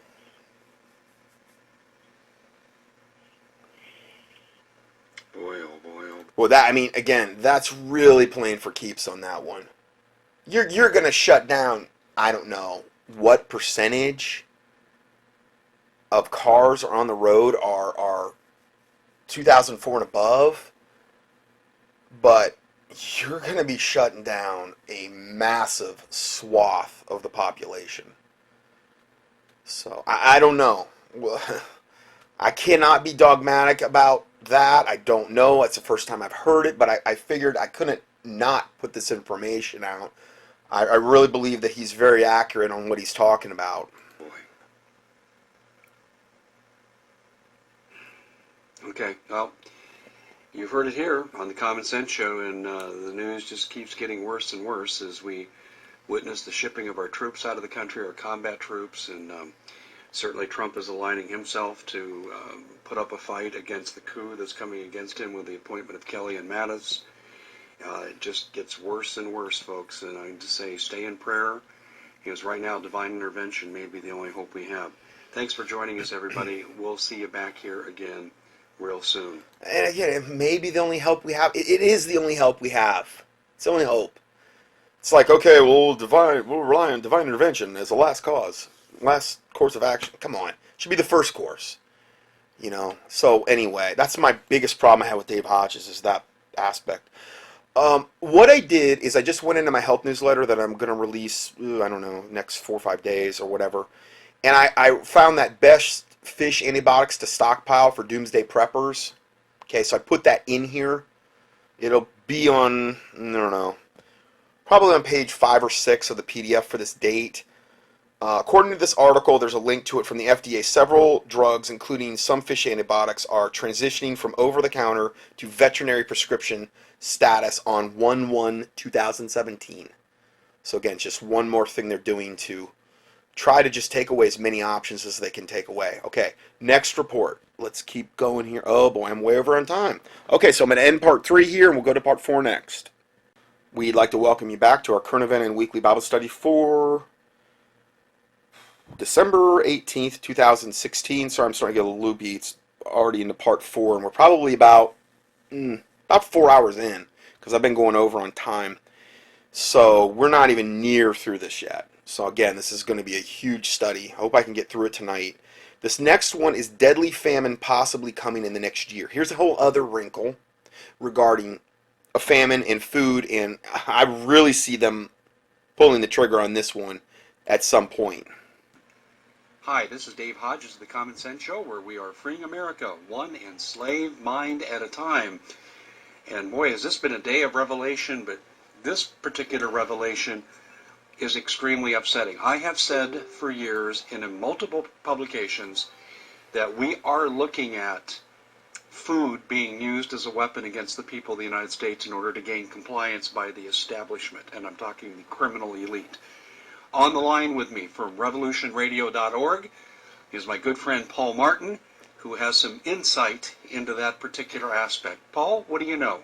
Hey, Dave. Well, I stay in constant contact, have over the years with Ed Petrosky in Kansas. He's a very large landowner, lifetime farmer. He did spend the time in the nuclear industries. The guy's pretty smart. He has two nuclear engineering degrees, and he keeps me updated on, they're fudging the numbers on the crop numbers and how much we really have, and about droughts around. I mean, he keeps me dialed in pretty tight with what's going on agriculturally around the world. Well, he called me this morning, and he had a visit with a lifelong friend. The guy's an auctioneer, and they were having coffee, and he lives in southeastern Kansas, and this auctioneer said, Ed, we're in bad shape. He said, we're auctioning off farm after farm after farm after farm.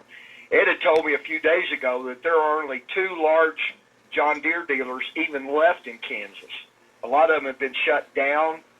Some of them have been absorbed by smaller companies, but that gives you a big sign that nobody's spending. But anyway, this auctioneer said, they're having to sell everything. They're 1 year, 2 year arrears to the banks. And he said the banks, and Ed said a few days ago, he said the banks are not loaning anything. So these people don't have the money. The people that still have their farms, they don't have the money to buy seeds, fuel, and everything it takes to put in a crop. And now then we're losing. No telling. The auctioneer didn't give him numbers on how many farms that they're auctioning off, but he said it's a lot. But as I was talking to Ed, we've been talking about famine for a couple of years, especially with worldwide agricultural events that are going on, crops going bad, freezes, floods, South America, China. Russia hadn't been too terribly affected by anything like different parts of the world. But it's time for people to, if you don't garden, get ready. You've got all winter to read up on it.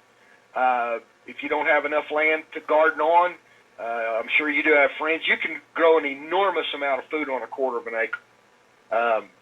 And there's all kinds of, you can read 24 hours a day on gardening and what to do with. Here's my caveat on the gardening. I think it's great. I think it's wonderful. Here's my thing, though. If the world is in total chaos and you're in a hunker or bunker type of situation, and let's say it's not safe to go out on the streets or on the road, how are you going to have a garden and not have the thing raided or become an instant target because you have the garden? That's all I'm saying. I think it's wonderful. I think it's probably the best way you can go. You have total control over it. But I'm just saying that let's say okay, I'm relying on the garden. That's not a very secure thing to be able to rely on, because you literally have to wait for, however long, to plant, to do the weeding, to bring the crops up, and then to harvest them. There's a lot that could go wrong in that time period. Whereas if you had storable food as, like, let's say your primary backup, and you're in a scenario where you cannot garden. I mean, it's not safe outside or whatever. I just think that that's much more practical. Now, have gardening as an option, as a something that, okay, it's not that bad. I don't really necessarily need to dig into my food reserves. Or let's say you need the food reserves in order to get you to the point where you can bring the plants to harvest, where you can actually, let's say, get them out of the ground, can them, or do whatever you're going to do. The food reserves you're going to have are going to get you to that point where you're not starving in the meantime. Obviously, it's not practical to wait until, if you had no food reserves or limited, to wait for a garden to yield its crop increase. Okay, so that's all I'm saying about the garden scenario. Just something to think about regarding that. Ball plots and stuff like that. But this is not good, Dave. This is not good at all. No, it's not. In fact, we had Ed Petrosky on, and to add to his credibility, and it's been enough water under the bridge, I'm having trouble remembering, but wasn't he associated with some official position he held with regard to some farm bureau that he has insight into food supplies and so forth? That was a long time ago. He was part of the old farmers lawsuit back in the 80s against the government with a couple other friends of mine that was trying to get the government to put out the accurate numbers, and so we can get parity for our crops. So they've been hammering farmers for 30 years. Okay. But he's been connected with a lot of stuff within the agriculture industry, not only in Kansas but nationally. But he knows his stuff. He really does. But this is one you got to pay attention to, because your your family's lives are going to depend on this. And we've got, it's been a year. We've got 1951 cattle numbers. Well, we had Ed and Paul? So again, according to these agricultural numbers, the posturing, the farms being sold off, remember, the New World Order doesn't want a lot of autonomous, self-employed farmers out there. They made them, Monsanto sold them on the thing of Terminator seeds, where you got to go back to Monsanto to get their GMO Franken seeds every year, GMO crops, Roundup ready, the food itself is horrible on so much of this, unless they're growing organic. And then you're totally dependent on Monsanto, which is like the worst case scenario. It's no wonder these farms are going under. And I'm sure they're putting them in positions where, they're getting less and less and for their crops, unless they're subsidized from the government. So now you're relying on the government. It's a bad case scenario. So again, all the more reason to have food provisions, long-term food storage options where you're at, because we may not have a very long window of opportunity where we can get that. And guaranteed, they're going to use famine as one of the ways to control the masses. I mean, you look at Soylent Green. That was the very way that they were, and ultimately, eating humans. Soylent Green was part probably soy, part human. That was the whole kicker at the end of the show. That's a show I don't ever want to watch again. Man, what a depressing show that was. Ugh. My word. I don't ever want to watch that show again. But again, if they had their way, that's what they'd do. And they're terraforming the planet with the chemtrails. They're hyper-alkalizing the soil, putting all mega amounts of aluminum and barium in the soil, which are not conducive to plant growth. Also, when they're chemtrailing, which is what they've been doing out in California for years, they're making sure that as any kind of moisture patterns move in, they're chemtrailing ahead of it, which is making those moisture patterns basically go away, and it's not raining. So, they're in this constant state of drought, and so they're taking the water away, they're taking your ability to grow food away, they're doing all these things. Now, there are ways around it. There are all kind of cool ways to grow foods, like literally even on your porch and or your patio, stuff like that. Mike Adams, I think, has a lot of stuff along those lines. If you research the Health Ranger, Naturally News, pretty sure he's got a whole bunch of things up there where you can garden, and you don't have to have a garden plot. So if you're in a situation where you don't have any land, that is definitely a very good, sound, smart thing to think about doing, which could supplement your long-term food. I'm really big. The longer I go, the older I get, the more, and my dad taught me this, but don't put all your eggs in one basket. You know what I mean? It's always good to have options if you can. Okay, nutrient-wise, have your C, have your immune system things, have your calcium, have some silver, maybe have some of these fish antibiotics, have your medical kits diversified with whatever. I'm not telling you to go purely natural or purely medical. I'm saying it's nice to have options. Obviously, the more natural you can stay, the better. But the more options you have, it's always a good thing. And with food, you want options. You do not just want one thing. You're gonna undergo something called food fatigue. If you have a very, very limited, if all you have is rice and beans, you could think, well, I can live off this for a year. Yeah, theoretically that's possible, but your body is going to undergo something called food fatigue. And think about where it will start just basically, you'll get to a point where it's like, I don't care how hungry I am, I don't even want to eat this. And I know that, yeah, you get hungry enough, you'll eat it. True, but it's just nice if you can to throw some options into your food supply stores. Also, here's something to think about. Do you have any way to, okay, let's say you got rice and beans. Do you have any way to flavor them at all? And I don't mean MSG, I don't mean that garbage. There's a really good product called Herbamare, which is like an allspice. It's all organic. They've got a couple different kinds. Kind of comes in a bigger canister. You can probably find it up on eBay. You can find it at most health food stores. You might be able to get a better deal, though, on eBay on a lot of this stuff. I'm not saying that because I want to take away from local people at local health food stores, because I would prefer that's where you would go.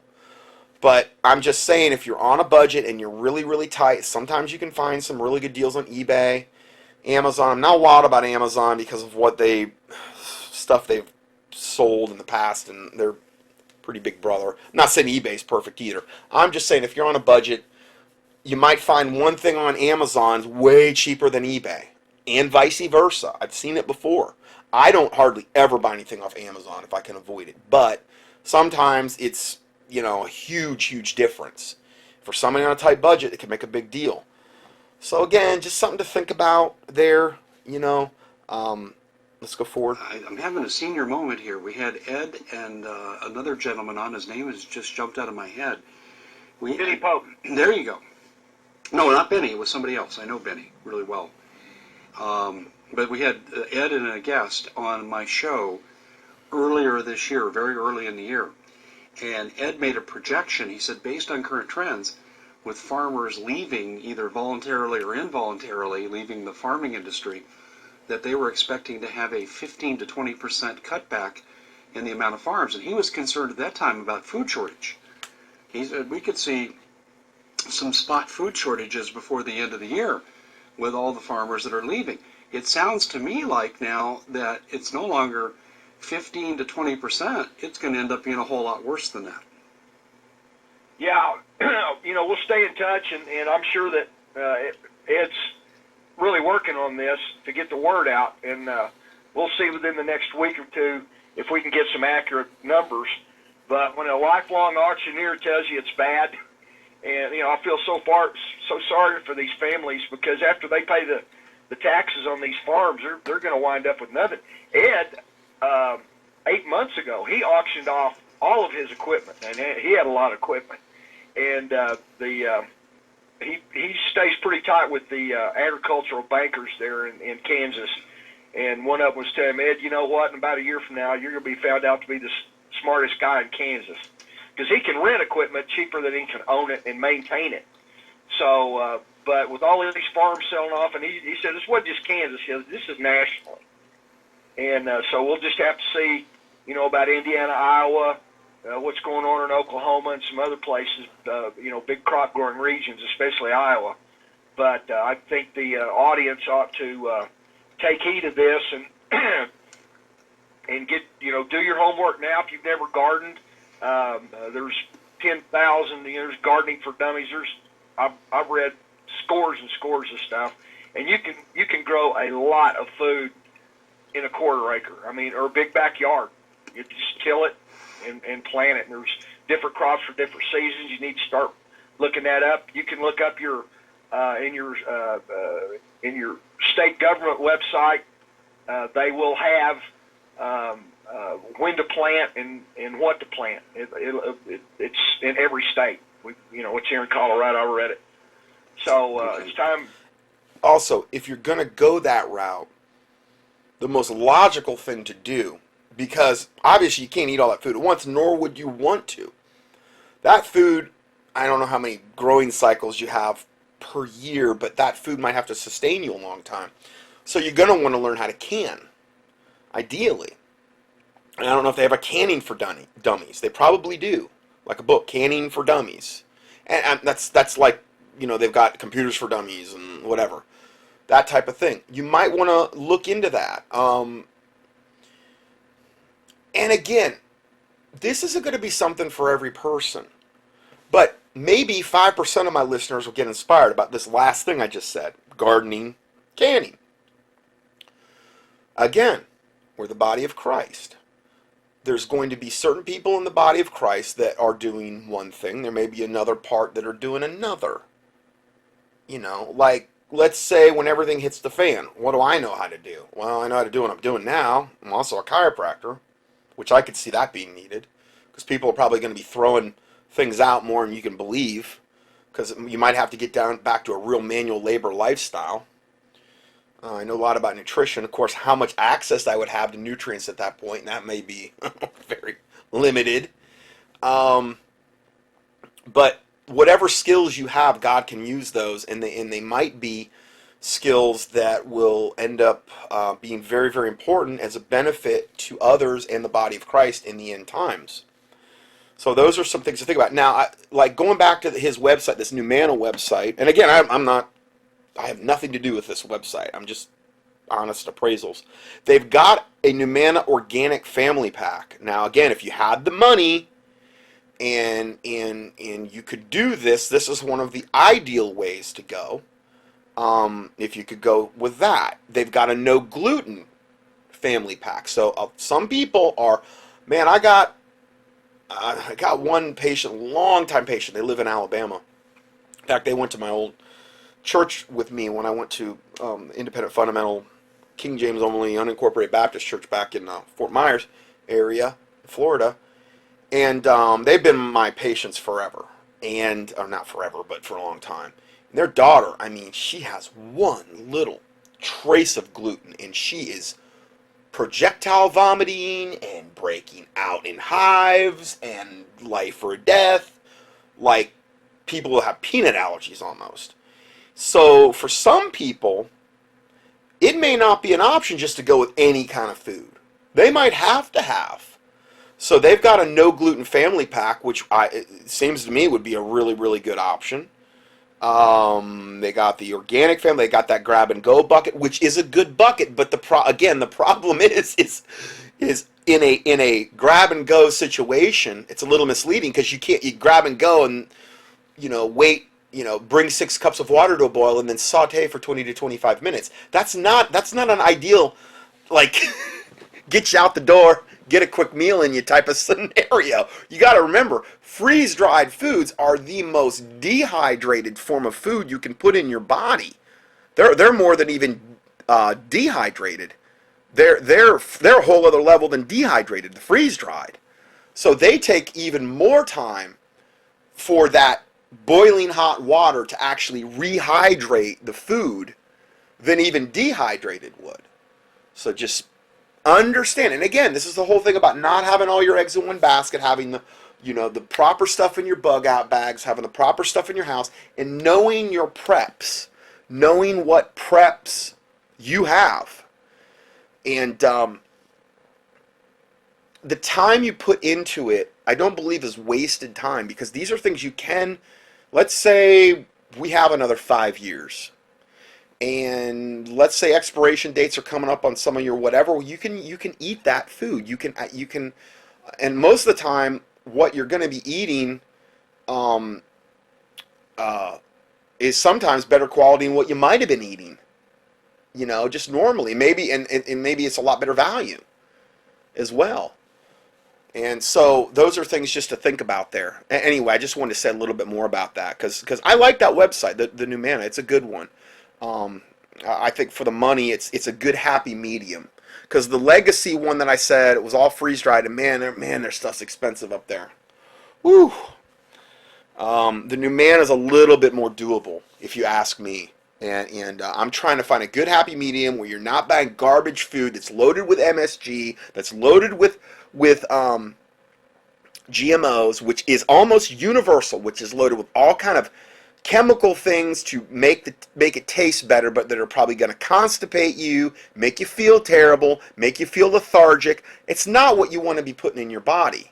You know what I mean? Because if you feel like garbage after you eat something, what good has it really done you? Let me see one more thing about these. These are soy-free, big one. You don't want soy. Soy is not fit for human consumption. It's highly estrogenic. It's cancer-causing. It's not meant to put in our body. Soy is horrible. Okay? GMO-free. No added MSG. No aspartame. No high-fructose corn syrup. Huge. High-fructose corn syrup's GMO. Because guess what? Where do they derive it? Corn. The main staple GMO crop is corn. So that by itself, just knowing that, I'm thinking, okay, this is good. This is good stuff. So anyway, this has turned into like a mini prepper study. It's just kind of the way, sometimes the Lord leads me in different ways, and I feel like I've just been very, very convicted. Let's go into some of this stuff. Let's talk a little bit about nuts and bolts. I like doing this. I mean, I don't know how my listeners feel about it. It might bore them out of their mind, but I feel like I'm giving you some practical information, rubber meets the road, nuts and bolts stuff that, it could make a huge impact in your future. Just some of these little things that I'm saying here. All right, well, let's go back to this. It's time to gear up and get ready. Well, I would say this is a footnote to this interview, Paul.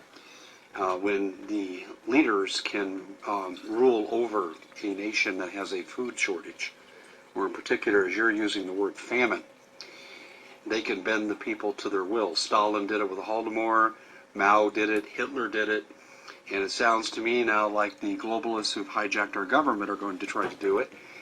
And this is how they get you into the FEMA camps. Across the line, you'll have plenty to eat, and a lot of people won't be leaving those camps. What he means there is, okay, guys, come here. They're going to be waiting for you to come to them in that case scenario. They're not even going to have to go door to door. They're just going to starve you out. So I'm telling you, like what he said, Stalin, Mao, these types of people, this is how they did things. And our government we got in there is every bit as wicked. You know what I mean? There's nothing I wouldn't put past them. And so I do believe at some point they are going to use this tactic. It's a no-brainer thing. They're going to do it. And if you're not prepared in this regard at all, you know, you get hungry enough. I'm not saying God can't sustain you. I'm not saying God can't get you through it. But if you've been forewarned and you had the ability ahead of time and you did nothing, then you can't really expect God to do a whole lot of intervening for you because you failed to act when you could have acted. Now, I'm not judging anybody. I'm not coming down on any of my listeners. I'm not doing that at all. I'm saying this as much to myself as I would anyone else. If you're in that position where you could. Maybe you're not. And you know, hey, God can feed you like with the ravens in the wilderness. You know, that is a scenario, but it's not obviously typically the way God has done things other than very isolated incidences in the Bible. Okay? So where are we at here? I think it's just a few more seconds. This is dire, and this is something Mike Adams talked about in a recent really, really good article he wrote. He said, be prepared by January 20th to be without food, water, and power. So he's saying, Mike Adams is saying, and we heard the tail end of that interview, be prepared by then, by basically Inauguration Day. Let's say they do activate everything so that they can throw the very first day of Trump's presidency into absolute chaos, turmoil, and they're going to hope that it's all going to blow up on Trump. They're going to make sure all the most of the troops are overseas. They're going to do everything they can. They're going to shut down the food supply. I mean, hey, if they declare martial law, or let's say we have a whole bunch of false flag events, nobody's going to want to get on the road. Trucking will stop. Once the trucking stops, the stores will empty out overnight. There's going to be no food. So we could be in this scenario a lot quicker than we're thinking, is the point that he's trying to make there. So it's something to think about, to pray about. Maybe, I pray to God would intervene and avert this whole thing. But at some stage in the future, food will be used as a gigantic weapon against us. What if they cut off the water? That's another huge, I mean, that's even more pressing than food. So to have, you know, storable water in your house, or or access to a well. Well, I got a well, but it's all electric. Well, there are semi-affordable PVC-based hand pump systems that are out there. I think one's called FlowJack. That you can get. They're not high dollar. I mean, it's going to cost you $300 or $400, depending on how deep the well is. But it is a way that you could get water up from a well. Worst case scenario, and let's say they cut all the water off. You might want to have one of those things called a water bob, which is this thing, this liner you put in your bathtub. And let's say all the stuff starts going down. Let's say on Inauguration Day. Let's say worst case scenario. And this and that's going on, and you really see the handwriting on the wall. You get out your water bob, you fill your bathtub with it, or however many bathtubs you got. And what it is it's a liner, and you've got like, I don't know how many gallons you could get in your bathtub. You've got this liner that is not going to let any of it leak at all. It's a really good high-grade plastic. They're not very expensive. And it's another thing I just thought of. I mean, again, this has turned into like this prepper study, but I really feel like that, you know, some of these things I've never mentioned before, and now they're all popping into my head about, okay, yeah, water bob, emergency drinking water storage. I'm just looking this up on eBay right now. Water bob. They're $25, but it gives you a siphon. Oh, it gives you a siphon too. Ooh, I don't got that one. I don't have that one. Sorry. I guess these are the improved versions of them now, because this one gives you a siphon where you can actually siphon the water out of there into a container, I guess, which is good. I mean, that's a good one to have. I think the one I've got is just for just the water. again, this is the thing about these products. They're constantly making improvements. But it looks like, I mean, you could get 2 of them for 46, 47 bucks. You could get 1 for 25. But I mean, that's, that's quite a bit of water. That, let's say you don't have a lot of water storage. That could save your life. Always remember, too, if that happened, the top storage of your toilet, and I don't mean the bottom, I mean the top where it's not toilet water. It's only toilet water when it gets into the toilet bowl. On the top, that is not toilet water. Now, if you got one of those things you drop in there, it's obviously contaminated, the little, tidy bowl things or whatever. But if you don't have that in there, that's it's not, I mean, I wouldn't want to drink it, but, I mean, in a worst-case scenario, you could. I don't like drinking tap water in general because it's loaded with chlorine and fluoride and all the other garbage they put in there. But you could filter that. If you, let's say you had a big Berkey, and you've got your black Berkey filters with the fluoride filters on there. That's what I got. I got 2 of them running. You can about purify anything with that. Or you could go with the ProPure. Those supposedly get out the fluoride too. Those are some options there. And that's a gravity fed, so you're not relying on electricity there. On the big Berkeys or the ProPures, I think those are the 2 best ones from my research. You got one of these water bobs. Well, then you got, even if you had a whole, even let's say you had no other water, and I don't think you should. I think you should have other water storage than this. Remember, don't have all your eggs in one basket. But you got 1 or 2 of these. You've got, I don't know how many gallons per tub. You got a lot of water right there. And that you could just cycle through your big Berkeys for a long time. You don't have enough water to I mean, granted, it's not going to be like, okay, a lot of water you could waste, like for bathing or anything like that, but you're going to have the water that you need to survive. So, again, something to think about. They're saying, it's big enough for up to a 100-gallon tub.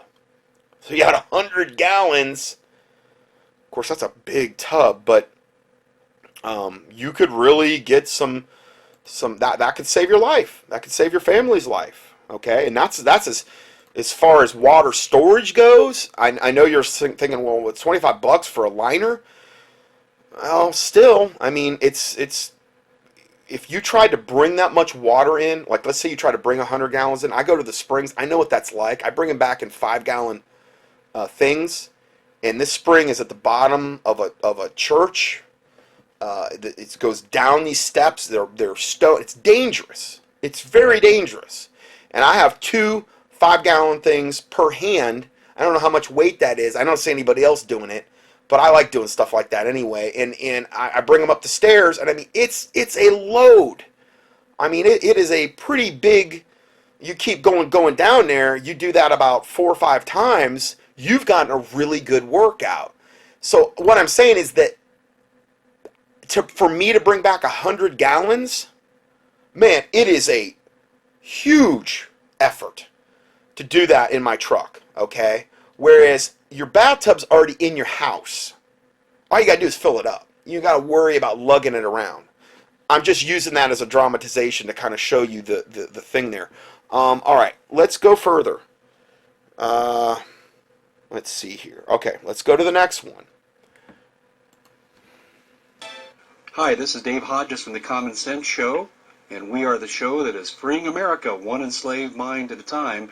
We're sponsored by Numana Foods, and I'll tell you, between now and the inauguration, if you're not fully prepared, you need to do so right now. We can help you with the food end of things. Go to numana.com/Hodges, and in the brief interim, in this holiday period, you can take 5% off your order by using the coupon code HodgesNOV5. Please, if you don't, So I think it's Hodges NOV, like November, NOV5. You can get 5% off. Hey, again, I'm not affiliated with them in any way, shape. I'm not getting any benefit. I'm just telling you, I've looked at that line, and I think it's one of the best happy medium long-term food storages out there. But just bear in mind, these are not what I saw, at least on their homepage, with the packs they've got. They're I think freeze-dried. And they are not conducive to if you need something that you need to have traveling and you need it quick and you can't boil water, okay, these are not the ones. Those food bars are the ones you want for your bug out bags, okay? Or those food big blocks. Those are the ones that you want for the bug out bag. But other than that, this is good. Very, very, very good. Your storable food from us, please get it somewhere. But I really believe Numana is the best in terms of pricing and quality. Go to numana.com/Hodges. Well, this is almost what I would characterize as an emergency broadcast, because the material that is going to be coming forth in this broadcast. Oh, and Numana is spelled Numana, like I think manna, like manna from heaven. Numana, NUMANA.com/Hodges, I think is his website there. Podcast should come with a viewer discretion warning with it. It is shocking. It is very, very, very upsetting to people who love this country and want to see this country move forward to a greater day. And as Donald Trump says, to make America great again. Joining me on the line from revolutionradio.org is my good friend Paul Martin. And Paul has been an invaluable source of information in the last several months. Now, bear in mind, the audios that I'm playing you, this is one of the older audios. It was made on December 14th. It's December 18th today. All of this information that I've played you has literally come out in the last 4 days. I've had audios from them that I was going to play that I'm like, they're already obsolete. Because the information's, it's like they've already added to it. They're almost too dated to even play because this stuff is breaking so quickly. And so I'm sorry I'm playing so many from the same, but this, Dave Hodges and Paul Martin are the ones right now for me that are ringing the most true and confirming, and Mike Adams too, and confirming more that I've seen. Not so much Alex Jones, I'll be honest. Not so much with what, not to say he's putting out garbage. I'm just talking about, and not saying that he's not talking about the coup or the potential things, but I'm talking about, this is like stuff that, for me, this information is things that practically you might really super need to know in the next month in order to survive. That's what I'm trying to key on. I'm trying to key on you surviving, you knowing what to pray about, and not so much, I don't want to get into so much the politics and, oh, he said this and they said this and they're doing this. No, let's look at the nuts and bolts and the real practical things to know about in the next month. As we have done many reports together, and Paul has proven to be right almost all of the time. In fact, I can't think of one time where he hasn't been right. Maybe some of the events have not transpired yet, but he is here with more revelations, and this stuff, I'm warning you, is upsetting. So if you got young children in the room, get them out of the room before you listen. Paul, welcome to the show. Hey, thanks for letting me on, Dave. Well, it's always great to hear from you. So let's not mix words. We never do. Let's get right down to business. What is going on, and why should the American people care? Well, with everything that's going on right now, I'll call my eco source is predicting they are getting ready for programming with computer-generated models, and you know the drill on that. The audience knows the drill on with the computer power we have today, that they're getting ready for the next Civil War. Mm-hmm. They're talking about the first 2 weeks being very up and down and not really on sure footing, but as soon as that 2 weeks is over, it's going to gel, and then it's going to get bloody. So you're saying there's going to be a series of escalating events that are going to culminate in all-out warfare. That's what they're planning on right now. And this is created by supercomputers, and I would imagine, and you didn't tell me this, and I want to make this clear, but I know this is the kind of war game planning that goes on at places like the Naval War College. So they have already run the scenarios, and your source, which is a very high-level source that you refer to as the East Coast source, is telling you that there's going to be a slow start to civil conflict, in other words, civil unrest, that's going to escalate within a couple of weeks to outright civil war that's going to be very bloody. Exactly. And you know what that means? That means everything shuts down. There won't be anything moving. There won't be any gas. There won't be any pharmaceuticals. There won't be anything. I mean, anything can happen at this point. I mean, when you've got, we don't know what the police are going to do. There's a lot of really great officers out there. I happen to know them here in northern Colorado. They're just great people. And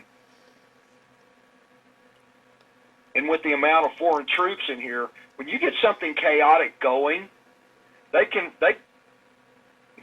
run undercover. I mean, with all the Russians we've got here, the Spetsnaz, and we've gone on shows ad infinitum about what's here just in Colorado. Another thing I want to just say real quick. This Paul Martin, revolutionradio.org, I'm not sure if he posts on YouTube or not, and the Common Sense Show. They may be two internet web addresses that you want to be checking almost daily. Because, like I said, I don't know how many parts this is going to end up being today. We're already on the 4th part. And I'm not even, we got a long way to go.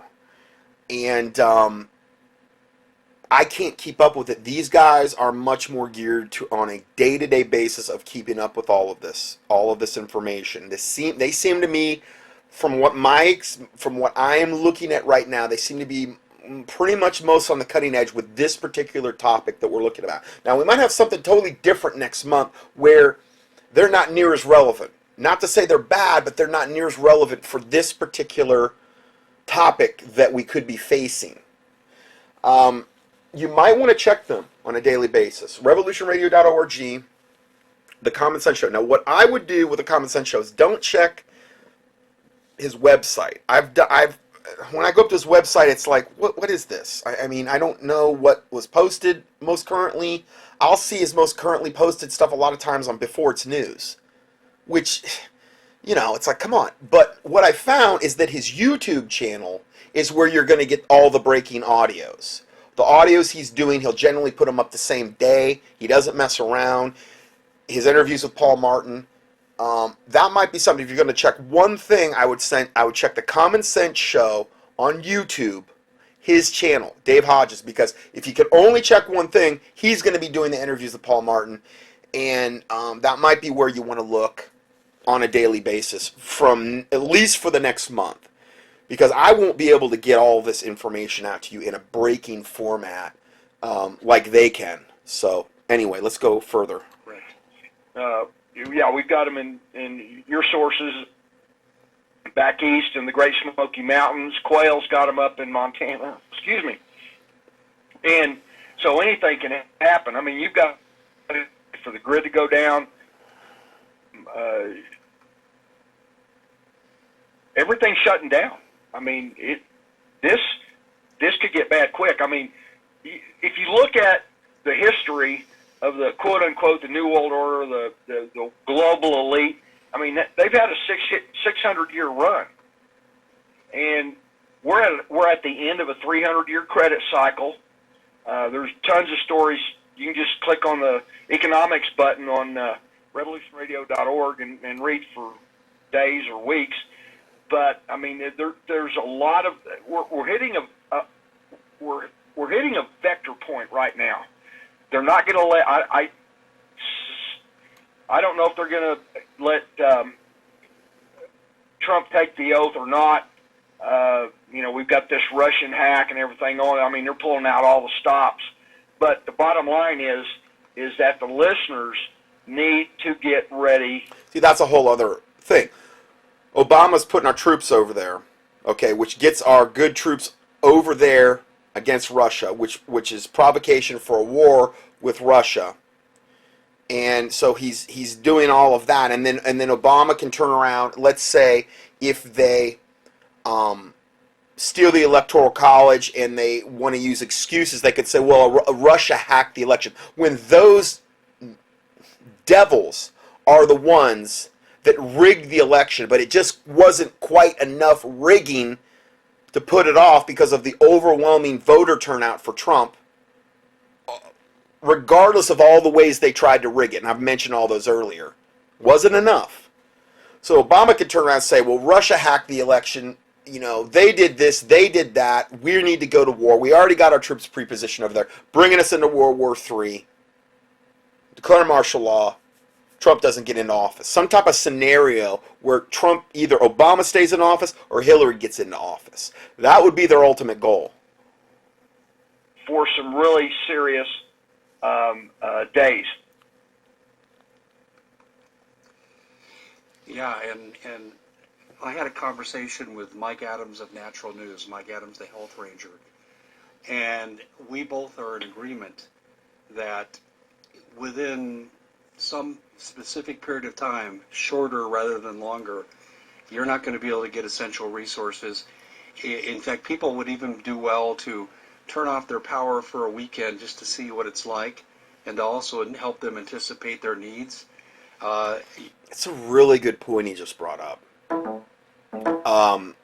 Where you turn off the power for the weekend to anticipate what needs, because you never know what is going to come up until you're actually in that situation. And there could be some blind spot that you have that you weren't even thinking of that all of a sudden becomes readily apparent after, let's say, that first day. Maybe it doesn't manifest in the first 6 hours, but let's say in a day into it, all of a sudden there's this big red glaring thing that you had no contingency plan for, that all of a sudden is very apparent now. Well, you still have that time to fill in that gap on your preps. So again, one other little nugget there. I don't think you can get ready totally for the time that we're in and what we're facing, but you can certainly increase your odds of survival by preparing now. Food, water, gold, guns, ammo, the Bible, neighborhood alliances, partnering with people on your flanks, because usually your homes are too wide open and you can't defend.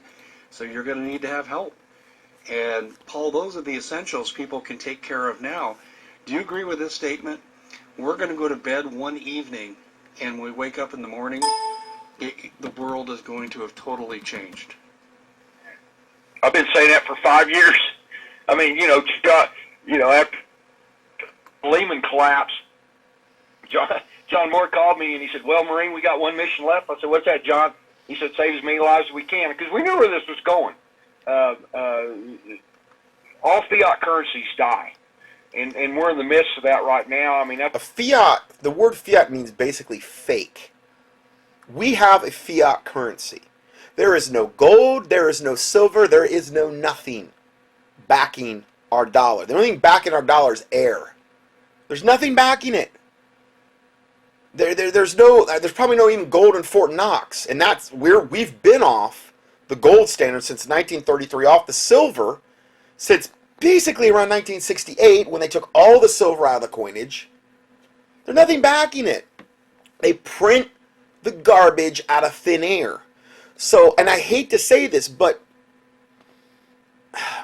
ideally, let's say our dollar got devalued to whatever, a very, very low level in a very, very short time period.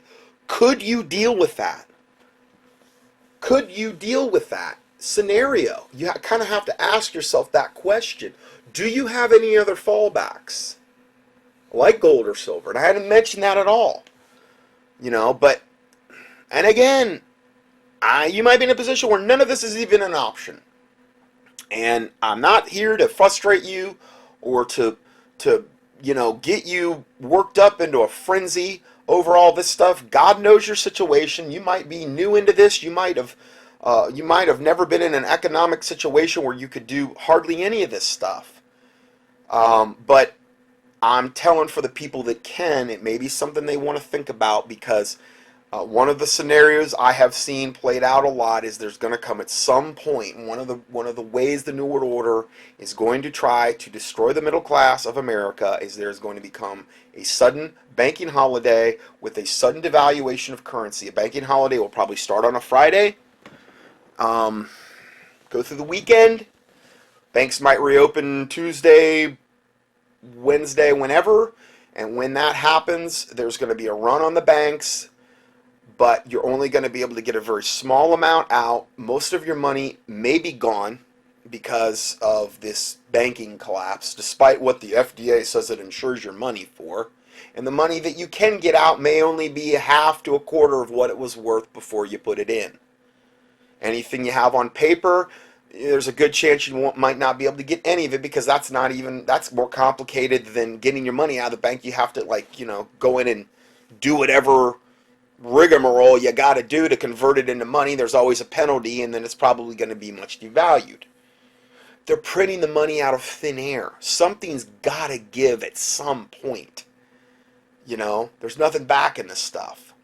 So that's one other thing to think about. I know I haven't given you enough today. I know you want more on your plate. So just hold on, and we'll be giving you more now. Another heaping helping. Sorry, just a little humor there. It's to our radio show just talking about economics. But the fact is that they're wargaming a civil war in this country right now. And one of our other podcasts that we did from my military source, that they're getting the U.S. Army on the in the western United States, getting ready for urban war combat.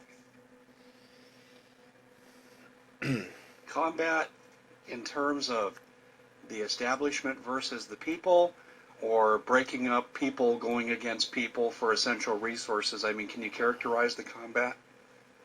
Well, right. I mean, as it plays right now, it's COG, it's continuity of government. But as a Marine, I mean, if I was a Marine right now, and I believe when and if they declare martial law, that is how they will declare it, under continuity of government, not under the term martial law, because everybody's familiar with that term. It'll be martial law, but they'll term it under the banner of, we need to maintain continuity of government. That's what this is, so that you don't have this negative connotation with martial law. I might be wrong, but I have heard that. With all this stuff's going on, I wouldn't be turning on the American people. I'd be turning on. I wouldn't be turning on the American people. I'd be turning on other things, and I'm not going to go into that, but they are getting ready. From the show we did, they're getting ready, the U.S. Army on the West Coast, for urban warfare, and war is a fluid thing. I mean, things change by the minute. I mean, you can go back through the history of war, all the way back to Genghis Khan. But they're wargaming this right now. I mean, literally right now. Okay, let's get into the minutia. Give me as much detail as you can.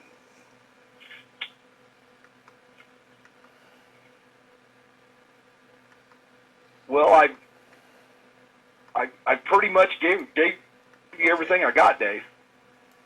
Okay, so I mean, they are currently wargaming a civil war in this country.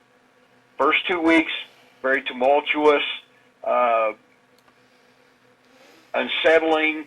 There's 10,000 words you can use. Now, I'm not sure what he means by first 2 weeks. That's very vague. I don't know. First 2 weeks of after Trump's inauguration, first 2 weeks of January, first 2 weeks from the recording of this audio that we're hearing. I have no clue. Maybe he clarifies this later, but again, I'm assuming he means first 2 weeks after Trump's inaugurated, which, with the scenarios that I've presented today, I'll be honest, I mean, at least Trump would be in the White House, and Obama would be out, and the Clintons would be out, and at least the new regime would be going in, okay? That would be preferable than to what we could be facing in the next month with the pure evil that's already installed, and the pure evil that does not want to relinquish their tentacles from the controls, okay? So, again, maybe he'll clarify, I don't know.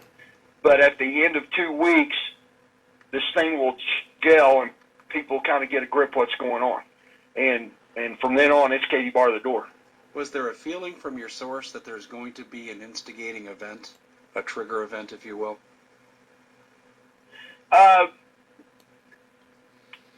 Not so much. No, it was just nuts and bolts of what's, of what's being planned right now. Interesting. But Now, remember, bear in mind, he's talking about this one subject. We've heard a lot of different scenarios today. We've presented a lot of different scenarios. There's a lot of ways this could go in a bad way, is what I mean. So again, that's why I'm presenting so many angles to this, because there's so many ways this could go sideways between now, the inauguration, and then after. I want you to be prepared for all contingencies, for all possible scenarios that we might be facing, or at least you've heard it, and it's not going to be a surprise to you. I mean, you can look at the news, what's going on with the quote-unquote Russian hacks, which there's none. I mean, the New World Order is the global leader pulling out all the stops, and like I've been saying forever, I said, we're going to go to bed and wake up on a Monday morning, and I mean, the economics right now is just frightful. What's going on in Venezuela right now, what's happening in Europe. It was a year ago in Bulgaria. They went to bed on Sunday night and woke up Monday morning. Okay, now, again, but that's a little bit contradictory to what he just said, because Dave asked him, was there any event that's going to precipitate this? And he says, no, it's going to be slow, gradual, nuts and bolts. But then he's saying you could wake up Monday morning and everything's different. So, again, it might be one way, it might be another. I would kind of have more of a tendency to think that it's going to be one shock and awe event going to the next until the New World Order gets their desired effect. You know what I mean? To get compliance from the people where there's enough people begging for the government to come in and intervene, which is where they would really like to take this thing, where they could come in and swoop in posing as the good guys and say, okay, we've got this, Obama and his wicked regime have this under control, and we'll protect you, type of deal. And their currency was cut in half. Anything, I mean, we're in no man's land. I mean, the world, if you look historically, we had World War I, World War II, but, I mean,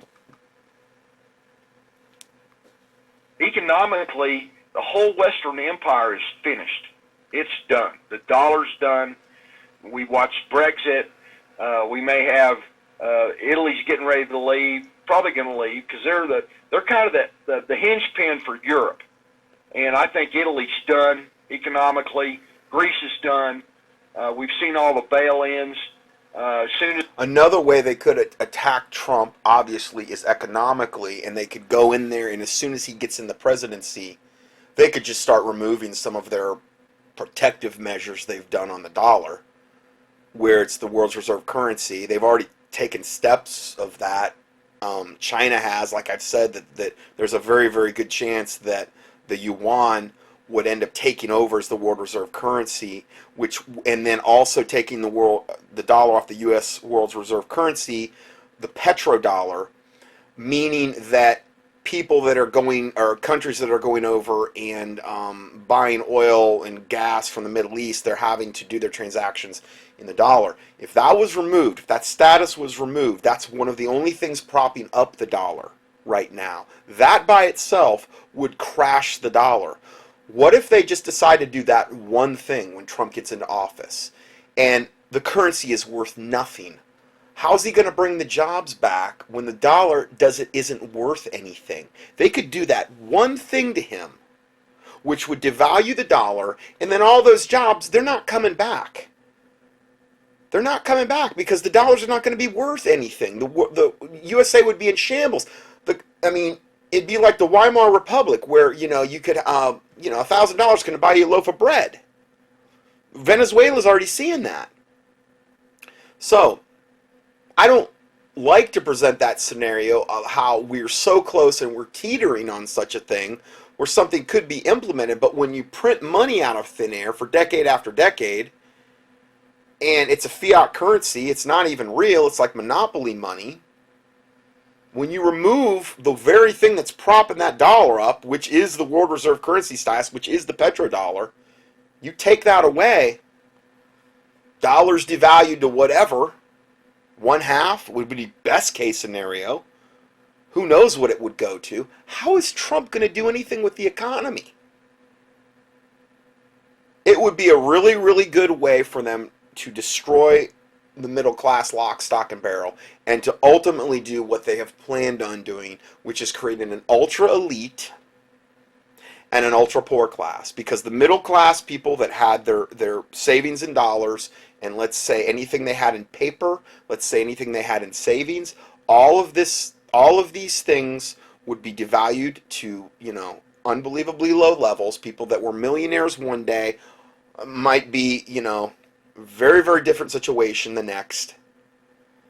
And the elite has created this two ultra, and again, that's one of the main things they've wanted to do, is to destroy the middle class and the upper middle class and the upper class even of America. And I mean the upper class, the ones that are actually creating jobs in America, the ones that have like the mid to bigger sized businesses. I'm not talking the mega millionaires that are in like the Illuminati club where they go around and sacrificing babies. Those people will be protected. Verily they have their reward. What shall it profit a man if he gain the whole world and lose his own soul, though? Yes, they will be protected. And they'll have forewarning, and I'm sure that they'll whatever. But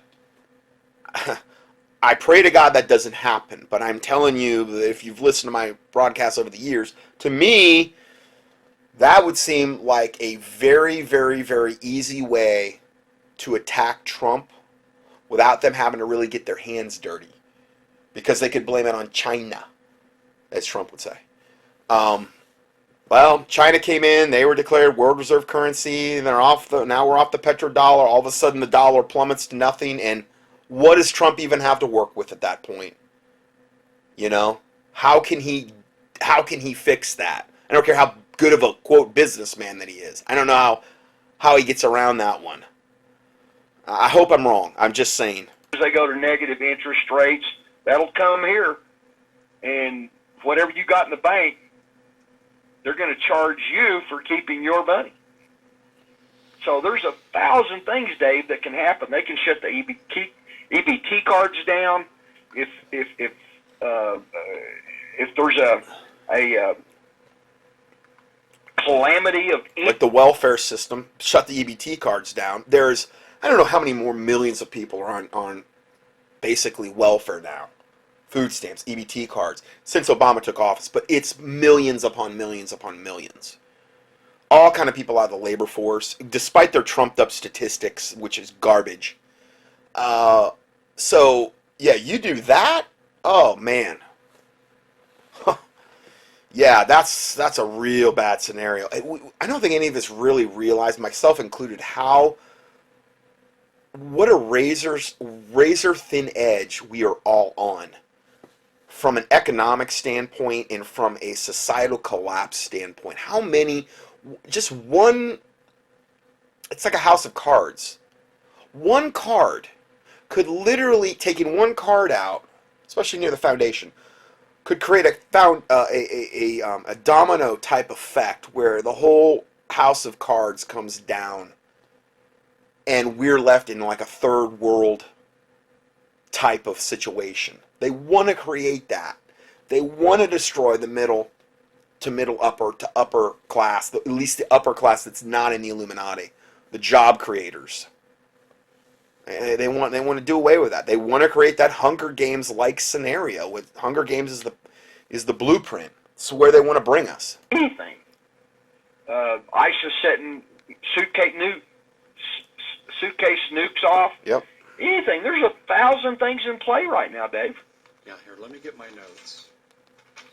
And again, I do believe that if you are in more of a rural area, it is advantageous in that regard. You don't want to be in a city in this scenario.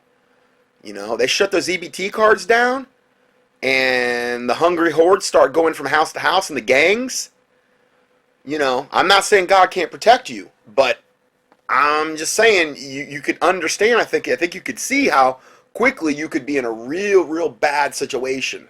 I'm going to read to you some of the things that Mike Adams gave to me. And it's interesting. I'm sorry about the volume on this one. I keep going up and down with it because when Dave talks, it's a lot lower. When Paul talks, it's a lot higher. Most of their audios aren't like that, but this one is like that. So kind of bear with it if you could, please. How detailed this is here. Bear with me here because I wasn't actually planning on crossing this bridge with you, but you've crossed it on your own. And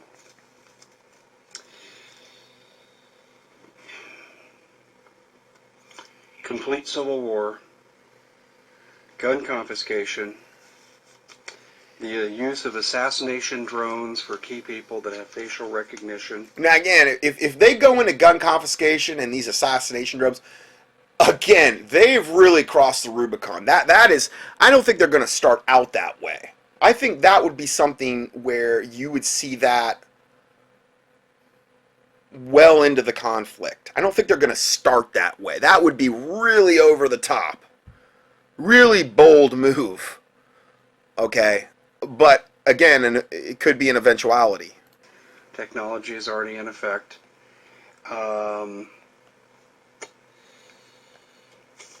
The total confiscation of the entire food supply, which is Executive Order 13603. Mike didn't mention that, but basically you have to go to the government to get everything you need for essentials, and you don't want to put yourself in that position.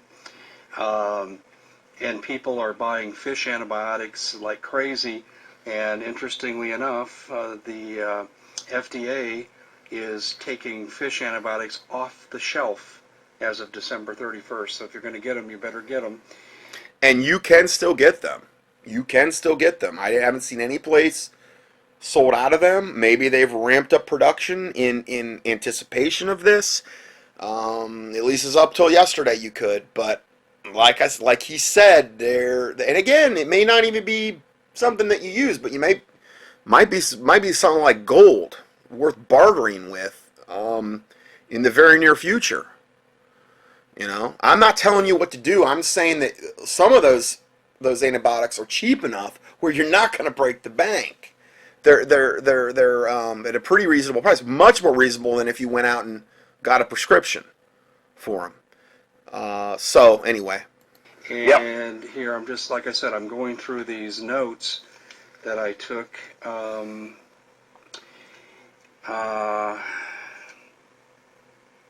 Yeah, that's pretty much the essentials that relate to what you're talking about right here. And in fact, Paul, this is not shocking. I have an article that's out at the time of this that will be released that talks about the attempted assassination of Donald Trump and how this will coincide with the immediate takedown of the independent media because they can't have us investigating. Could you imagine if they did that? They assassinated Trump and then basically went after all the independent media. I mean, if they did that scenario, this, I don't know how many broadcasts I would even have. They're going for broke if they do that. And they might do it. God, unless God intervenes, if they're desperate enough and they go for broke, knowing they control the mainstream media, if they went for a simultaneous assassination of Donald Trump and a simultaneous takedown of independent media, they know all the websites are, they could just basically, lock them down and then go after the people that are manning them. Let's say assassinations for people like them and me and whoever. I don't know. I don't know. But I'm trying to present all the possible case scenarios today. Again, not knowing if I'll ever be able to do another broadcast. I'll keep going as long as I can keep going. But I'm telling you, I have never seen such a perilous time that we're in is now. Ever. Calling BS on what they're doing and their explanation for what they did. And they're also going to impose martial law, or what you're referring to as continuity of government, within the same time frame. And the entire time frame for this, the entire time frame is less than 72 hours. For another Oh, can you imagine? 72 hours, they did all that he just listed there. I don't know how they could pull all that off in 72 hours. But can you imagine if they were able to do that or do something similar in a very short time frame? The chaos, the shock and awe. I mean, oh man, I can't even imagine. And the little 501c3 lukewarm church over there quivering in the corner, collectively, for the most part, not all, but I think for the most part, we could say that'd be their response. The start of the event to the culmination of the subjugation of the United States, you're talking a 72-hour... Well, what am I saying? The FEMA clergy response team would be activated in that same 72-hour period, and we're going to talk a lot more about that later. Period. Did you get anything from your source with regard to the rapidity how fast this is going to happen? Did you get anything that matches what I'm saying? Oh, I've been getting that for 2 years. I mean, yeah, you're right. You're right. Where you Recent- are is where you'll stay. oh, absolutely. I mean, I've been getting this forever, and I mean, we've got.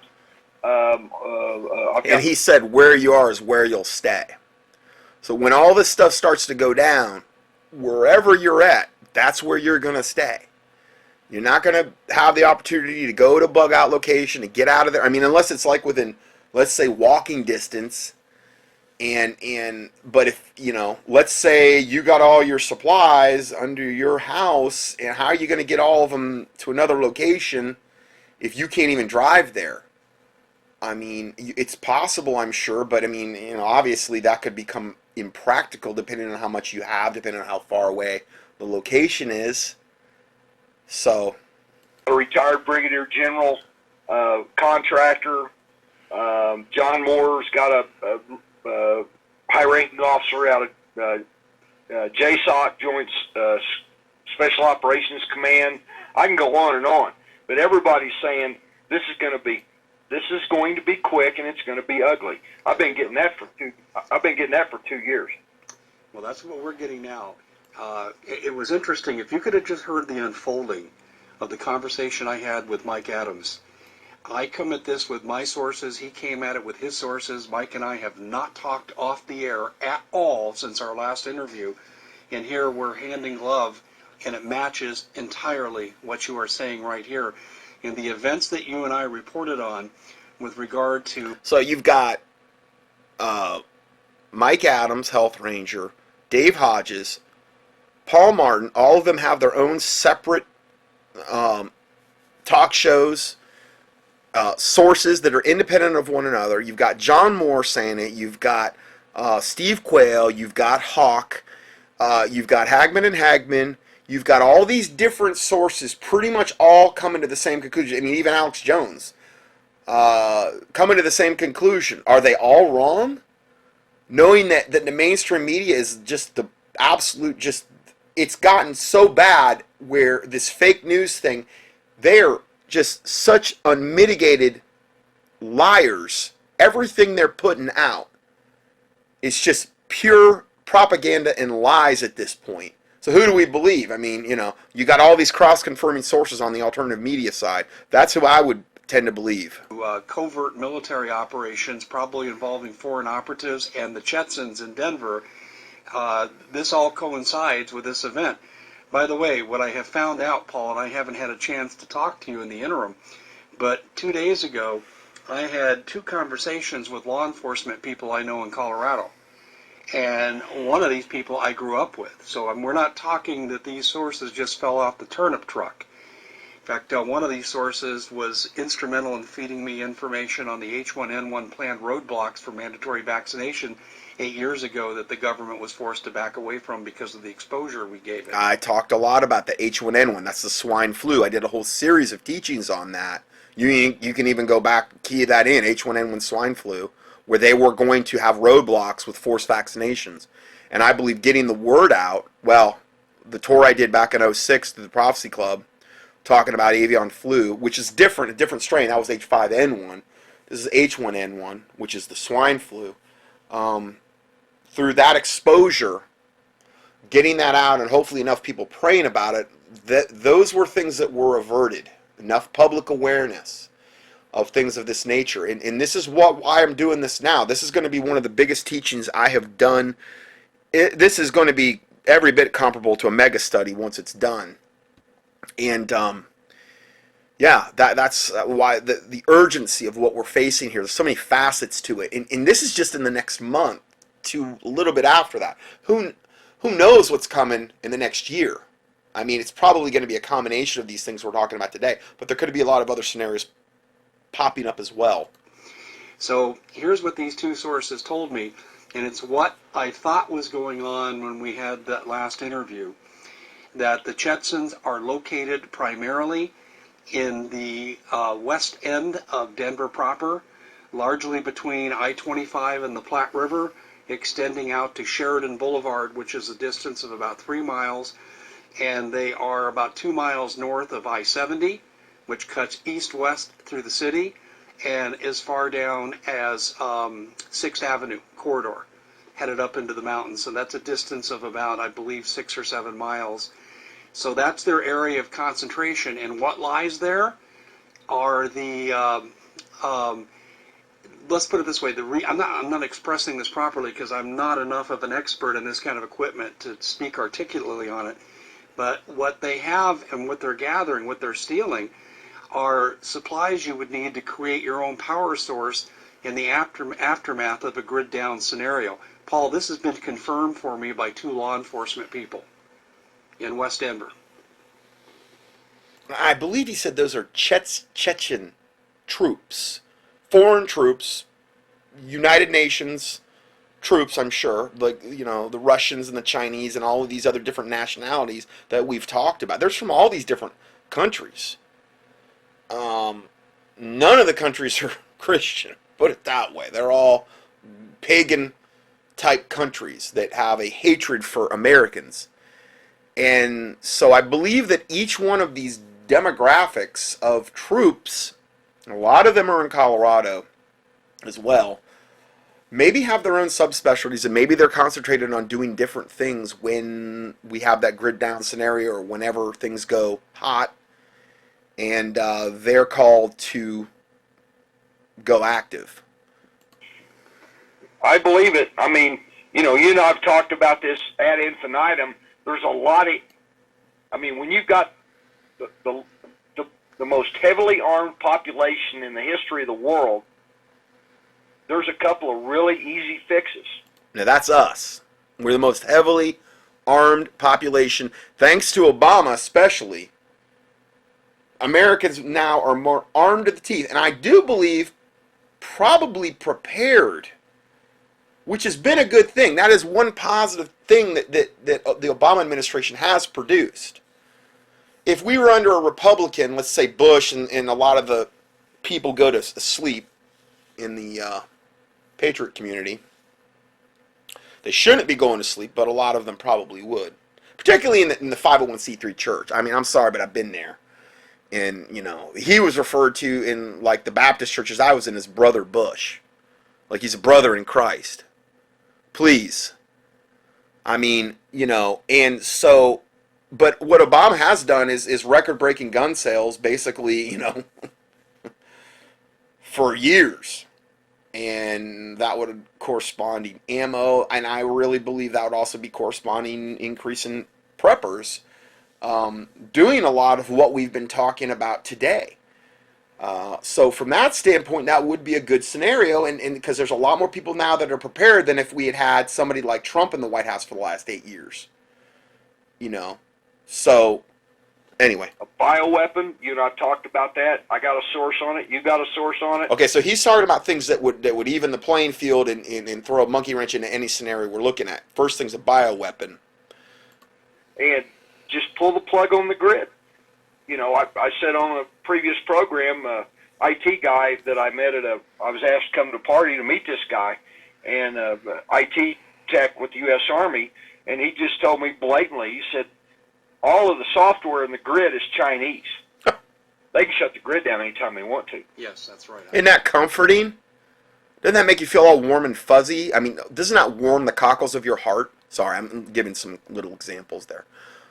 Yeah, it's all the software in the grid's Chinese. That's great. I mean, that's best case scenario there. Wonderful. You've said So- that a number of times, and I have no reason to doubt that. Paul, I haven't looked into that part of it, but I do take you at your word on this, that can happen. But also, we don't even need to go to that depth of conspiracy. In 2013 and 2014, in the Grid X drills, the Russians and Chinese were permitted to participate, and that was a grid down drill. One scenario was a cyber... Meaning a simulation, a drill where our electrical grid is down. No electricity, okay? What that means, which ultimately means no water as well, okay? Unless you're, I don't know, unless you're like where they've got gravity water, like in water towers. If you're in an area like that where the water tower, but even then they got to have electricity to get the water up to the top of the tower. You know? So it's not only no electricity, it's most likely no water as well. No water to your house. attack taking down the grid or part of the grid. Excuse me, the other one was an EMP attack upon the grid. And we let the Russians and Chinese participate and observe. I mean, we just handed them the keys to our grid and showed them how to do it. And I went ballistic. I don't know if you were following my writing that far back. I was. Okay, almost 4 years ago, Paul. You remember how I went ballistic on this? Absolutely, yep. I said, both of these countries have threatened to nuke us over Syria and Iran, and yet we're inviting them into how to take down our grid. And I just said, what kind of insanity is this? Well, it's the insanity of a traitor named Barack Hussein Obama, and now we've come full circle, I should say, to what you are saying here. See, this is the problem with Trump being, they've done so many things to sabotage our country. Between Hillary and Obama, and even going back that before the Bush, I mean, this has been decades long to sell out our country. All of that stuff isn't erased just because Trump gets into office. All of those triggers and all of these things, like, let's say the software, how do you undo that on the grid thing? How do you undo that? Probably take years. Not only that, the grid's not hardened, so we're totally susceptible to an EMP attack. They've said for tons of years that they need to harden the system. And if they would have started this 10, 15, 20 years ago, it wouldn't have been that big of a deal. But because we've waited, it's almost untenable. It's almost impossible right now. So we're susceptible to that. All of these back doors where China can get and do these things, and it's a horrible situation. That computer simulations are underway in one of the alphabet soup agencies, and I suspect it's more than one. They're probably have multi-agency involvement in this, is what I would guess. And these simulations are saying widespread civil unrest culminating in open civil warfare. Paul, really, do you think, I'm going to bring you back to a question I asked you earlier, but I'm going to try to ask it more precisely. Do you think this is going to be military, paramilitary forces versus the people with gun confiscation as the ultimate goal? Well, they can't do gun confiscation. I started doing radio in '93, and back in the militia movement, and I was interviewing all the militia commanders and everything back in those days. And one of the callers came in one day and was worried about.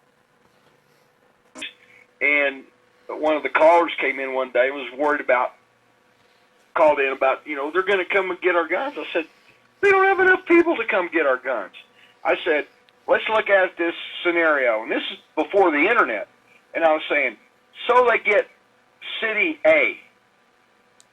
B through Z will be ready. There's no way they can do that. The only way they can get guns or put guns out of commission is shut off the grid or a really good kick-ass bioweapon, period. They cannot go door to door. They don't have enough people. As a United States Marine, they don't have enough people. They don't have enough body bags. From where I'm sitting right now to North Denver, there's enough 338 Lapuas to take over a Central American country. Okay, that's I believe, a real high caliber long range rifle. You put a scope on that, the right scope, and you can kill people from very precisely from a very long distance if you know what you're doing, is what he's talking about here. So a lot of times when you listen to these guys that are ex-Marines and stuff, they'll talk in very militaristic terms, and somebody that doesn't understand that lingo may go right over their head. So that's what he's talking about. There's 45 presses, 338 Lapua presses from where 45 minutes from where I'm sitting. Now, I think what he means there is a gun, the press that you make the bullets for the Lapua. Because my dad was heavily involved in shooting, combat pistol shooting. He was ranked high in the state of Florida at one time. And he had his own multiple presses where he made his own ammo. Because it's not practical if you're going to go shoot 500 rounds to use factor ammo or even the cheaper ammo. It's just, you're going to spend a ton. So you make the bullets yourself. And again, in a grid down scenario or whatever, you make your own bullets. You don't need power to do that, because those presses, especially, well, the manual ones, they don't require. It's all your. You have the primers, you have the casing, you have the gunpowder, you have the bullet itself. You don't need power to make bullets. It's all a manual, one by one type of job. I think that's what he's in reference to. I'm just trying to give a little clarification. This place is, I mean, there's more guns out here than you can even imagine. And again, I think that's very true for, I'm not going to say it's true for like metropolitan areas where, I mean, guns in the hands of good people, okay, where like guns are illegal, that type of stuff. New York City, things like that. But I think when you get out into the country, in most areas of the United States, I'd say it's very prevalent here in North Carolina. You have, I mean, especially with Obama being in office for 8 years, he's been the best gun salesman this world has ever known. So now understand the New World Order knows that. So what they would be thinking is, how do we get around that? Do we want to do door-to-door gun confiscation knowing we're going to have such a high casualty rate doing that? Because there's going to be a lot of people that are going to go down to their deaths, and they're not going to, they're committed, they're already, you know, hey, if I die type of thing, and they know there's enough people out there, they're going to have a really rough time with that. I've got 550s from where I'm sitting, within a 2-mile radius. I think what he means is people that have a 50 caliber gun. He said 550s, and I think that's what he means. 50 caliber is a whole other level. I mean, from what I heard, the 50 caliber is like with the ones over in Afghanistan, the troops that have fought the giants over there, like the red-haired giants that they have in the cave systems. The ones that have, they say the only way to take them out is with a 50 caliber headshot. Not a body shot, but a headshot. And I think that's the reason why when David fought Goliath, when he hit him with the stone and it sunk into his head, as the Bible said, what was the next thing he went over in there did? He went over in there and cut his head off. Because I don't know whether he was knocked out or whether he was truly killed, or whether they have some type, I've heard a lot of things about where they have regenerative properties where unless you chop their head off or unless you take a headshot, they can come back to life. Remember, they're not human. It's not like you're dealing with a human entity there. Here's another thing. I don't know if you remember this, but the last mega paranormal type of study, you remember Greg Everson talking to Steve Quayle? Remember what he said? I listened to that teaching again the other day. I listened to the part where he was in really, really poor health. He's the ex-state trooper, great guy. Lord knows I tried to help him with his medical stuff, but his MD said, oh no, you can't take these natural whole food products that I sent him for free. Oh man, I wanted to just come unglued. Anyway, I tried. But with Greg, and I love the guy, I do, he said in the interview that, and this is like the most radical thing I've ever played on radio.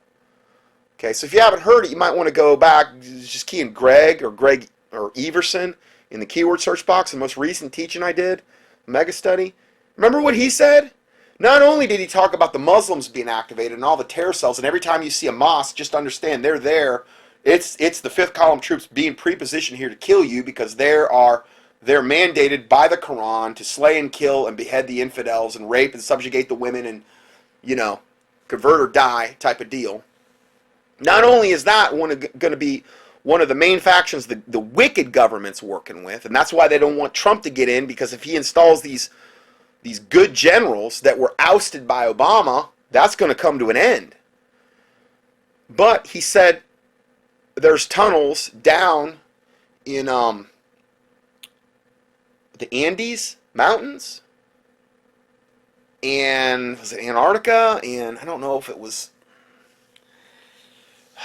there was any in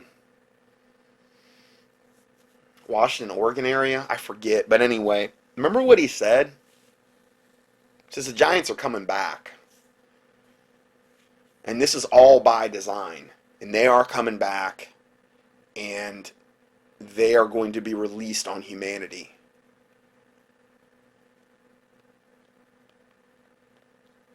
I never heard him say anything like that. Ever. I would maybe expect that from Steve Quayle, but not Greg Everson. You might want to go back and listen to that interview. I almost listened to it by accident the other day again. It was on, and I thought it was a different interview. Then I realized, no, this is the same one. Problem is, he's in such poor health, I don't know if he's ever going to be able to do another one, because he was in really bad health in that one. I mean, I don't know. He says there's tunnels like, I don't even know, like a half-mile wide and hundreds of feet high. And these giants are coming. And what did Jesus Christ said? As it was in the days of Noah. What was the main thing going on in Noah's day? There were giants in the land. The men of old, the men of renown. As it was in the days of Noah, so shall it be in the days of the coming of the Son of Man. So all that would really do is confirm Scripture. Oh no, it was the godly line of Seth mating with the wicked daughters of Cain. Okay, so you got a good guy mating with a whorish woman, I guess, and that produces a race of giants? How does that work? That ruled over the earth, and the world got so corrupt because of that, God had to destroy it with a flood? That doesn't really make any sense whatsoever. I've done more studies on that, and you could shake a stick at, as my grandma used to say. Just key in giants or Nephilim or whatever in the keyword search box at contendingfortruth.com. We get into that heavily. So that's a whole other wrinkle, because Greg Everson said that when all this stuff is green-lighted with the Muslims, the giants are going to be simultaneously called up and released with all other kinds of cryptozoological creatures with them.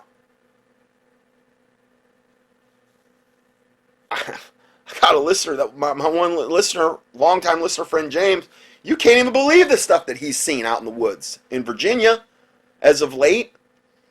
I talked a lot about Virginia lately and the whole pedophile gate, and I got all these emails from my listeners how there's all this Masonic architecture there and all this Freemason stuff, and all that stuff attracts devils and demons and defiles the land, and all the people that have went missing, all the little kids that have went missing in Virginia. You can't even imagine the stuff he's going through, the Bigfoot down there, and werewolves and stuff of this nature. We're going to link up early spring. We're going out, and we're going out to battle them. And I'm not talking going out and battle. I'm not taking a gun. I'm taking the sword of the Spirit, which is the Word of God. That's all I'm relying on is the Lord Jesus Christ, nothing else. I believe if I were to take a weapon and to battle them, I don't think I would appropriate the protection from God. I'm not saying he couldn't protect me, but I'm saying I don't believe that's how you battle those entities. Not from my experience. And it's going to be on early spring, if we make it that far, if I can get up there by early spring. I am talking, nothing gets me more fired up than engaging pure evil with just God. Just the Lord Jesus Christ. No weapons, no nothing. You think a weapon is going to be effective anyway against, a whole group of these things? These cryptozoological creatures, werewolves, Bigfoot, who knows what's going to show up? I don't really care. They can all show up. My God's bigger than all of it, is how I'm looking at it. And they've already had a couple experiences, him and his friend, out in the woods. They've already had a couple. I mean, his friend's an eyewitness to it. His wife's been an eyewitness to it. I'm telling you, it's going to get more insane than you can possibly. This stuff I'm talking about today, it's going to get way more insane than that. Can you imagine you add in all the cryptozoological creatures? People are going to realize, wow, Bigfoot was real. Well, the vampires and werewolves and reptilians and all this stuff was giants, they're real. Don't you understand those are Satan's foot soldiers? They're going to be put, primarily their battle is against Christians. They're going to be put and released upon earth, and as wickedness increases, they have more rights and more authority to do what they're going to do. Now, I am going to do a study on this if I have time. I am compiling more information. It'll probably be another mega study on this particular subject. I can't keep up with it all.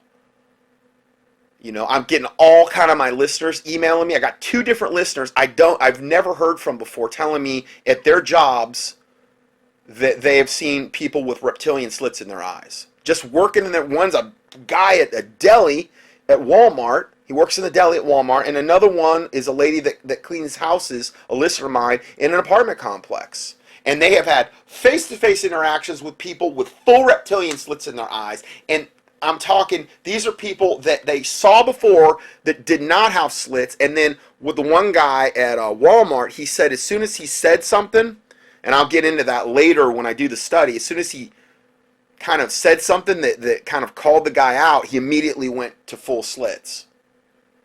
Kind of exposed them. And that's usually what will happen. You put them in a position where they're caught off guard about something that you might say or do. That's one scenario where they will not be able to hold form and they will go to a full... I'm telling you, these things walk among us. They walk among us. They're already prepositioned ahead of time. That's what I'm talking about. That's when it's going to get real for Christians.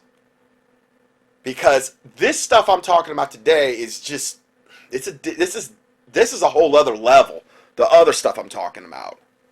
But I believe that we're going to see how real that realm really is in the very near future. I hope to experience it to the fullest degree when I go up there. I have had experiences. You key in supernatural, and you'll see some of the stuff I've went through. I have no fear about it. I mean, I'm not saying that because I think I'm Mr. Big and Bad. It's not about me. It's about the Lord Jesus Christ. And it's also about what we're called to do. So if you don't feel the same way, don't feel bad. You probably don't have that particular exact calling. I just want to get it on film. That's my big thing. I'm going to be wearing a body cam the whole time if we get to that point. I want to get it on film. Yeah. And from the telepathic communications, because this is how these things communicate. Bigfoot, these types of entities will communicate with you telepathically. They're about as cocky as you could get. And they're ready and they're wanting it. They're wanting it. Oh, I can't wait. I can't wait. Oh, I don't know if there's anything I want more badly than that. And to get it on film. I know a lot of people, oh, you're nuts, you went off the deep end, whatever. We'll see. We'll see. You know? Because I'm telling you, as it was in the days of Noah, I guarantee you, they were defiling the animals then. You look at the book of Enoch, and I don't use Enoch as a canon of scripture or whatever, but they were defiling the animals. This is where we get all of these things about these portrayals of like half bird, half human. minotaurs, half bull, half human.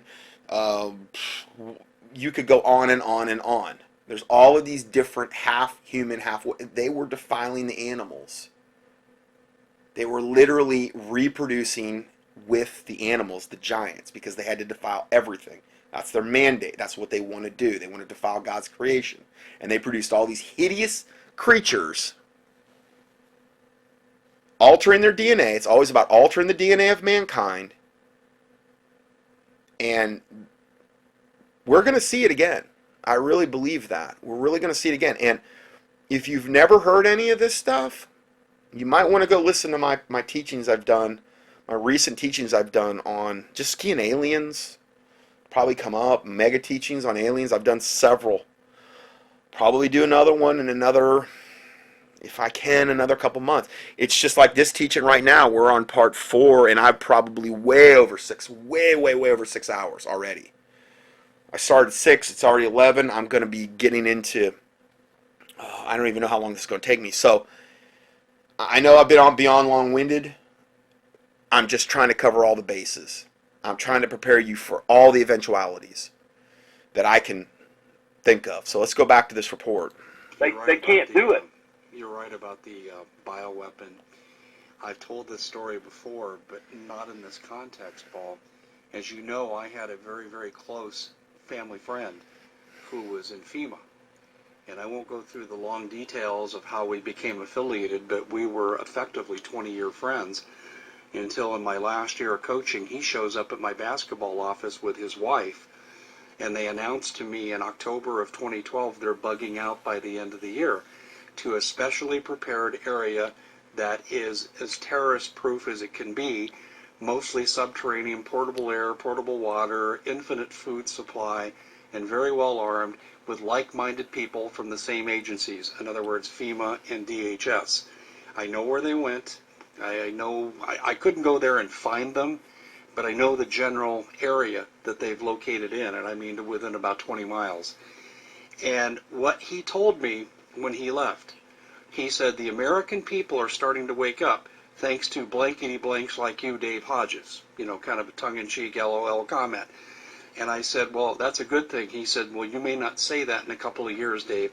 He said, if they can't get this country the way they want it, on its knees, economically destroyed, constitution eviscerated, begging for a new world order that will establish normality, he said they're going to use bioweapons. Now, this man's expertise was counter-bioterrorism. He was in a position to know this, and what he said they'll just fly over the cities and drop their little ginger dust, and he said the casualty rates will be... They do that anyway, every day, with the chemtrails. Practically, all they'd have to do is add a little bit of this, quote, ginger dust into the chemtrails, which has already happened and which we're already desensitized to. But this is going to have a little something extra for you. And you've got total decimation. Measurable. He said they'll destroy the country before they let it go back to a spirit of nationalism. Now, that was in October of 2012. His final warning to me about what was coming.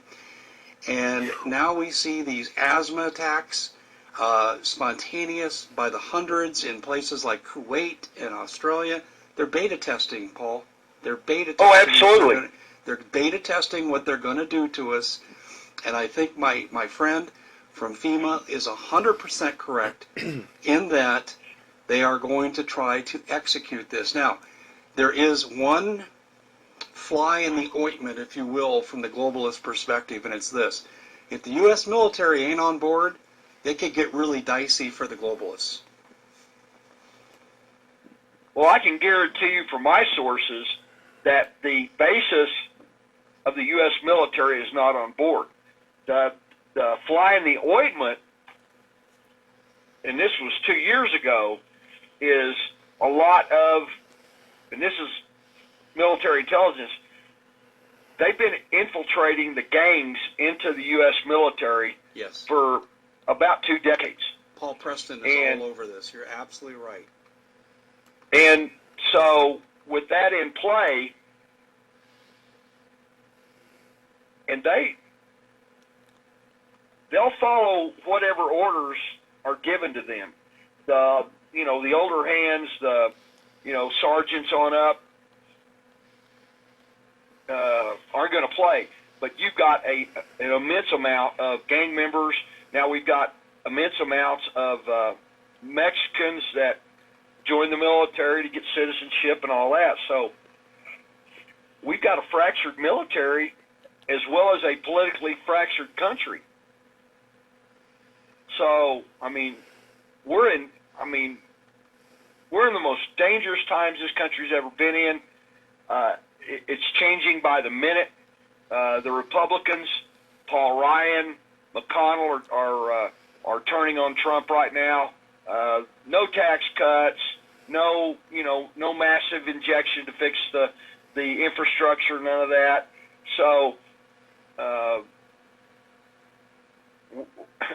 they're setting us up for a civil war, Dave. My East Coast source said 2 years ago, we were talking about bioweapons. He said bioweapons are going to be the choice they're going to use on us.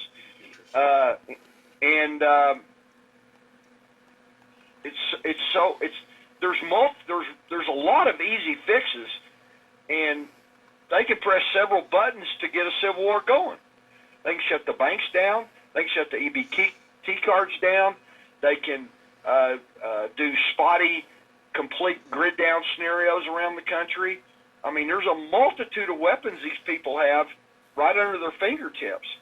And if we look at all the rallies that Trump had, we had two or three, really great rallies here in Colorado. And the media is dead. The corporate media is dead. So their watchdogs are done. They're in the dying cockroach position. So we're in a very, very precarious scenario. Yeah, we certainly are. Well, Paul, I really appreciate you coming on and basically clarifying, and again, to sum up what Paul has said, that one of his best, if not his best source, very well connected, very high up, has told Paul that the computer simulations they're working on, like they do war games, only this is a domestic war game, is indicating that there will be massive civil unrest that will unfold over a 2-week period, followed by outright civil war. More details to come on this as they unfold. Paul, thanks so much for joining us. Thank you, Dave. Have a good night. Okay, so again, he doesn't say when this 2-week period starts. I'm assuming it's after the inauguration. Okay, and again, it would be good if we could at least get to the inauguration. If this has to happen, all of these scenarios, it would be better for at least Trump to be in office than our current devil from the pit of hell that's in there now. For obvious reasons. At least they could start installing, and at least there'd be some semblance of hopefully them wanting to straighten out the situation. Hopefully. That's if Trump is who he says he is. Okay? Which I don't, thing's kind of a wild card at this point. But I will tell you one thing. They are sure fighting him tooth and nail if he's not at least somewhat the real deal. Man, are they fighting him tooth and nail like nothing I've ever seen. Now, one of the things that he says, if we get hit with a bioweapon, okay, one of the things you may want to have as an option in your house is some type of unit that puts out ozone, okay? Now, I understand, you can't run ozone at a high level in any one particular room. It's not good to do at high levels, concentration. But running them at lower levels, it's a proven fact, the ozone, which is basically O3, will, it'll kill anything bad in the air, okay? That's one of the things that it does do. It will kill anything bad in the air, and like right here, I'm going to pause this for a second, just do a tiny bit of research. Okay, so just doing a little bit of research on the internet.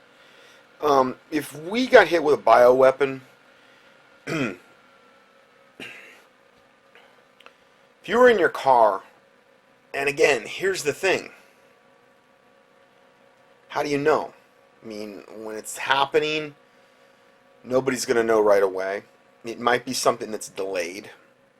There's a lot of variables there, okay, on that. If you did know about it and you were in your car, you would want to make sure that your air recirculation, windows were up, nothing on, no AC, no heater, no nothing. And, everything was off. So the minimal amount of air can get into the cabin, okay? And you would want to get home, obviously, and get inside as quickly as possible if you did have any kind of breathable air mask. That would be something you would want to incorporate, like the kind that filters out the air. Now, obviously, I've gotten into this before a lot. Gas masks and things of that nature, you want something that's airtight to the face. There's a lot of different options. I can't get into all those options today. If you can gas masks, you probably find studies where I've talked about it. Ozonators, in the past, I've recommended the Royal line. They produce ozone called Aran. I do believe they're incredibly good, but they're really super expensive. Okay? And, just looking online, you can buy new ozone generators. That they look pretty heavy duty. You can get them for $70, a brand new one. And what you would want to do is have one of these running in the house. If we got hit with a bioweapon, all windows closed, no heater, no AC, no nothing. Okay, at least for a time, and at least until you got the green light where that stuff had dissipated and it wasn't going to be a factor. If it was in the winter, like we're facing now, you just bundle up. Make sure you've got the thermal gear you can wear under your clothes, those types of long john type of things where you can find them online. You can find them at like Bass Pro Shop and these types of things. It's like beyond a thermal underwear. It's undergarments you can wear that, they've got different levels of them that you can survive in really super cold temperatures, and it's that one layer and then the layers above it, whatever you layer on top of it, you're going to be warm if you're wearing these types of garments, okay? I have them for myself and I have them for Taylor. Rarely do I have to use them, but I have used them just, to test them out and things of this nature. So these are things to consider regarding that. That's a whole other issue, though. But if you had an ozonator running in your house, what the ozone will do is, if there is any air even potentially getting in your house from the outside, the ozonated air is going to kill it. Now, you don't want to run it on a super high level. You don't want to run it where, it's knocking you over when you come in the front door. You want to run it on the lowest level possible. It's kind of the same smell you get after a rainstorm. And with mine, I typically tend to run it if, like, let's say you made something in the kitchen, you want to kill the smell, okay? If we're getting chemtrailed real hard, and the AC's on, it's still a closed loop system, but there's still air coming in through cracks and under the door and the windows and stuff like that. It's not a bad idea to run it then too. Anyway, that's just something to think about. If you just go ahead and key in ozonator on eBay, you'll find them. There's all kinds. I've been out of the game on this for a long time, so I can't really make any specific recommendations, but it looks like you can get a decent ozonator from the $60 to $70 range, and just, run it on a low level. You don't want it knocking you over, and run it as long as you can, and as long as, you feel like you need that, and it's going to kill everything in the air. It will do that. Okay, so you have that as an option. The gas masks, the kind that seal your face, another really, really good option. A lot of different places sell those, just the places I talked about today, camping1.com and those types of places have all of that stuff. You want to get something with, as far as the gas masks go, the ones that are biological, chemical, and what's the last thing? NBC, nuclear, biological, chemical. You want to get an NBC filter because you're hitting all the bases there. You got nukes going off, you got chemical warfare or you got biologicals. One of those gas masks, and make sure it's the kind that seals to your face, okay? Around your eyes, the whole thing, where you can see out of. If you go that route, okay, because eyes are an entry point for these things. I mean, think about it. It's like a mucous membrane there. Things can get in through your eyes. So you ideally want something that covered your whole face. NBC filter, and that's something that you know, would kind of go along with the whole biological thing that Paul Preston had brought up there. Regarding the mild silver protein, as far as the strongest thing I know of that you could use in an emergency type of, okay, we're going to, you could die type of scenario, the mild silver protein is the strongest thing I know of. And I'm just going to post this right here. It's the start of my study. It was entitled Days Ahead, What to Expect, How to Prepare, Proactive Measures in the Event of a Pandemic, which I would consider a biological thing like they're talking about. This is that type of scenario. You're going to go for maximum. You're going to go for maximum dosage. And I'm going to go ahead and post this in the PDF. It tells you dosages for basically based on body weight. Okay. It's going to give you some general guidelines based per 30 pounds of body weight, what to do if you've been exposed. And we're talking worst case scenario, pandemic type of thing. Okay, so I'm going to go ahead right now and post that in here. In fact, I just did it. So you'll have that information, and I'm just setting this all up while I'm talking to you. Okay, so we have that. So I'm going to go ahead and end this part, and we will go to part, I guess, 5 next. But this was about a 2-hour part, just this part 4. So we will see you in part 5. We'd like to welcome you back to part 5 of our current event and weekly Bible study for, December 19th, 2016, part 5. We're about into the 6th hour here. I'm only on page 6 of a 13-page study, but we don't have as many audio clips, so this should go faster.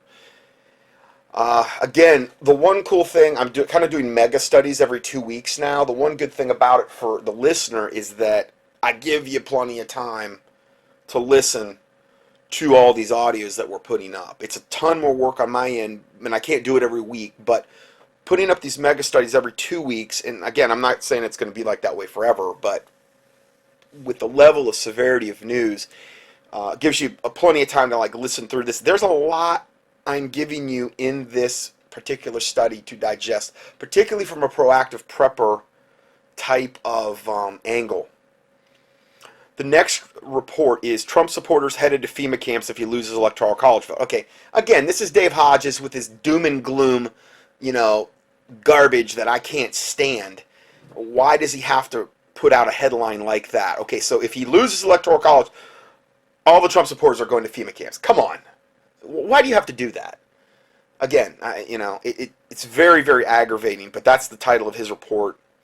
The thing is there are a lot of things noteworthy in this report that I felt like I had to get into, because now we're going to get into the clergy response teams and how they figure into this whole scenario. The selling out of the 501c3 pastors that are, yoked up with FEMA and Homeland Security, which we have talked a lot about before. This is more of an updated version.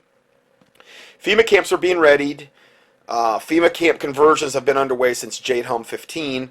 If Trump fails to ascend to the office of presidency, his supporters, primarily Christians, may be headed to FEMA camps. And I put the maybe because I think he said will. Like it's a foregone conclusion, like he's got some crystal ball, like God doesn't exist. Okay?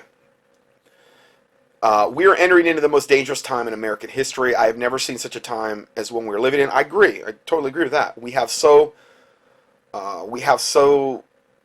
many simultaneous threats to our health and well-being that it is difficult to know where to begin. ISIS is running rampant through America. Russians and Chinese are bombarding us with cyber attacks on a moment-by-moment basis. Obama has left the Alaskan door open for the Russian invasion. True, China and Russia have married their economies. Okay, I didn't realize that. The petrodollar is under extreme attack. The Russian and Chinese are producing a superclass of weapons while Obama has gutted the military leadership in the country. Here we have a picture of one of these guys these sold-out pastors, and he's literally wearing a clergy response team, it says clergy response team on the back of his jacket. And that's, you're going to be able to identify them. I'm sure they're FEMA issued, you know. That way you'll know who the traitorous devil is working for Satan. Any pastor wearing a clergy response team jacket. You have sold your soul to Satan. You will beg for the mark of the beast. And how does it feel to be a wolf in sheep's clothing? Anyway, many people in the independent media have reported that an estimated 50,000 pastors were recruited by FEMA and DHS as part of their clergy response teams. Now, they're under strict confidentiality. You better not say a word, or bad things could happen to you. You could lose your 501c3 status, this and that, whatever.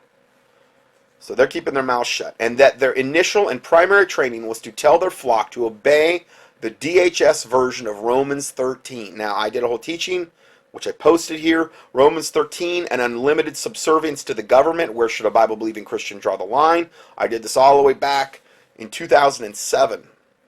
And this is just the description of the teaching. Do Christians who use Romans 13 to teach that we should not oppose the president or any other political leader really believe that civil magistrates have unlimited authority to do anything they want without opposition? For example, what if our president decided to resurrect the old monarchical custom of jus primae noctis, which is the law of the first night? That was an old medieval custom where the king claimed the right to sleep with the subject's bride on the first night of their marriage. Man, what a disgusting... Would our sincere Christian brethren sheepishly say, Romans chapter 13, we must submit to the government? And would any of us respect any man who would submit to such a law? So there are limits to authority. All human authority is limited by nature. No man has unlimited authority over the lives of other men. Lordship and sovereignty is the exclusive domain of Jesus Christ. Did John the Baptist violate God's principles of submission to authority when he publicly scolded King Herod for his infidelity? Did Simon Peter and the other apostles violate God's principles of submission and authority when they refused to stop preaching on the streets of Jerusalem? Most of them died for this. They resisted the government to the point where they were killed in the most horrific ways imaginable. The original disciples, most of them. Acts 5:29. Then Peter and the other apostles answered and said, we ought to obey God rather than men. So even the great prophets and apostles and writers of the Bible, including the writers of Romans chapter 13, understood that human authority, even civil authority, is limited.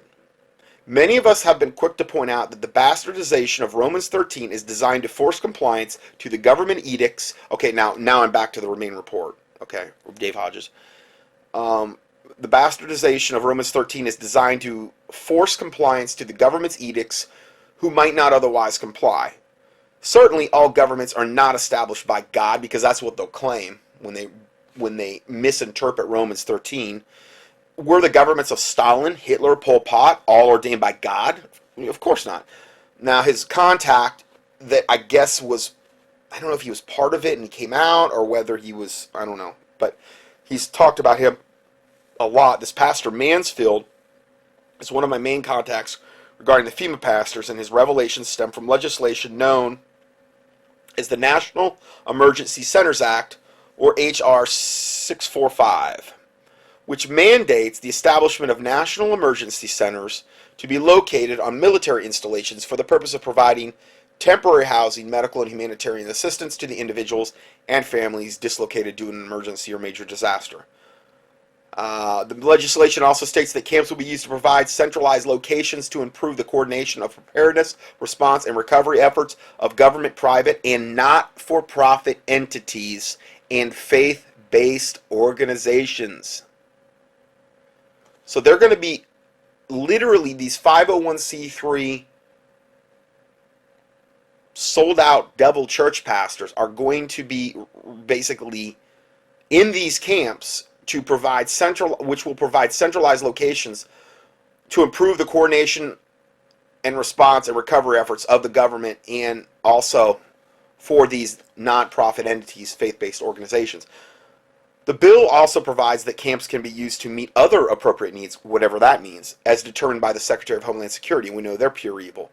This is a carte blanche mandate that many fear could mean the forced detention of American citizens in the event of a widespread rioting following a national emergency or total collapse. So we haven't really even talked about this yet, how this could come into play.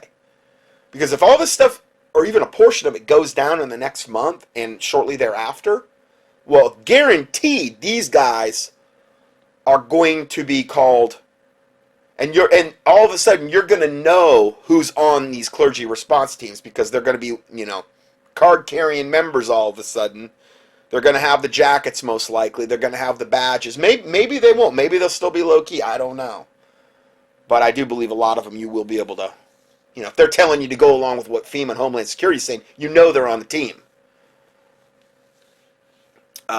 Pastor Mansfield attended several briefings and he could barely believe his ears. He learned of the government's plan to enact martial law. And I've been talking about these clergy response teams, long before Dave Hodges ever came out with this. I've done tons of studies on this that you can go back and reference. Just 501c3, you're going to hear a lot about it. So Dave Hodges is not my only source of information on this. Again, I've reported on this over long time, okay, for probably at least 10 years.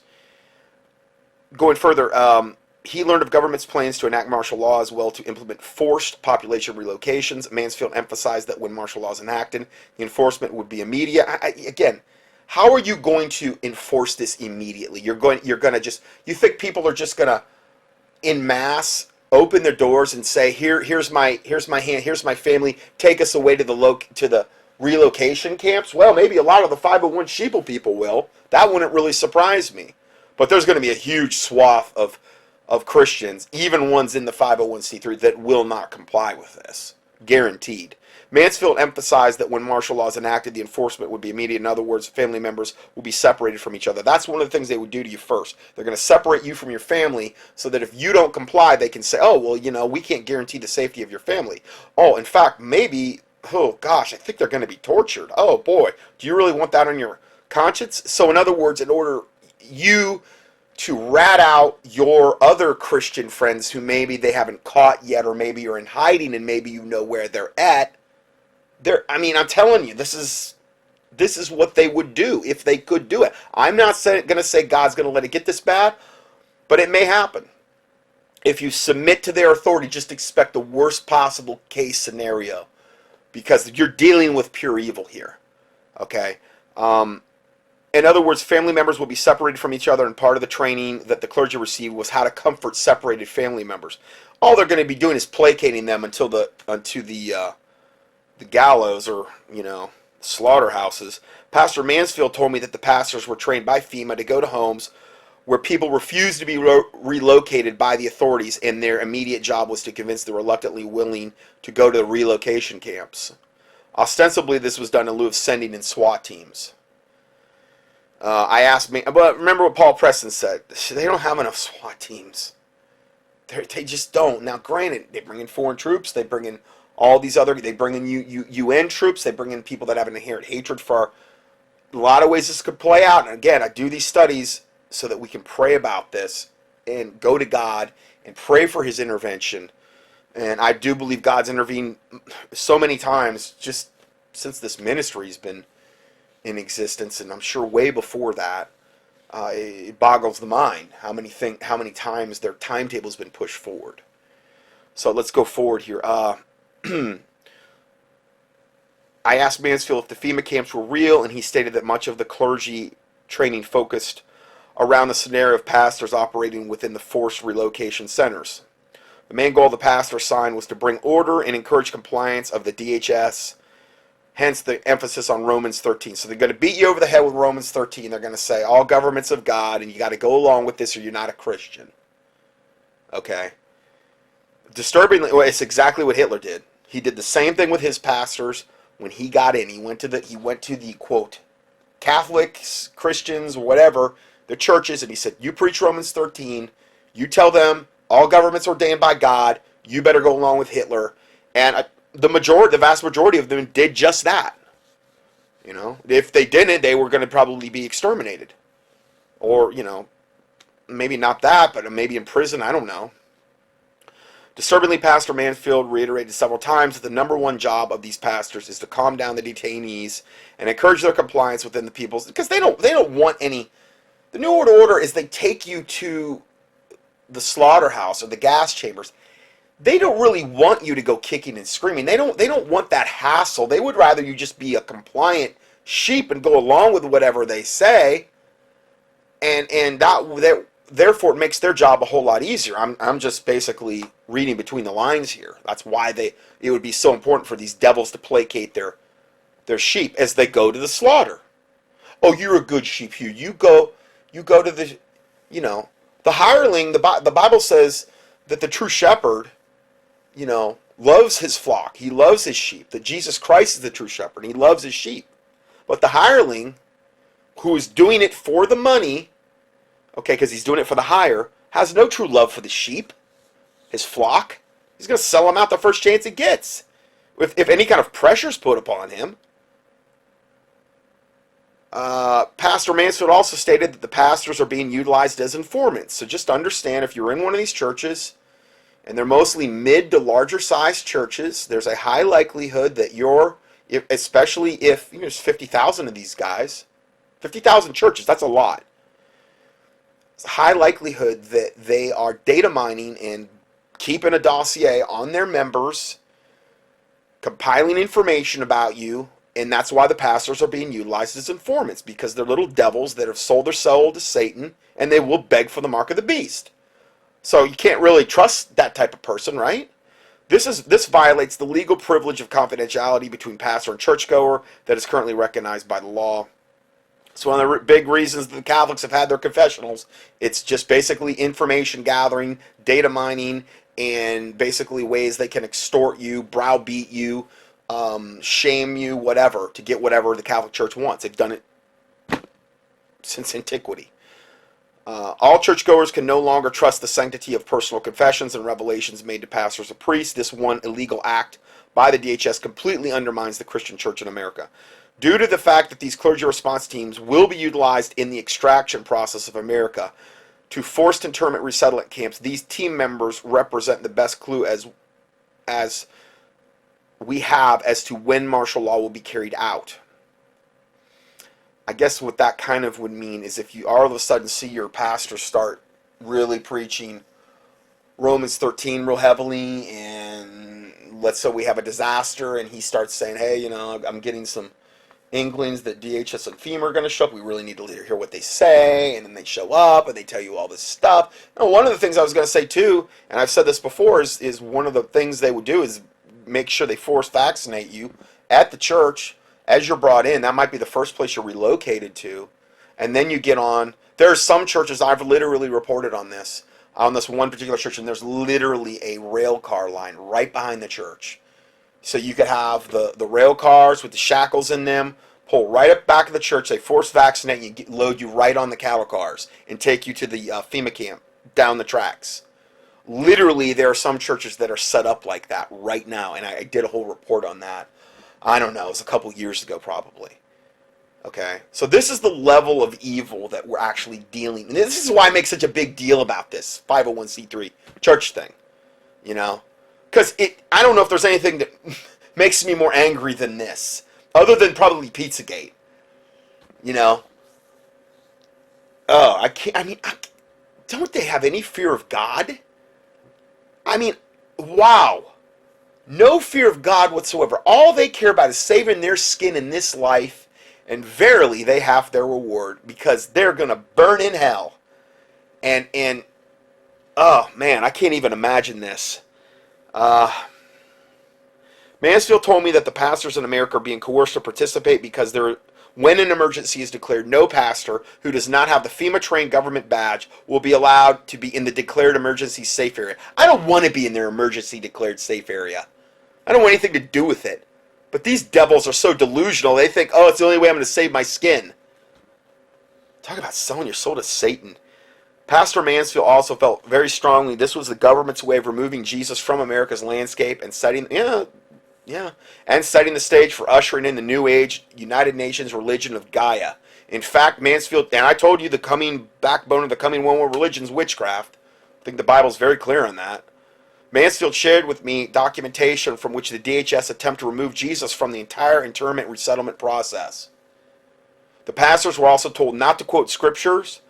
The DHS document, and I got way more into this in previous studies with this information, but the DHS document was prepared for pastors, clearly stated that scripture had to be used to quote that scripture had been used to oppress people in the past, and the presenter strongly discouraged its use.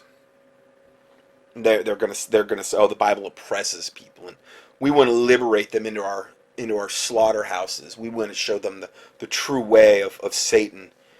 Okay, so here's a little update from him on this. Your pastor sold you out, the clergy response, because literally, if this stuff goes down in the next month, the 45 days or whatever, these will be activated. This will be a factor. This will be part of the problem that a lot of people are facing. Hi, this is Dave Hodges of the Common Sense Show, and you're listening to the Red List News, where we are freeing America, one enslaved mind at a time. Your pastor has probably sold you out. What am I speaking about? I'm talking specifically about the fact that many of your pastors, particularly if you belong to a medium to large-sized church, is a member of the clergy response team controlled by NOVAD, which is a Department of Homeland Security operation.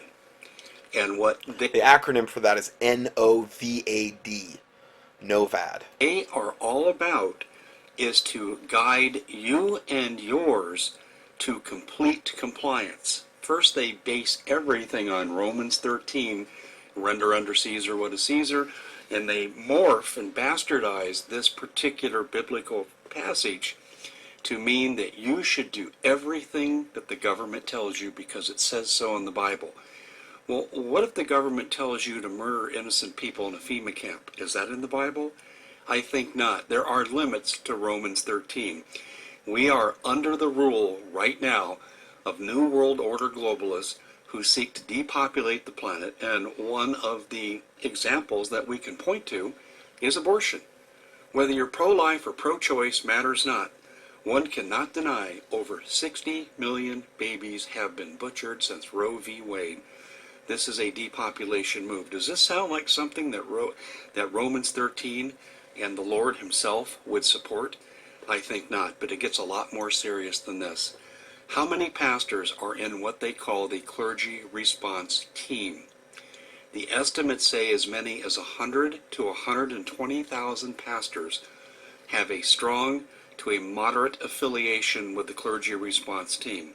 100 to 120,000, that's way more than we just had cited. So, I mean, that's a ton of pastors, if that's the case. Dare I say the majority of churches? I don't know how prevalent it is. I don't know how many churches are in America, but I mean, that seems like a ton of churches to me. My sources tell me they just held a meeting of some of the top clergy in this country last week and said it could be necessary for the people's safety to relocate them to places of safe haven. That is 1984 think speak for FEMA camps. Let's make no... It's also Hunger Games very-esque. And it's also the whole wilding of America where they're going to get people off their land through some type of whatever excuse so they can move them into the stack and pack city areas, or in this case FEMA camps, and obviously they want to keep us all corralled, they want to keep us all together. We're much easier to manipulate, we're much easier to slaughter, we're much easier to whatever. In that type of scenario, everybody's spread out, they don't have control over that, you know, and so yeah, I could see it. I could see his point there. No mistake about it. And FEMA camps have been in the training for these pastors with regard to their clergy response team trained duties. A number of years ago, I interviewed Pastor Walter Mansfield, and he specifically said that they were told that when they were bringing people in, the pastors were to calm them down, but they could not quote the Bible. I think that's when Mansfield gave him the number of 50,000. So this new number, the 100 to 120,000, considering the time this went by, yeah, it could be very accurate. I could say God is testing us and we have to be strong. Trust in your government, Romans 13. This is happening right now. I'm also getting reports, and I have dispersed this before it's news, that FEMA camps in some regions are being operationalized. And I have talked to people affiliated with the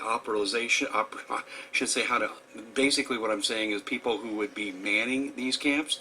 I've heard from family members, 2 of them to be specific, with regard to the fact that they have left on National Guard duty and they're taking up residence. However, under FM 39.4, and I would encourage you to look this up, Army Field Manual, Regulation 39.4, what we have in these FEMA camps will be foreign operatives. FM 39.4 clearly calls for the use of foreign troops. Why would they use foreign troops? They use foreign troops because they'll do things to American citizens that American troops might hesitate in doing. That's why. And they've already got them all pre-positioned here.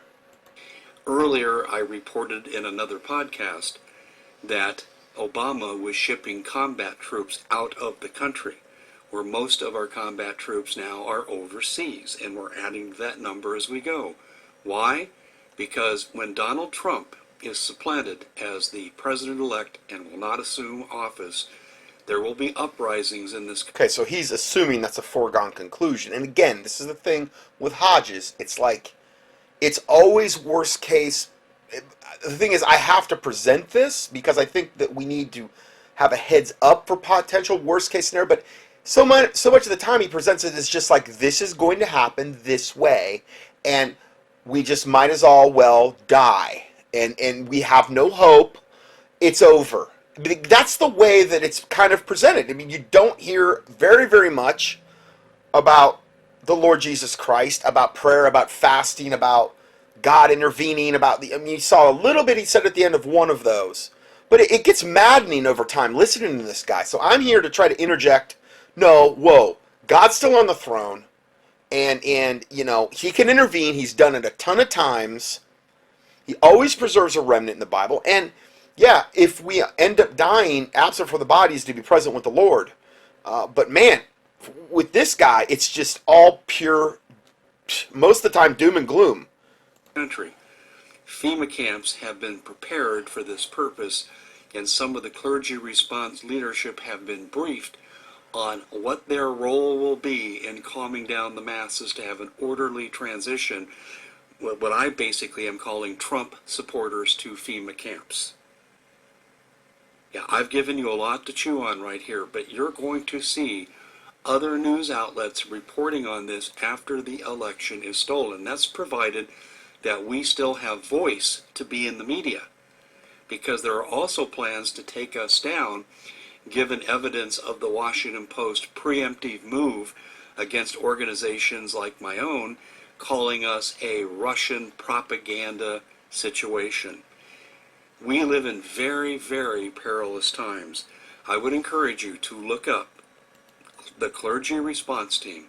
I would encourage you to research details on Pastor Walter Mansfield and what he said his training consisted of when he was in the clergy response team. You can just key in clergy in the keyword search box at contendingfortruth.com, and most of the time when I've used that word, it's connected with clergy response team, and it will show up, that word will show up highlighted in all the end time current event. When you click on the individual teaching to see if I talked about it, you'll see it in the table of contents. You'll see the word highlighted, so you can quickly identify, if you want to know more about it, teachings where I have talked about it. And I would encourage you to look specifically hard at FM 39.4 and the use of foreign troops in FEMA camps. I'd also invite you to go back to Jade Helm 15, in which I detailed many times in great detail with photos, places of business, schools, shopping malls that have been retrofitted to serve as FEMA camps. You'll see the guard towers, the gates, the whole 9 yards. If you go to the search engine at the Common Sense Show and put these search terms in, you will see very clearly what I am speaking about, and you will have an OMG moment when you realize how big this operation is. But I'll leave you with a final thought. The man who launched President Obama's political career from his Chicago living room, Bill Ayers, and his wife, Bernadine Dohrn, both convicted felons for their role in the Weatherman Underground radical communist subversive group made up of Harvard and other Ivy League educated red diaper babies, as they were called, and they were penetrated by an FBI special informant, the late Larry Grathwohl, who I interviewed on my show several times. Larry produced a video that you can find on the Common Sense Show. You can simply go to YouTube and put in Larry Grathwohl, and you'll see what I'm talking about. Larry had a conversation with Bill Ayers, and Bill Ayers said, well, you know, when we take over, Larry, we will have to put, now this is 1969, we'll have to put 50 million Americans in re-education camps, and we will have to do away with 25 million of them. This is from an ex-special informant from the FBI. Someone who I knew well, someone who Doug Hagman and Joe Hagman knew well before his passing. And he started singing these songs, and I'm speaking about Larry, 4 or 5 years ago, 6 years ago, and a lot of people, including family members, think that Larry Grathwohl was actually murdered to keep him quiet about what he was starting to reveal.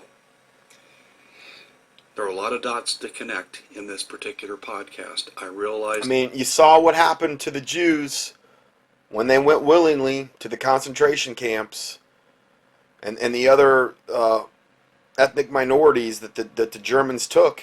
You know, it's going to be the same scenario if they have their way. Now, I'm not saying God's going to permit it, but I'm saying if they have their way with, you know, this demographic, Trump supporters / Christians / pro-Second Amendment, pro-life, pro-Bible, pro-righteousness, conservative, already on the list. They've got better ways of keeping track of this now than they ever did in Hitler's day. The key is not going along quietly. The key is not going along with their nefarious evil plan and letting them impose their evil will on the populace en masse. You know, resisting this tyranny, because, you know, I just don't see how it's biblical to go, hell yeah, here, take my family, let's just go to the slaughter. And only God knows what they're going to do to these people once they get them in the camps prior to them being put to death. God only knows what kind of torture and what kind of sexual abuse, and you're going to be on the absolute total home turf of pure evil in these camps if you go into them. And again, I hope this doesn't happen. I'm saying, though, if this is implemented, okay, and I'm just here to warn you about it, you know, you do what God tells you to do, but I'm here to warn you about what they're, you know, I can't even imagine the kind of horrors that people are going to go through in these things. But I've given you information that if you think these claims sound outrageous and unbelievable, you go check them out. I don't see how a reasonable person can draw any other conclusion than what I've presented here. Well, that's it for the Red List News. We do appreciate you. Okay, so we have that one. Now we're going to get into how Islam figures into this whole scenario, because there's been a lot of breaking news about Islam as of late regarding this coming conflict. In fact, this was the original news that started getting me to look at this subject. And then all of a sudden, all of this other information came out that we've already just covered now on the first, I guess, we're into the middle of the 5th part now. Okay, so the first report here in this section is ISIS plot Bloody Friday for Trump inauguration. Islamic State has declared the day Donald Trump is inaugurated as the U.S. President Bloody Friday. Now, again, whether they're saying this to try to bait and switch, to try to say, okay, everybody, we Muslims, we honest Muslims are telling you the day that we're going to totally attack here's when we're going to do it, and we're trying to give you a heads up. Like they would ever, I've never seen them really do that. Okay. Obviously, they're lying devils. You can't trust them any farther. You can throw them. So whether this is actually going to really happen, I do believe it would happen if we get to that point. And obviously, this would work into the Obama, the Clinton, the New World Order narrative where we could cause destabilization of the Trump presidency from day one. Maybe that's going to be their angle. Maybe how they're going to go at it. If they can't pull off all the stuff they're going to try to in the next month, maybe that'll be plan B. Okay, we'll let him get in the presidency, but we'll ruin his presidency because we'll be causing so many conflicts, so much division, so much chaos, so much, all of these things that are going to be turned loose from day one, that his presidency will be basically ruined from day one. We're going to make sure that we do everything to sabotage him. Maybe that's the way they'll go. Or maybe this is a bait and switch where they're going to unleash these devils in, the next week, 2, 3, whatever, so that people are caught more flat-footed because everybody was looking to the 20th of January as the inauguration day. Again, I'm just thinking out loud here. I'm just presenting scenarios I could see potentially going down. So, hypervigilance is kind of the norm now. Because you never know when they're going to spring what they're trying to do. But they're saying that this is going to be called Bloody Friday, Donald Trump inauguration, as it fears brutal backlash from the new regime, and they should be fearing brutal backlash. The Islamic terror organization is reported to have recruited a number of new English-speaking operatives in recent months in a major bid to communicate messages ahead of the day. The U.S. Special Forces will be on high alert when Mr. Trump takes over as the 45th President of the United States, Friday, January 20th, 2017. Security analysts have been following communications between members of the group. According to reports, ISIS has expanded production of special editions of official videos with English subtitles in recent weeks with a view to reinforcing targets on U.S. soil. Like I've said for years about this, it's just a matter of time before they give these devils the green light. Now, if Trump gets in, that throws a major monkey wrench into their plans to use all of these Muslim devils that are already on our soil. You're not going to have a Muslim in the White House anymore. You're not going to have the White House being yoked up with ISIS and with every other wicked, evil Muslim faction in unison to destroy America. Hopefully you're not, at least.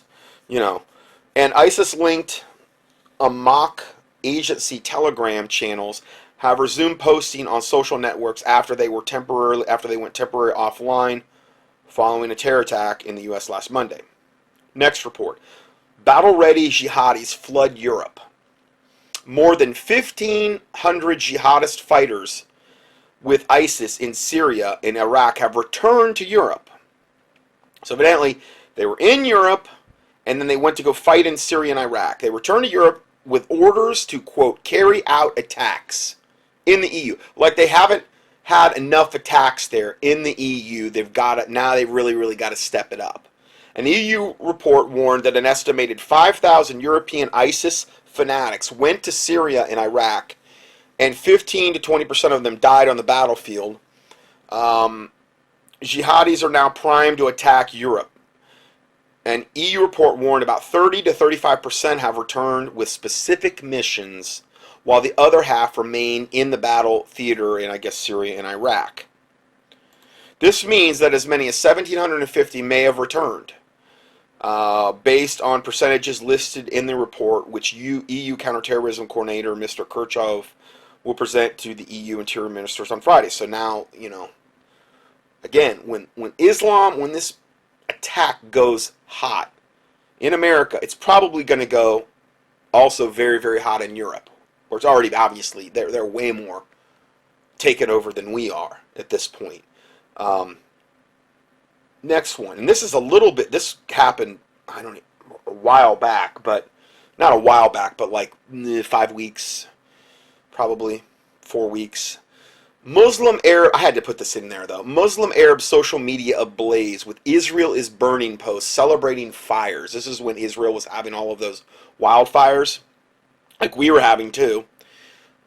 which obviously could have very, very much been caused by these Muslims. This is one of the ways they attack, because they're stinking coward devils, and they'll go and they'll light fires in, civilian regions, hoping that it'll burn up a lot of the civilians in their homes and just create as much misery, because they want the maximum penalty in hell that they can get, and they're begging for God's judgment and rage and fury. So they want to make sure they do as much as they can to store up as much wrath from God as possible.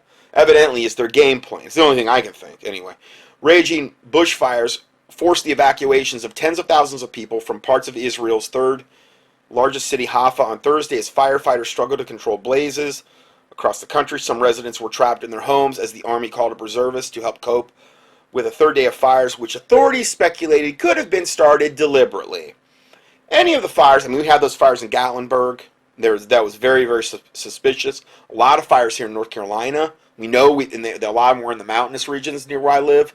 Well, I had some days here where it was just, the whole area was just smoke, So I felt it personally, and we know, I've reported on all the Muslim enclaves, all the terrorist Muslim enclaves up in the mountains in North Carolina, and the government knows about them. They don't do a thing about them. They're up there training all these devils. So ultimately, when they finally go hot, any of these fires currently sweeping across Israel that were lit by arsonists should be considered as acts of terrorism and will be dealt with accordingly. Prime Minister Benjamin Netanyahu said on Thursday, here's a post from one of these sick, disgusting devils with this little grin and smirk on his face, this sheik guy. And this is a Twitter post by Kuwaiti's Grand Mosque, Sheikh Mashari Al-Fasi Rashid, celebrating the fires in Israel. And he's got literally pictures of Israel ablaze, okay, with these fires. And he's got like this little happy face with all of this other, I don't even know, it's Arabic writing, but he's celebrating, They think that they are on the winning side. They think that serving Satan, they're going to win big, and they're going to have this reward from Allah, 72 virgins and in paradise, and their white-skinned boys, be able to, do whatever they want to do in paradise forever. And the exact opposite scenario is of what is actually waiting for these devils. And may God rain down his fury on their wickedness. Muslim social media networks on Thursday were rife with inflammatory celebratory reactions in light of the myriad of brush fires that have been blazing across central and northern Israel. All of them obviously come from Muslims because they're sick, demented devils in the head. Dry conditions and high winds have spread flames across central and northern regions of Israel, as well as the West Bank. Public Security Minister said it was clear that a large part of the fires were the result of arson. He said the number of suspects have been arrested and that teams have been set up to investigate each of the fires. Netanyahu said there were currently 15 fires. Police have reported over 200, though, since Tuesday. These devils. Now, this happened some weeks back as well. Police believe the Ohio State murder suspect was an OSU, a Muslim Somali refugee. Obviously, he was a Muslim. Suspect's name was 18-year-old Abdul Atran, a student at the university. He was a Muslim Somali invader who left his homeland with his family in 2007, lived in Pakistan. With that kind of pedigree, you wouldn't think, obviously, you would think he's a great guy. Somali, Pakistan, Muslim, hey, what's not to like? And then he came to the United, I'm just saying those are hotbeds for these Muslim devils. Came to the United States in 2014 as a permanent resident of the United States.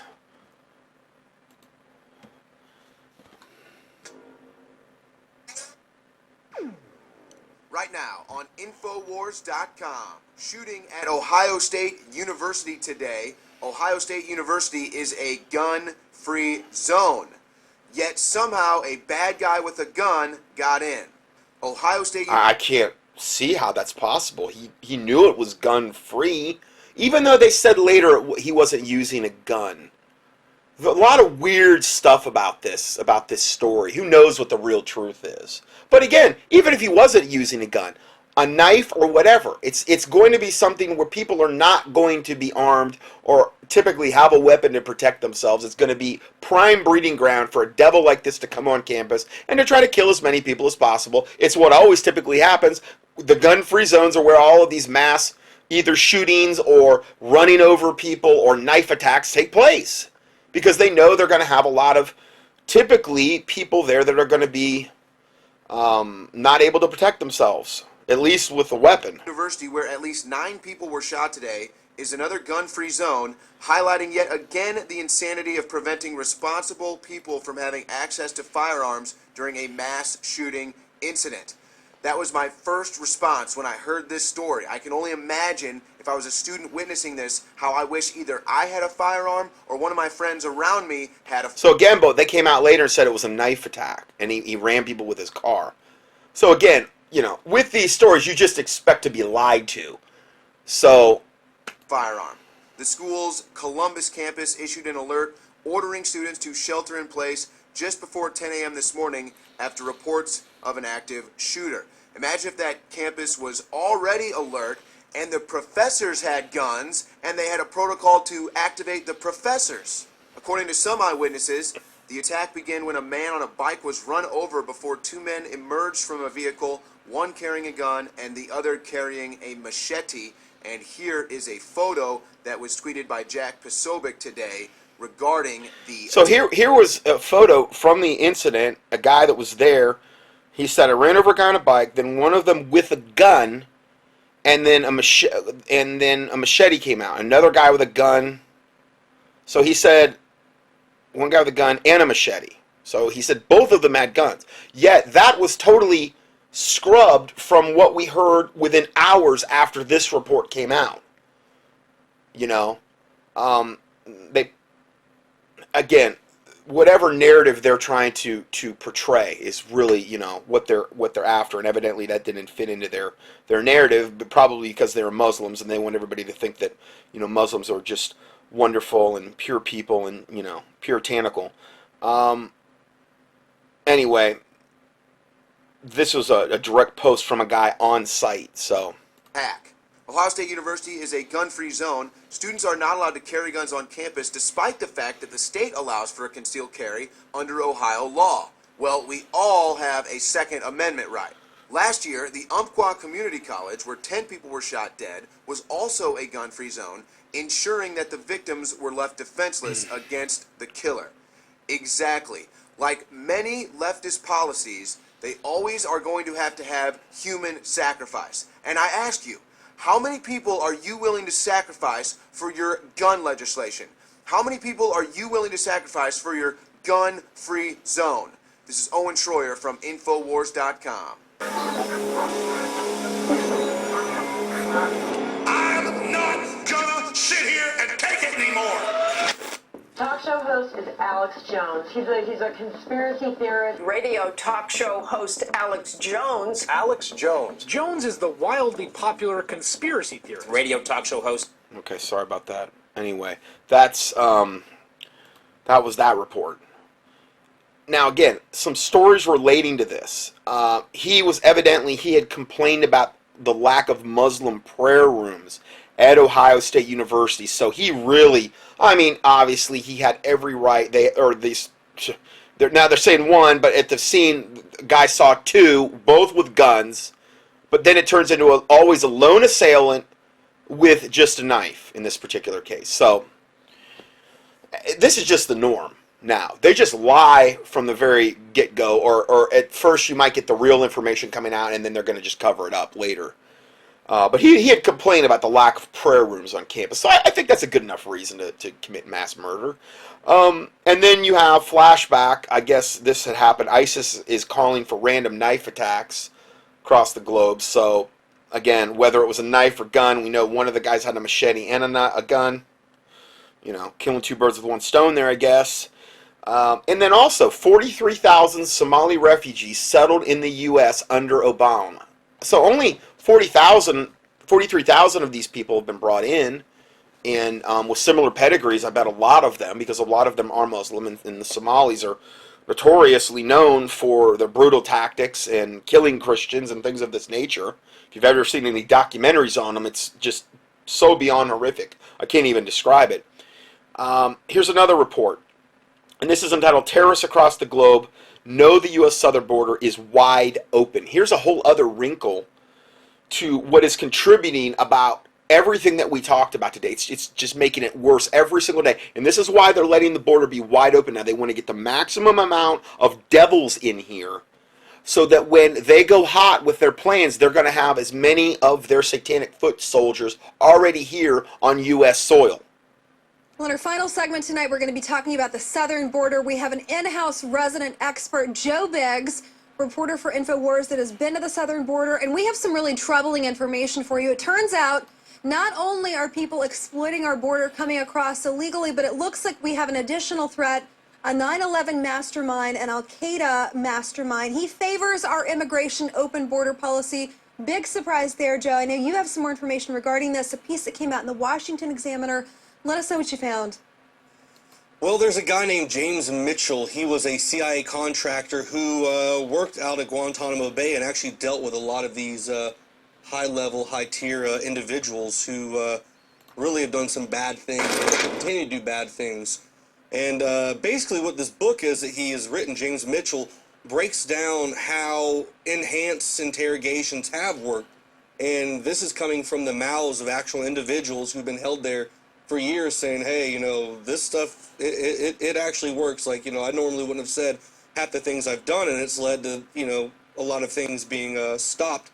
It says the jailed architect of 9/11 revealed that Al-Qaeda's plan to kill the United States was not through military attacks, but by immigration and outbreeding non-Muslims who would use the legal system to install Sharia law, according to a blockbuster new book. Now, we've talked about this time and time again, how the borders are completely and totally wide open. Just the other day, Barack Obama suspended drone use at the borders, and we'll get to that part. But I've been out on the border numerous times. We already have a wall in some areas. In some areas, we don't. Some areas, the wall consists of merely just wooden posts with maybe a strand of barbed wire that really is nothing, and it's so easily to penetrate and to get through. Joe, what does that say to you that Khalid Sheikh Mohammed, you know, a known terrorist, he's saying, you know, look, our weak-kneed politicians, they're going to come after waterboarding, and nobody likes the thought of waterboarding. You know, it's disgusting and despicable. They're doing this to people that have, you know, not so veiled threats against the U.S. that are involved in terrorist activities that want to see our country destroyed. And oh, by the way, our southern border, they see that as a prime opportunity. Just come on through because it's wide open. Meanwhile, Trump is called a racist and a bigot. He's not compassionate because he wants to close the border and secure law and order, which we haven't had for 8 years now because of our current president. We have terrorists saying, look, take advantage of the border. It's wide open. Take advantage of your immigration policies. We need to defeat the U.S. Here's a way to do it. We've covered this on InfoWars time and again, where people, we did a radio spot about this 2 months ago, where we talked about how terrorists across the world are saying, look, there's a prime opportunity here. You can go right up through Central America, across the southern border into the U.S. You're going to go largely undetected. We've had that S2 route. Border agents were actually told to stand down as of October 1st. They're not even patrolling it anymore. That's a known route for smugglers. And you brought us another article coming out of Breitbart, Texas. Breitbart, Texas leaders demand restart for aerial border surveillance. You touched on this a second ago, the drone aspect. The president has canceled the drones on the border. We don't want anybody looking at that border. Why do you think he's so anti-American? I don't know. I mean, you can clearly see that the stuff works, you know. Like I've said time and time again, I was in the border in Arizona, and I spent some time out there. It's an area called Hereford. And there is a big wall in that one area, but there's many areas where it breaks and it's very easy to get across. Now, just on the other side in Mexico are cartel houses and things like that can be seen from this guy Glenn Spencer's backyard. And he has this system that he's created where he uses seismic readers that go in the ground, and whenever someone walks and gets close to the border, it actually sets off these autonomous drones and then gives real-time footage back to his command center, and then he can call Border Patrol and police and say, hey man, there's drugs coming across, there's human smuggling, there's terrorists, they're armed, they're not armed, and it works. It's something that's very effective, and that's why it's important to read this stuff, because I'm going to give you some more quotes from this guy.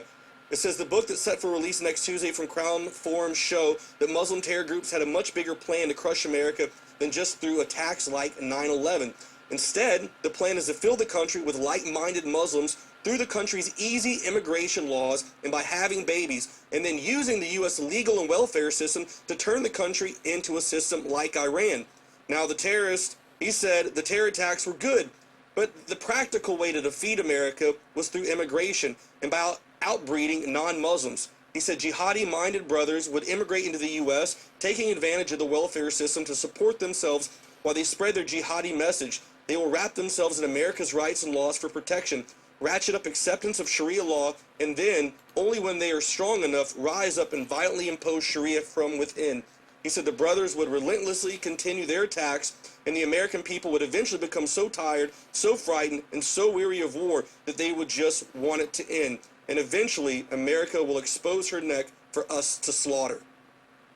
And there, he said it all. In fact, I didn't know he quoted that. I just went and deleted the post that I was going to cover that. He just said the quote, though. I don't need to say it again. I'm reiterating enough stuff today. But this is their plan. This is their plan. And, I mean, every bit of it is wicked and evil to the core. Everything about Islam is wicked and evil to the core. And they are here for our destruction. That is lock, stock, and barrel. That is the only plan they've got is jihad and a global Islamic caliphate and exposing our necks to the slaughter. That's their ultimate goal. These are the kind of people that we have to worry about. That's why when we talked about the Paris attacks, when I went out to Paris with Michael Zimmerman and I went into Belgium, the way that these guys were getting across over in Europe were these open borders. And they use it, and they use this refugee crisis as a way to be able to skate in and slip in through the cracks and then go out and carry these attacks. You know, those who don't learn from history are doomed to repeat it. And we've seen how wide open borders can lead to death, how it can lead to chaos, how it can lead to your entire civilization collapsing. And that's what's happening over in Europe. So why would we not sit here? Why would we not look at that and learn from that and go, you know what? Let's not make that mistake. Let's secure the borders. Let's vet who's coming across. Not only that, but tackling this issue where we have non-citizens taking advantage of our welfare state. And this is something that we've talked about here on InfoWars. Alex has covered it in depth. I know that you have a heart for this issue as well, because we don't want to see our country fall. You know, we like our values. We like our American system. We like our, our principles. We like being able to have free speech in this nation. Well, I wouldn't agree with everything. Typical American principles is something that I don't really like. But the freedom, though, is I think what we're emphasizing here. We don't want Sharia law imposed on our people here, and the fact that you have an open leader saying this is how we're going to defeat them and conquer them. We're just going to make sure that all of these non-citizens are going to secure rights, the same rights that citizens have, and they're going to begin mass breeding. We're going to outbreed a population. Doesn't that alarm you? It's like, what? What? I mean, the guy, Khalid Muhammad, smiled and said the media, either on purpose or without realizing it, would promote Islam's cause and champion tearing down the measures put in place to protect the American people after 9/11. He said the media would promote Al-Qaeda's cause by framing the war against Islam, his characterization, not mine, and that's the guy who wrote the book, as morally wrong, impossible to win, and fraught with unacceptable losses. He said the media's response was one of Allah's gifts, one of the ways Allah preordained for Americans to set aside those things which kept us safe and prevented attacks in the immediate aftermath of 9/11. So here he is bragging. He knows that we're going to be empathetic. We have these big hearts. We're going to go like, oh my God, these poor immigrants. Soros called the Catholics useful idiots when it comes to this because of their compassion. That's a very known thing. Well, these are smart people. They understand. They don't just live in caves like a lot of people think. They're not just sitting out there, milking goats and screaming Allah Akbar all day. Like, these guys know combat, know war. They are masters of their trade, and that is manipulating people. If you go to places like Iraq and Afghanistan, it's part of their culture to lie to non-believers. It is okay to lie to non-believers, so they will tell you whatever it is you want to hear, just so they can, at the end, get their way and have it. Look, this is not an assault for me on Muslims at all. This is an assault on Sharia law being implemented in this country, and we have a playbook by this author. If this is how this. But here's the thing. Here's where I refuse to do what she just did. The Muslims want the Sharia law. Okay, it's ingrained into their culture. They did polls up in the people that live up in Michigan that won, and it was almost universal. They all said, "I'd rather have Sharia law." Well, Sharia law is basically like their boot across your neck and them imposing their will on the infidel. Okay, so I don't give any Muslims a pass. Come out of that devil death cult or whatever. Oh, well, I know these Muslims and they're peaceful. Then you know what? They're lukewarm, infidel Muslims that'll have their heads struck off. Or they better get in line and comply with what the radical elements of Islam want, because that's what's coming. Now, I hope it never gets to that point here. But I'm saying there is no such thing as a lukewarm Muslim over in Qatar or Saudi Arabia and these types of places. That's where they take Islam literally. Yes, there's different flavors of it. Get it? Shia, Sunni, Wahhabist, whatever. Okay, but ultimately, if you follow the Quran and you all follow the other unholy writings, it's all about an Islamic caliphate at the end of the day. And they all pray to the same devil god. So I don't really care if they're peaceful or whatever. Their goal, they're going to go along with an Islamic caliphate. They're going to do nothing to stop it. Okay? They're going to shelter the radical elements of Islam. They will act as a Trojan horse. They'll act like they're your best neighbor, your best friend, or whatever. But as far as I'm concerned, that's all a front. Because I look at the devil behind the religion and who they all pray to.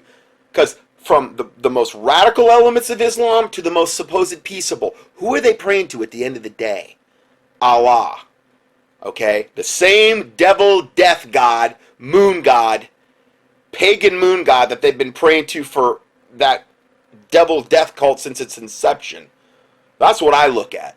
Work here, and for people to just idly sit by, the fact that they call the mainstream media one of Allah's greatest gifts to them. You know, we've got a mainstream media in this country that lies to us, that bullies us, that wants us to believe that if we speak out that you know, we're hateful, racist bigots. That simply isn't the case. And the greatest thing that they've done to the American people is to silence them and to push them into a corner. Don't you just love that Donald Trump pulled in all of these TV networks and these big personalities that are larger than life and basically walloped all of them in the face, saying, how dare you lie? You know, it is time to dethrone these people, to defang them because of what they've done to our society. They're aiding people who want to destroy us. If that is not crystal clear by now, we haven't done our jobs, frankly. Yeah, it's pretty scary. I mean, it's all right here. I mean, here you have it from a guy who's led people, a guy who's a known terrorist, and he's saying that he's going to use our weaknesses completely and totally against us. He's going to do everything he can to train his brothers to exploit our open borders, to tug at our heartstrings, and know that we're going to have these social justice warriors who are going to stand up and fight for them, and in the end, be the death of them. Exactly. Yeah. Well, you know what? We could. So, okay, so we have that. I'm going to go ahead and end part 5 here, and I think I will be able to get this done in one more part. So God bless you, and we will see you in part 6. We'd like to welcome you back to part 6 of our current event and weekly Bible study for December, now it's 19th, but it's 18th is the study, December 18th, 2016. And this is going to be the last part. I'm going to, however long this goes, this might be an hour, it might be an hour and a half, it might be less, I don't know. But I will get the part 6 in here. So the next report we have is Methodist churches converting to virtual mosques for Muslim migrants, virtual mosque program to preach Islam at Methodist churches. So here we have the wonderful 501c3 horror corporate church yoking up with Islam. And isn't that just wonderful? The United Methodist Church is reportedly implementing a statewide plan, and guaranteed these devils are on the clergy response team as well. They're you know, they're doing both. Implementing a statewide plan to revamp Texas churches into virtual mosques, because that's what we want to do. We want to convert our churches into virtual mosques, catering to incoming Muslim invaders. I love how they call them migrants. They're just migrating, like birds migrate from one area to another, just peacefully migrating. You know, I love it when they call them that.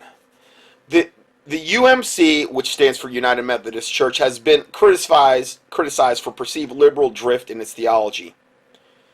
It is preparing for congregations for Catholic-style sanctuary protections for Islamic invaders, including those with terrorist ties, according to an insider. This sanctuary church program is ostensibly in response to President-elect Donald Trump's intention to defund sanctuary cities. So if Donald Trump, the cruel, evil Donald Trump, comes and defunds all the sanctuary cities where all these illegal aliens have sanctuary, well then the churches will open their doors and they'll become virtual mosques and virtual areas where they can go and seek refuge, and the church will protect them and take them in, so that when they do finally get a chance to wage unholy jihad against probably the very church members that are housing them and all the other infidels, they'll have a staging area where they can go out and kill and rape and steal and pillage to their heart's content. That's what we're actually looking at here. Sorry, I know I'm sugarcoating this, but I need to stop doing that. Anyway, one member of the Boakesville United Methodist Church, who spoke anonymously, out of fear, said she learned about the virtual mosque program after an intern pastor began preaching Sufi Islamic parables in an attempt to, quote, tenderize the church into accepting Islamification, according to the Geller report. The pastor's wanting to tenderize the church to accept Islamification. Just embrace it. Embrace that Muslim sword across your throat. Embrace the Muslims raping your daughters and your wife, because that's what would end up happening. Look at what's going on in the Middle East, what they do to Christians. You think they'd be any less brutal over here? The great Satan? Probably be worse.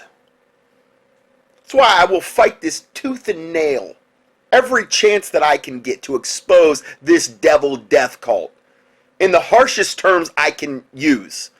Okay, so this wonderful 501c3, wolf in sheep's clothing, minister of Satan, is attempting to tenderize his congregation to accept Islamification. Isn't that wonderful? After weeks of inundating the congregation with watered-down, Islamicized scripture, the board of trustees at the church was later asked by the Reverend to approve a, surprise, surprise, federally supervised refugee scheme, which they ultimately refused. I'm surprised. I guess they've got a little bit of a brain in their head. The source added, according to the Geller report, after the church trustees said no, then the United Methodist Church sent its direct supervisor to ask the congregation directly, how would you feel about taking in some Syrian refugees? So in other words, the pastor was on board, tried to brainwash his congregation of this with many of his watered-down Islamic lukewarm devil sermons. That didn't work, though. So then the United Methodist Church itself sent a supervisor. So where's this coming from? It's coming from the top echelons of this devil, lukewarm, pseudo-Christian death cult known as the United Methodist Church. It's coming from the top. The pastor didn't get the job done. Now we're going to send a supervisor in about taking in some Syrian refugees. Do you believe this stinking garbage? I mean, this just defies logic. That the church has become so evil and so opposed to righteousness and goodness and truth. After weeks of, oh no, I already read that. As was reported in 2014, the 501c3 establishment churches have been aiding illegal immigration by showering illegals with free goodies before they even migrate further into the U.S. So not only is the government giving them about everything they want when they get here, but we've got the stinking 501c3 establishment churches showering them with goodies. Totally yoked up. Again, here's just one more evidence of them being totally yoked up with our wicked, corrupt government. I'm not saying everybody in government's wicked and corrupt. I'm saying in general, from the top down, Obama, Clinton's, these types of devils are the ones implementing this, and the church evidently has no problem, the 501c3. Not all of them, obviously, but, you know, can you imagine if there's 120,000 people in this clergy response teams now? I mean, I don't know how many churches are in America, but that's got to be some gigantic number. And can you imagine the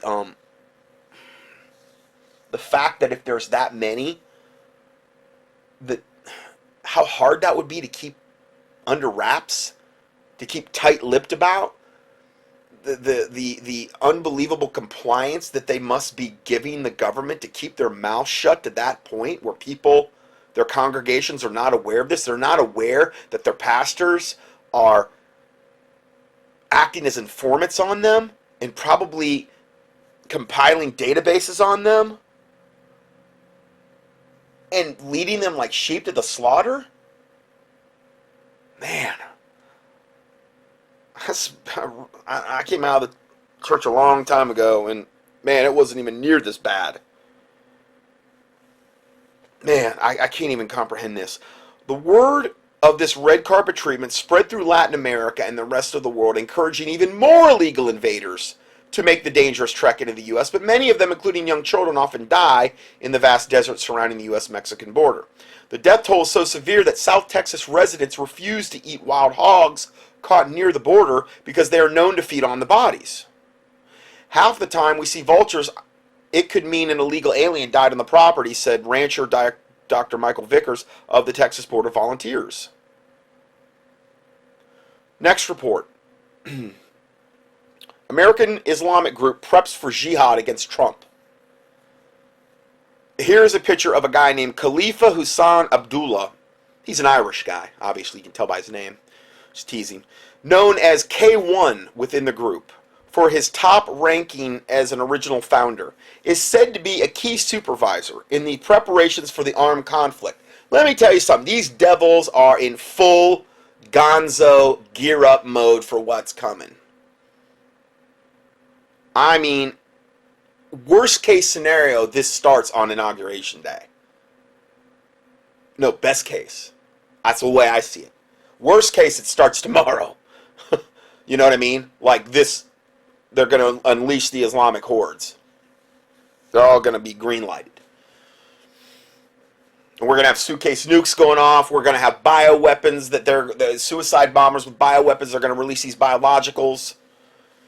I said this before. One of the things I talked about is all they got to do is go down the road in metropolitan areas with what they call a venturi, where they got some hole in the bottom of a van or something, and they just have the whatever they're spreading, anthrax or whatever, and it goes right out the bottom of the van and it just wafts through the air. They could have a small airplane up there and do it. Then we talked about that before. Where they said the government doing that to us with the biologicals, where they spread their whatever, ginger dust or something. So, man, they've been gearing up for this for decades. I remember I did a report in Baptist church I went to back in the,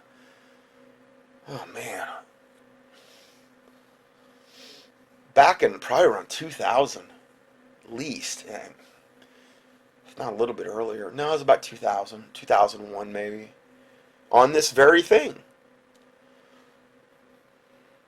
Multiple confidential sources inside of the powerful jihadist group within the United States have informed the Christian Action Network and the Clarion Project that members have been told to arm themselves. These are the Muslims. These are the devil Muslims that are training to kill us. Which shows them training right here. They're on a shooting range with target silhouettes. They're training on American soil to kill us. They have been told to arm themselves in anticipation of raids by the Trump administration. The Pakistani-based spiritual leader of the Muslims of America, Sheikh Gilani, told MOA officials, known as Khalifas, to order all unarmed members to obtain firearms, licenses, and hunting permits in order to, because they'll give them all that, obviously. It doesn't matter what kind of terrorist background they get. They'll give them whatever they want, you know. To order all unarmed members to obtain firearms, licenses, hunting permits in order to resist raids on the group's approximately 22 compounds that they expect to happen under the Trump administration. Additional security was also called up, and assault rifles have been mentioned as desirable. The sources independently stated that the members across the country were told of instructions by Sheikh Gilani to be prepared to fight. The message reportedly relayed to members was to hear and obey. using language identical to the oath of allegiance members signed when they joined the group, when they got their Ovaltine secret decoder ring as well. Sorry, just kidding. He predicted you will be tested. The members believe that the President-elect Trump is part of the satanic Zionist conspiracy to destroy Islam, and that he is fulfilling an apocalyptic end times prophecy. Any action taken against the MOA is seen as part of a war in Islam, a situation that permits violent jihad.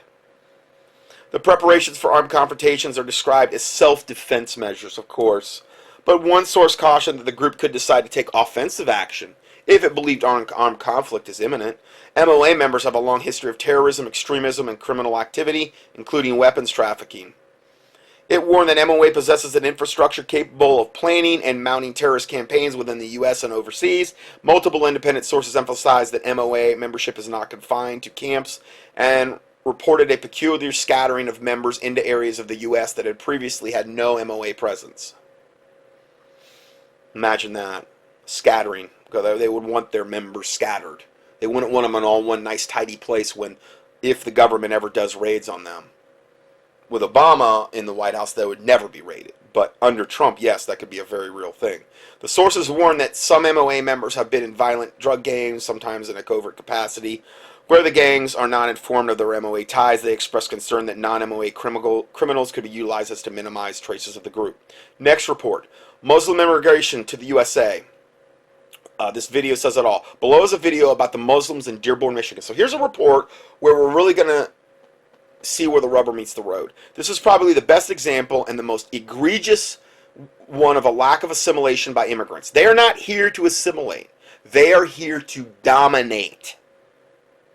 That's what Muslims do wherever they go. However, one can go to parts of Florida, California, and Illinois and find similar results of Muslim ethnic enclaves. The Muslims with the Muslims there's the added matter of religion and world domination is the ultimate goal. So I'm going to go ahead and play this. Most people don't even know this. You go into places like Dearborn, Michigan, you don't feel like you're in America anymore. It's showing pictures of Dearborn, Michigan, and I mean they've got places where it says Beirut on the side of the buildings, and it looks like a Muslim city, it's what you'd expect to see. And they're showing you all the pictures here. This is one of those. The vast majority of the videos I played tonight, there was not a lot of visual things you had to see to confirm what we're talking about. It was the audio. Like with Dave Hodges, it was just all pure audio. Okay, but this is one of those ones you might want to take a look at because it's unbelievable. Right now we're heading towards the east side of Dearborn. You'll see the culture shift where you won't feel that you're in the United States any longer. How long have you lived in Dearborn? All my life. This is Dearborn, Michigan. He's saying you're going to see a culture shift as you drive in. Here's a longtime resident talking.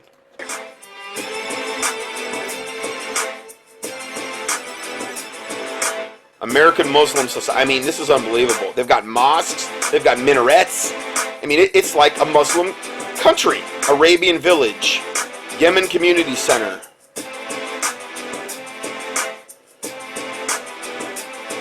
Middle East Financial Services. And everything's in Arabic and in English. Islamic Institute of Knowledge. Oh, you could go get enlightened. What happened to all the American businesses right here? They come in to buy the strip mall. They move the previous owners out. They increase the rent dramatically. They force them out. They force people out. And then they put similar... They force them out because they're not Muslims. They increase their rent to an untenable level. They take over the strip malls, and then this is how they take over whole swaths of areas. They've got the money to do it. They're being subsidized by our government. We're going to look at that here in a second. And then they put the Muslim tenants in, and I'm sure they lower the rent because, they're Muslims. Similar businesses. But with a Arabic tone? Yes.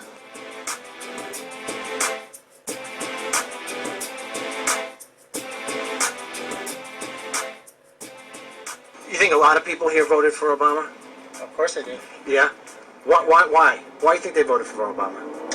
They entitlements, all the health care. Some of these Entitlements to health care. He's a Muslim. You know. guys come in and have up to 4 wives. When they file for the bridge cards, EBT cards, they are bringing the other 3 as extended family members. When we're going, so they got 4 wives. A lot of these devil Muslims coming in, and then when they file for the EBT and all the other stuff, all of this is going, you know, within the, I guess, welfare system, and they're getting massive amounts of money from this.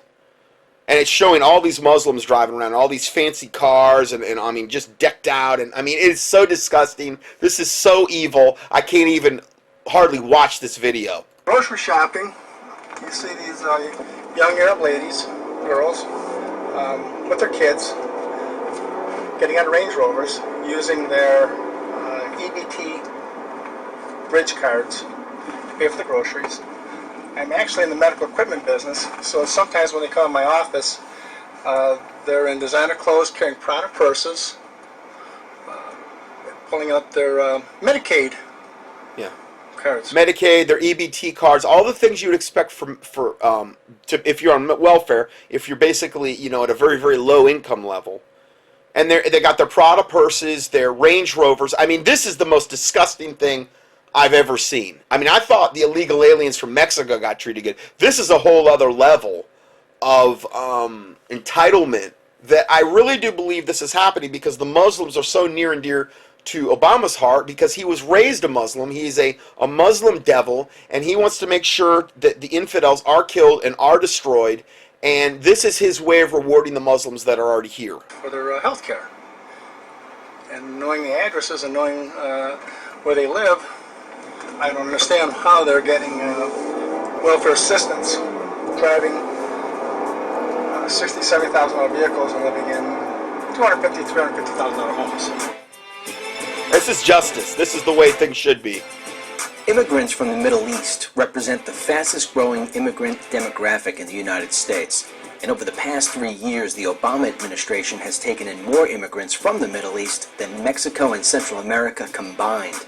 And it's about to get worse. 7 million Syrians have applied to come here to the United States as refugees. Imagine the strain on the welfare system. That's what would have happened if Hillary got in. She was going to vastly, if you think it was bad under Obama, she was going to vastly increase the amount of Syrian, and we're not talking Christians.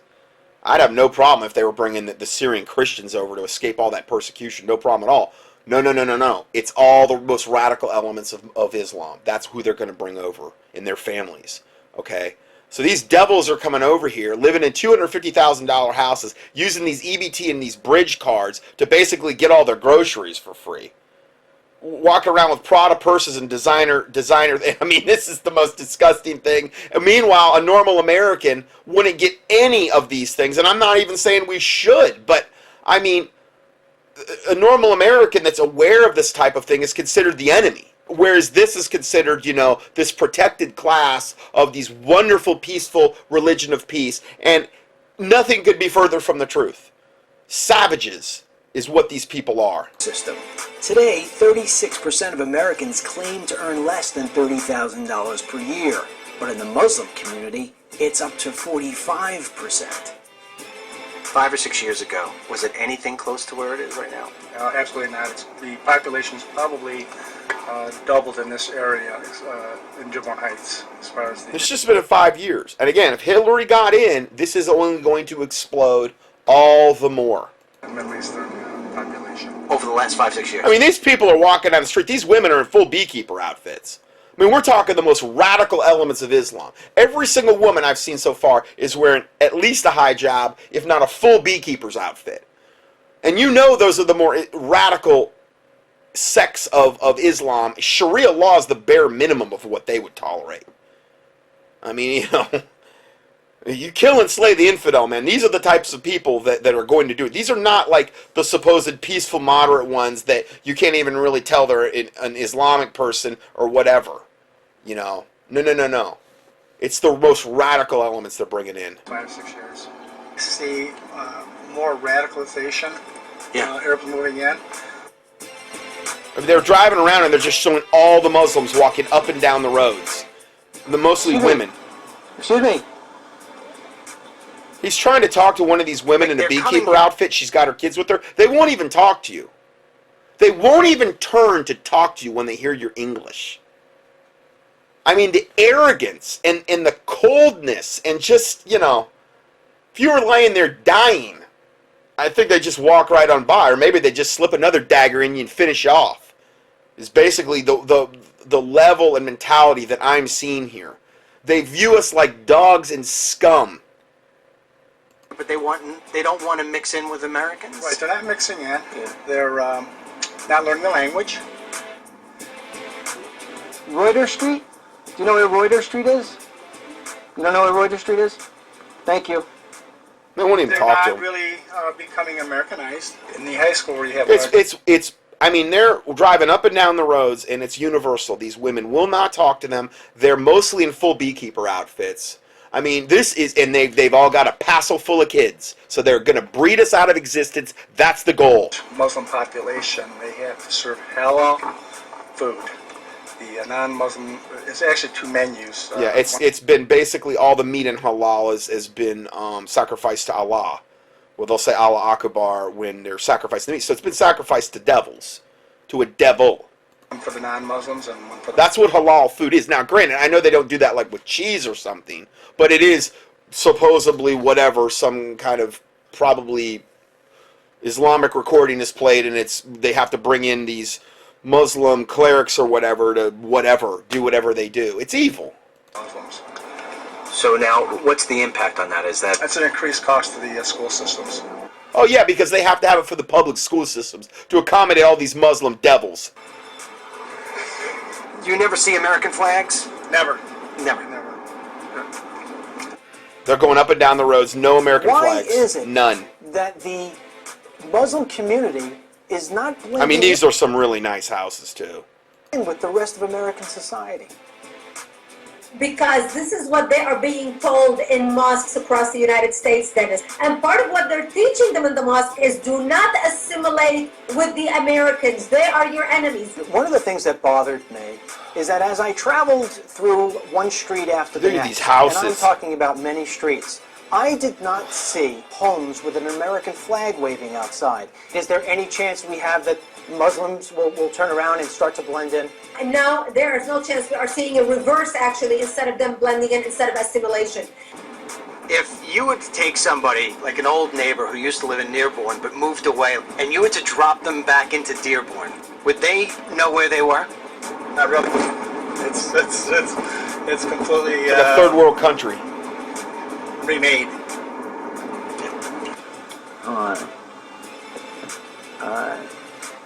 So, what do you think the deal with that is? The flag? Yeah. They've been here a long time. That's a statement, too. That flag's being a statement? What is the statement? That's an American. Yeah. This is America. So one guy on all the streets they went up and down has a really nice area where most American flag is set up. And they're one of the few Americans they haven't kicked out of the neighborhood or forced out or pressured out. You know, probably one of the first ones they would go after when they go hot.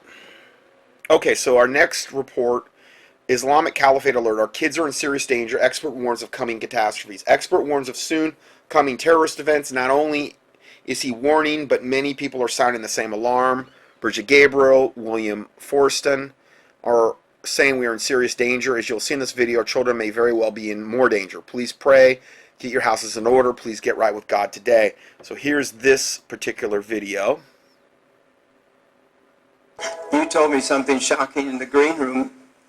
You said you think we are in the third world war. Now, this is Jim Baker, okay? Now, I know you guys, oh, I can't believe you're playing this guy. I'm not playing it for Jim Baker. I'm playing it for the guy he's interviewing who's wrote a whole book on this particular subject. And when I saw this, I'm like, listen, what the guy's saying is the truth, okay? He's saying the truth. There's no doubt about it, and it was definitely noteworthy for me to play this. So let's go ahead and listen to what he has to say. Yes. Is that true? We are in the Third World War as you and I speak. Now, do I necessarily agree with that? Obviously, no. We're not technically in the World War III, okay? We are in the we're in the area of time leading up to World War III. Yes, we're in the staging area of that. But no, do I believe we're literally in World War III right now? No, I don't. I just World War III is going to be a literal. I do believe some type of obvious battle that's going to involve, well, most likely Islam. Okay, coming against Israel. If Trump got in office, particularly the United States, other places, okay, it could go down in different scenarios, okay, but no, I don't think we're literally, but yes, we're very, very close to that coming time period, and yes, I do, Islam is going to be heavily involved. This war has been going on for years. We have an enemy who has said they are fighting a war, the final war in their view. It's time America woke up and realized, what we have to realize is that Judeo-Christian America is under siege today, and the war is coming to our shores this time. The war's begun. It's already begun. The last time America truly experienced a war in its own soil was 1861 to 1865, in which over 2/3 died. So we don't understand that face of war that a modern terrorist state can inflict upon us, and is planning to do so. Tell us a little bit about this, because I'm right now. And again, remember, they're going to fight as dirty as they can possibly fight. They're going to try to poison the aquifers, the fresh water supplies, take down the grids, release as many bioweapons as possible, release as many bombs as possible, kill as many civilians and sneak attacks as possible, burn the forests. I mean, they're going to do every single stinking, underhanded, dirty trick to kill us that you can imagine. If they have their way. Now, I'm not saying God cannot intervene, but I'm saying if they have their way, that's what they would do to inflict the maximum amount of casualties on Americans. What I witnessed 10 minutes ago before I walked on this stage, I will never be the same. I think he showed him some footage of what's going on in the Middle East, how they're beheading, killing Christians, raping, pillaging, and a lot of them, like Yazidis, they're not really Christians. God bless them, they're being persecuted the same way Christians are, which is truly sad. They're being sold into sex slavery. All the stuff I've reported on over and over again. And, it truly is. It is so horrific. I try not to look at the pictures. I get too devastated. I've seen enough to know what's going on. And it truly is horrific. This is the most difficult program I've ever tried to do. I need to go somewhere and be quiet and pray. Because I'm not capable of bearing what I saw. This man believes, as I do, that we are on the edge of a precipice that is about to collapse. And I'm telling you, from everything I showed you today, okay, do you understand how close this literally could be? Yes, God could move it forward, like I believe He has so many times. But the New World Order is in full desperation mode. I see no way they can let Trump move into the presidency, move in with his cabinet, and start to undo all of their hard satanic work that it has taken them. These are plans that sometimes you could say go back, over 100 years. You could say it goes back to the formation of the Illuminati in 77. You could say it goes back to Babylon, depends on what perspective you're looking at it with. And I just don't see how they're going to just relinquish that control. Not to say Donald Trump's perfect or his cabinet's perfect, but a lot of the platforms they're running on and a lot of the people he's putting in place right now, he's definitely heavily signaling that these Muslims are going to be vetted. They're going to shut down the open borders. That they're going to start, looking at these illegal aliens and shipping them back. And that's just one aspect. strengthening the military, probably when he finds out about the foreign troops, getting them out of here, that type of stuff. I don't see how they just let that happen. And this precipice that he's talking about, this is just about Islam. But Islam is a huge part of what we're looking at in the next month.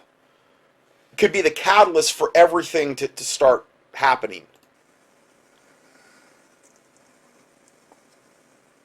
You are a man who have got, I believe, since you were here last, I believe you have heard from God. I believe you have come closer to God than you've ever been.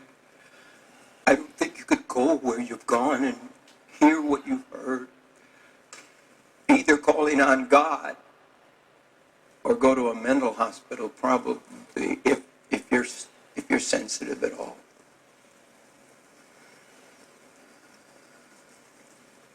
Because of the horrificness of the photos, when you start seeing what is being done to both non-Christians and Christians by the Muslims in the Middle East, and that's the purest form of what they would bring here. That is Islam. To me, that's the purest face of Islam.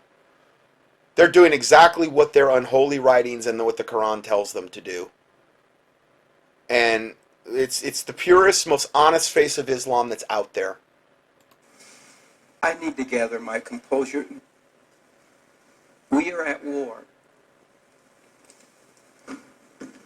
And it's a war not like the Second World War.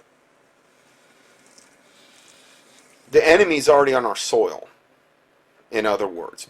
The Second World War, we had two gigantic oceans separating us from our enemies.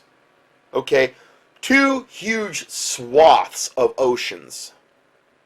We don't have that anymore. Good old Obama's let them all in. They were in before that, under Bush to a certain extent, but nothing like this last 8 years. Nothing like what has transpired in the last 8 years. I have documented this over and over, how the churches, how the church groups are yoked up with this, how they're bringing them in, how they're establishing Muslim enclaves, how they're giving them all of their goodies, and how they're taking them in under the guise of Christianity. How the Catholics are yoked up with that, how all the 501c3 churches in America are yoked up with that. I tell you what, they're going to have a lot of blood on their hands when this slaughter starts. These devil 501c3 lukewarm devil church organizations, man, they're going to have a lot of blood on their hands. What they've enabled, what they have set the stage for. All being done by design. Not where we built new ships, new tanks, new boats, new planes. No. It's a war that we're not fighting Germany or France, Japan. We have a war. We have an enemy that you don't know where they are. The Bible tells us that in these hours of the final time, from Revelation, the four horsemen, what will happen? People should kill one another with great armament, with great swords.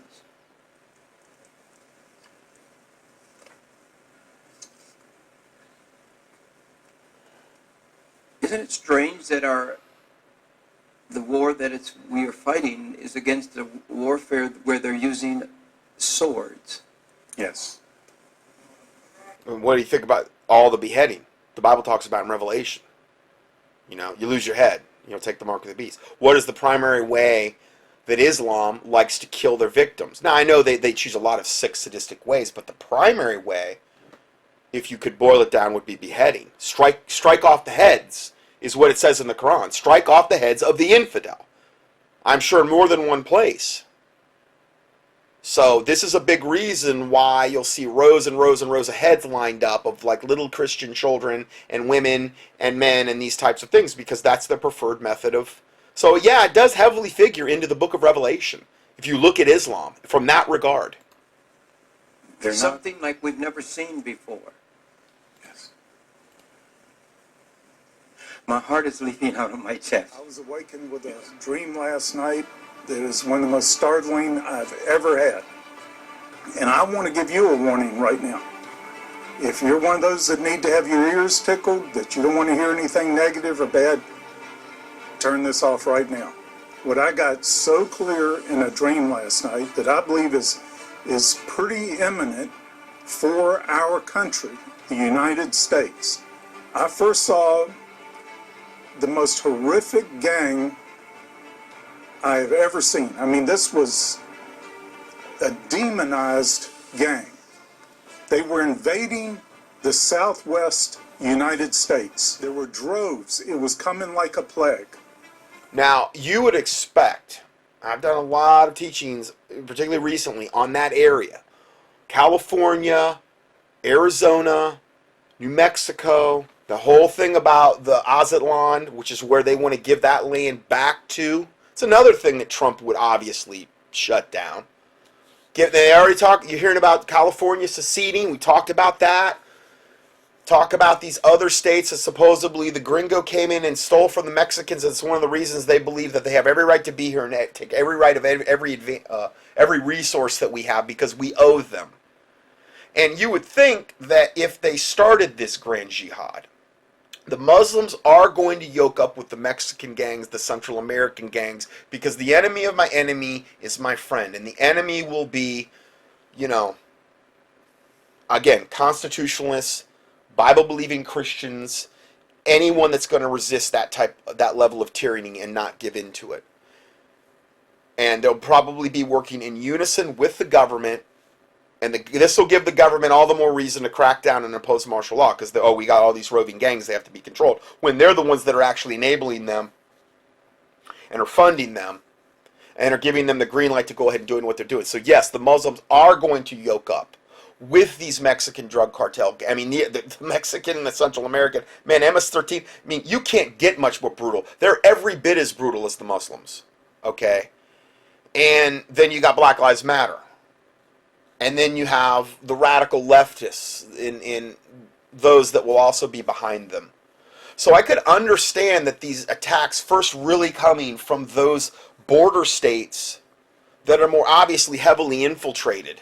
They're not going to start in the middle of, where I live in North Carolina and work their way out. They're going to start from the edges and probably work their way in. Now, when the Muslim thing goes hot, I'm not saying that's not going to be going off and popping off all over America. But I'm talking about where they're going to actually try to establish large swaths of area that they control. I would think that it would be most logical that would occur in the border states. And in the Southwest would be the most logical because that's like some of the most liberal. Of course, Arizona did vote for Trump. Okay, it's some of the more liberal enclaves. It's some of the more obviously infiltrated with the Mexican and the Central American gangs and drug cartels. It's obviously closer to the border where they would all cross over. So from a logistics standpoint, it would make more sense regarding this dream this man's having. Now, I saw one of their attacks in great detail against a Texas ranch. These are masters of public relations. Against a Texas ranch, this gigantic gang, which will probably be an amalgamation of Muslims and the Mexican drug cartel and every other Mexican in Central American criminal or even Somali or Haitians. We're going to look at that. And social media. This is not Al-Qaeda type terrorism of grainy images of their leader hiding up in a mountain. They are putting out slick videos to the world almost every day. And they have promised they will bring it to America. Our southern border is wide open.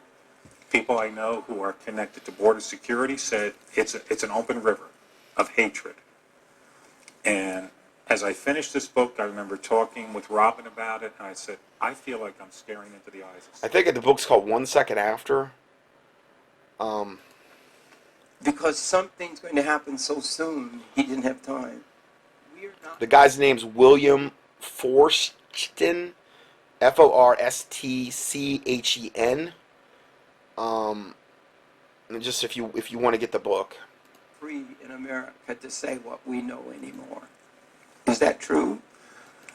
What pastor's referencing is before we came out here, we were sitting in the green room, and I actually regretted it in some ways. I handed you one of these and said, I'm going to show you a couple of things that I've been staring at. And it was grueling to watch his face as he saw. Have you seen the little girls with their dresses, and little Christian girls with their heads cut off?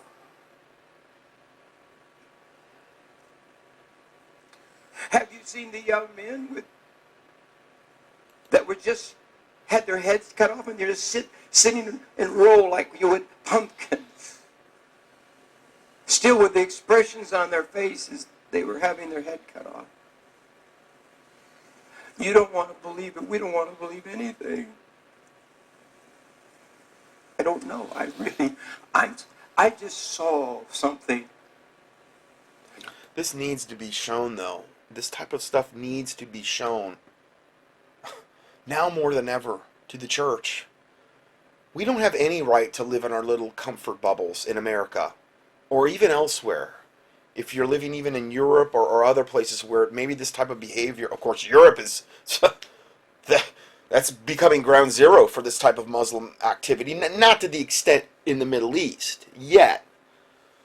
But these are things that are beyond sobering. Defies logic how many times I've done studies on Muslims, on the evil of it. I try not to post the pictures. I can describe it. The Bible says I'll set no wicked thing before my eyes. I really just don't, I can't handle it. I understand why he's crying. I mean, it's just like when I got up there and we prayed about the poor little children in Pizzagate. It's very, very, very similar. And it's got to be very, very similar to God, you know. And again, it's why I so emphasize anymore imprecatory prayers, because I just feel as though it'd be one thing if the church was doing it to a certain extent. It was part of their prayer life, that God would judge the wicked so that they could not continue to commit further wickedness, so that they could not continue to rape and steal and pillage and kill and behead the innocent children and the innocent Christians. But I don't see the church really doing that, because a lot of people are just totally unaware of it. It's not politically correct. The 501c3 church is not educating their parishioners. I mean, my word, you've got Methodist churches being turned into virtual mosques. This is the type of stuff they need to be exposed to. They need to be exposed to the whores. Because there's going to come a day when they get a shovel smashed across their face, and that shovel is going to be Islam and Muslim, and they may end up being beheaded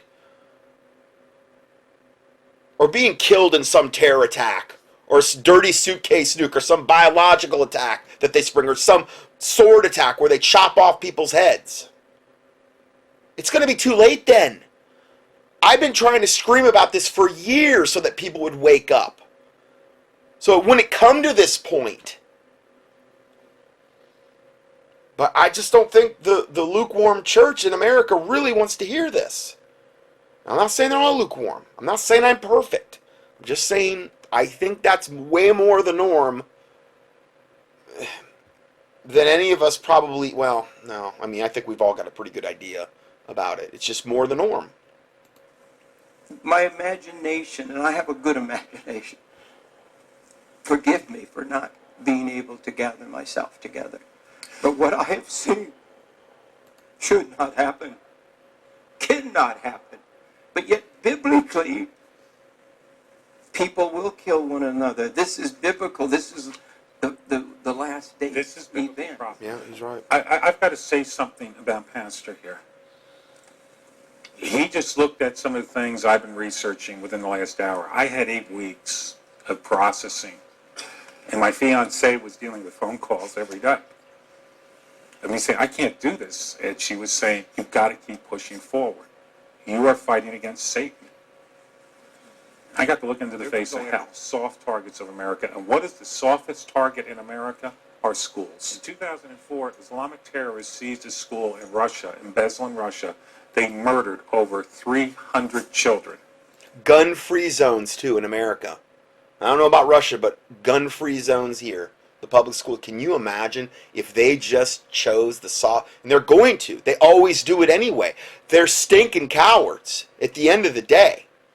They're going to go and they're going to choose soft targets. They're going to kill as many of the infidel's children to strike at the heart of the infidel as they can, and we're going to probably have schools where, I mean, I don't know how they're, and again, God is in control. Something to be way in prayer about.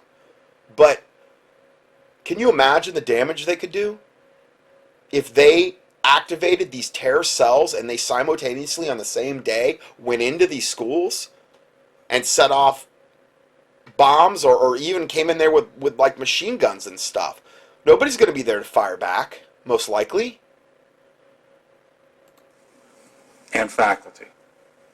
That's their playbook. They will go after churches, they'll go after synagogues, they'll go after schools. Why? Because it's almost impossible to defend. And also, that is a knife into the heart of all of us, our children. This is a level of barbarity of warfare that I call satanic. Okay, so I wanted to play that because, man, does that dovetail into what we just went over. And I hadn't even mentioned the schools. I hadn't even mentioned them going after, really, the churches. So many soft targets in America. Now, the churches probably wouldn't be as much of a soft target because you're going to have people packing heat in there, a lot of them. I think even in a lot of these lukewarm churches, you might have people. But the schools, and guaranteed Obama would ensure that there's going to be the least chance for any guns firing back. He's done all he can do to ensure that. And here we have the last little article.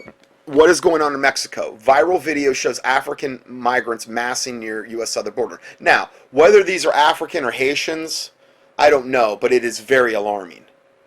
Something is going on down in Mexico, U.S. border. These are mostly adult males, maybe Muslims, very few women. This is an army.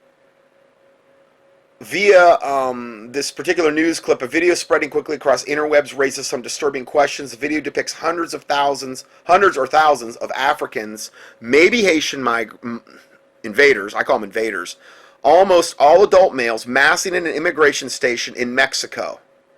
It looks legit. There's a screenshot of it. It says, it's Mexican. There's guys there at the border. It looks pretty legit. I don't think this is some kind of a photo op or some kind of staged video. It is reportedly located on the U.S. southern border where the invaders, possibly Muslim refugees, according to the narrator, are getting expedited treatment to enter the U.S. Obama said the border's wide open. Take the border patrols off. Take the drones so that they can't fit nothing. Wide open. Give them all carte blanche treatment. We got to get as many of these devils in here as possible. And now, more than ever, with Trump going in, they want as many of them in here. He said, in my lifetime, I have never seen anything like this. At 1:26 in the video, you can see Modulo de Atención a Migrantes. My Mexicans, or my Spanish isn't that great. And under that, Mexico, meaning it's a very official looking placard they have, where it's for the immigration for Mexico. I did a search for this information, and it came up as a border center. Now, this is a comment that was made about the video. I did a search for this information. It came up as a border center that was open in Tijuana, Mexico. Seems to be legit regarding these people trying to cross into the United States from Mexico. I tried to vet stuff, and it seemed I haven't seen anything that could refute this. This is only about a minute and 17 seconds. Hello again. So I have two very small channels with not much following, but this is going up in hopes that someone that does have a large following will comment on this situation. I am from the country of Mexico, and I'm from the state of Baja California. So today, something very So he's in Baja California. strange happened. A couple of hundred, possibly... Which would make sense if this is in Tijuana, because that's the region that he's located near. Thousands of African migrants came out of nowhere. Now, he's filming them. Somebody's filming these African migrants, and when they see the camera is on them, now again, they could be Haitians, I don't know, but when they see the camera on them, most of them are trying to hide their face. So they probably know whatever they're doing, they don't want to be, identified when they get into the United States. I mean, why would they try to be doing that? Why would they care? Formed a shelter nearby. Now, these people do not speak English, they do not speak Spanish, but they are going over to the U.S. border having been granted some sort of pass or amnesty. I mean, they do not want to be filmed, most of them. Yeah, I'm not certain. They're all, or at least the vast majority, men of their adult age. Yeah, there's a lot. It seems that some of them, not all, I'm not sure, but at least some are Muslims.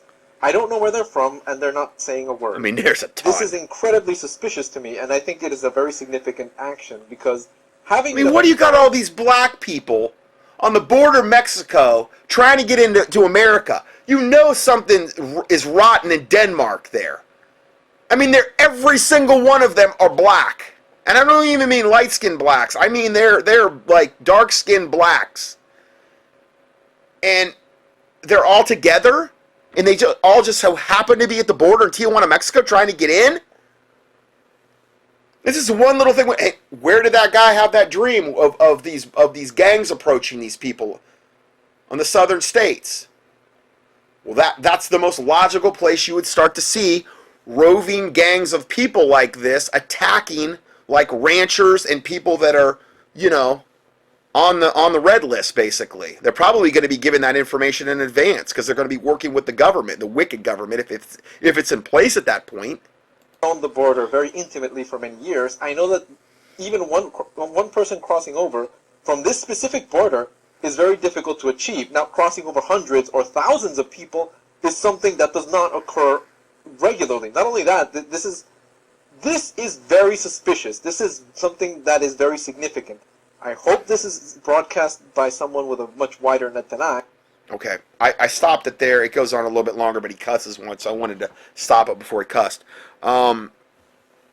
That's it. That's all I've got for today. Yeah, we're probably looking near 7 hours. So, hopefully I have given you a really ample heads up of what we're facing in the next month. You know, I don't know what's going to happen. Again, this might be the last time I'm able to broadcast for maybe forever, maybe for a while. I don't know. I don't know what's going to happen between now and the end of the month, and particularly if nothing does happen after the Electoral College thing. Today is Monday. Nothing really breaks on that end. If we get to the end of December, I would say look to around the 6th when the Electoral College count is released as the next date for something big to really pop off. If it doesn't, you'd probably look to the inauguration day. Now, not to say that it could happen anytime. There's so many scenarios we went over today, and so much to pray about and potentially fast about. Way more than even Trump getting elected, because there's way more scenarios right now that could go really, really bad, I think, than just him getting elected or Hillary not getting elected. So I'll just close this out in a word of prayer. Heavenly Father, we do thank you for this day, this time you've given us. Thank you, God, for letting us come together again and explore these end time, watchman type topics, Lord. I do pray that this would be a blessing to the body of Christ. This information would be disseminated widely. Wherever your truth, Lord, is being put out, I just pray you bless it. I pray you bless it, and I pray you loose your angels to make that happen, Lord. You bless the information. You loose your angels, Lord God, to make that happen. And however many is necessary, God. And I don't mean just my ministry, any ministry, Lord, that is putting out truth, educating people. I do pray, God, you give the viewers eyes to see, ears to hear, and hearts to receive. And, Lord, that you would fight against this wickedness, Lord God. That you would dispatch legions of angels to fight against these wicked, evil factions, Lord God, that I have mentioned today. Within our own government, within Islam, within Black Lives Matter, within the La Raza movement, within the African, or the drug cartels coming up from Central America and Mexico, within the gangs that are already prepositioned here, within the Muslim terror cells that are already prepositioned here, within all the wicked people, evil in our government. I pray to God that all of their evil, angelic, demonic, every evil entity that would assist them in any way, shape, or form would be bound in the name of Jesus Christ and rebuked. And I pray, Jesus Christ, you would, if it be your will, cast them into the abyss, until which time they then be cast into the lake of fire, and that none would be able to come to take their place, Lord. For the sake of the children, for the sake of the innocent, for the sake of your remnant, for the sake of the widows and the orphans and these types of people, I pray, God, for your mercy. I pray for your divine provision and providence, Lord. I don't know what your will is regarding this matter, Lord. Maybe it's not your will. Maybe this is going to happen. I just pray you would prepare us, body, soul, and spirit, for what we're moving into, the body of Christ, and that you would use us mightily for your glory, to lead many to the Lord Jesus Christ, and that we would be obedient to whatever you would have us do regarding preparing for what is coming. That you would convict us on even how to pray, and Lord God, what you would require us in that, and then also in fasting as well. I pray you forgive us for any and all sins we've committed, as we forgive those who have sinned against us, and that the words of our mouth and the meditations of our heart would be acceptable in thy sight, O Lord, our strength and our Redeemer, that you cleanse us from presumptuous sins and secret faults, that they would not have dominion over us. And we ask all these things in the name of the Lord Jesus Christ, we pray. Amen.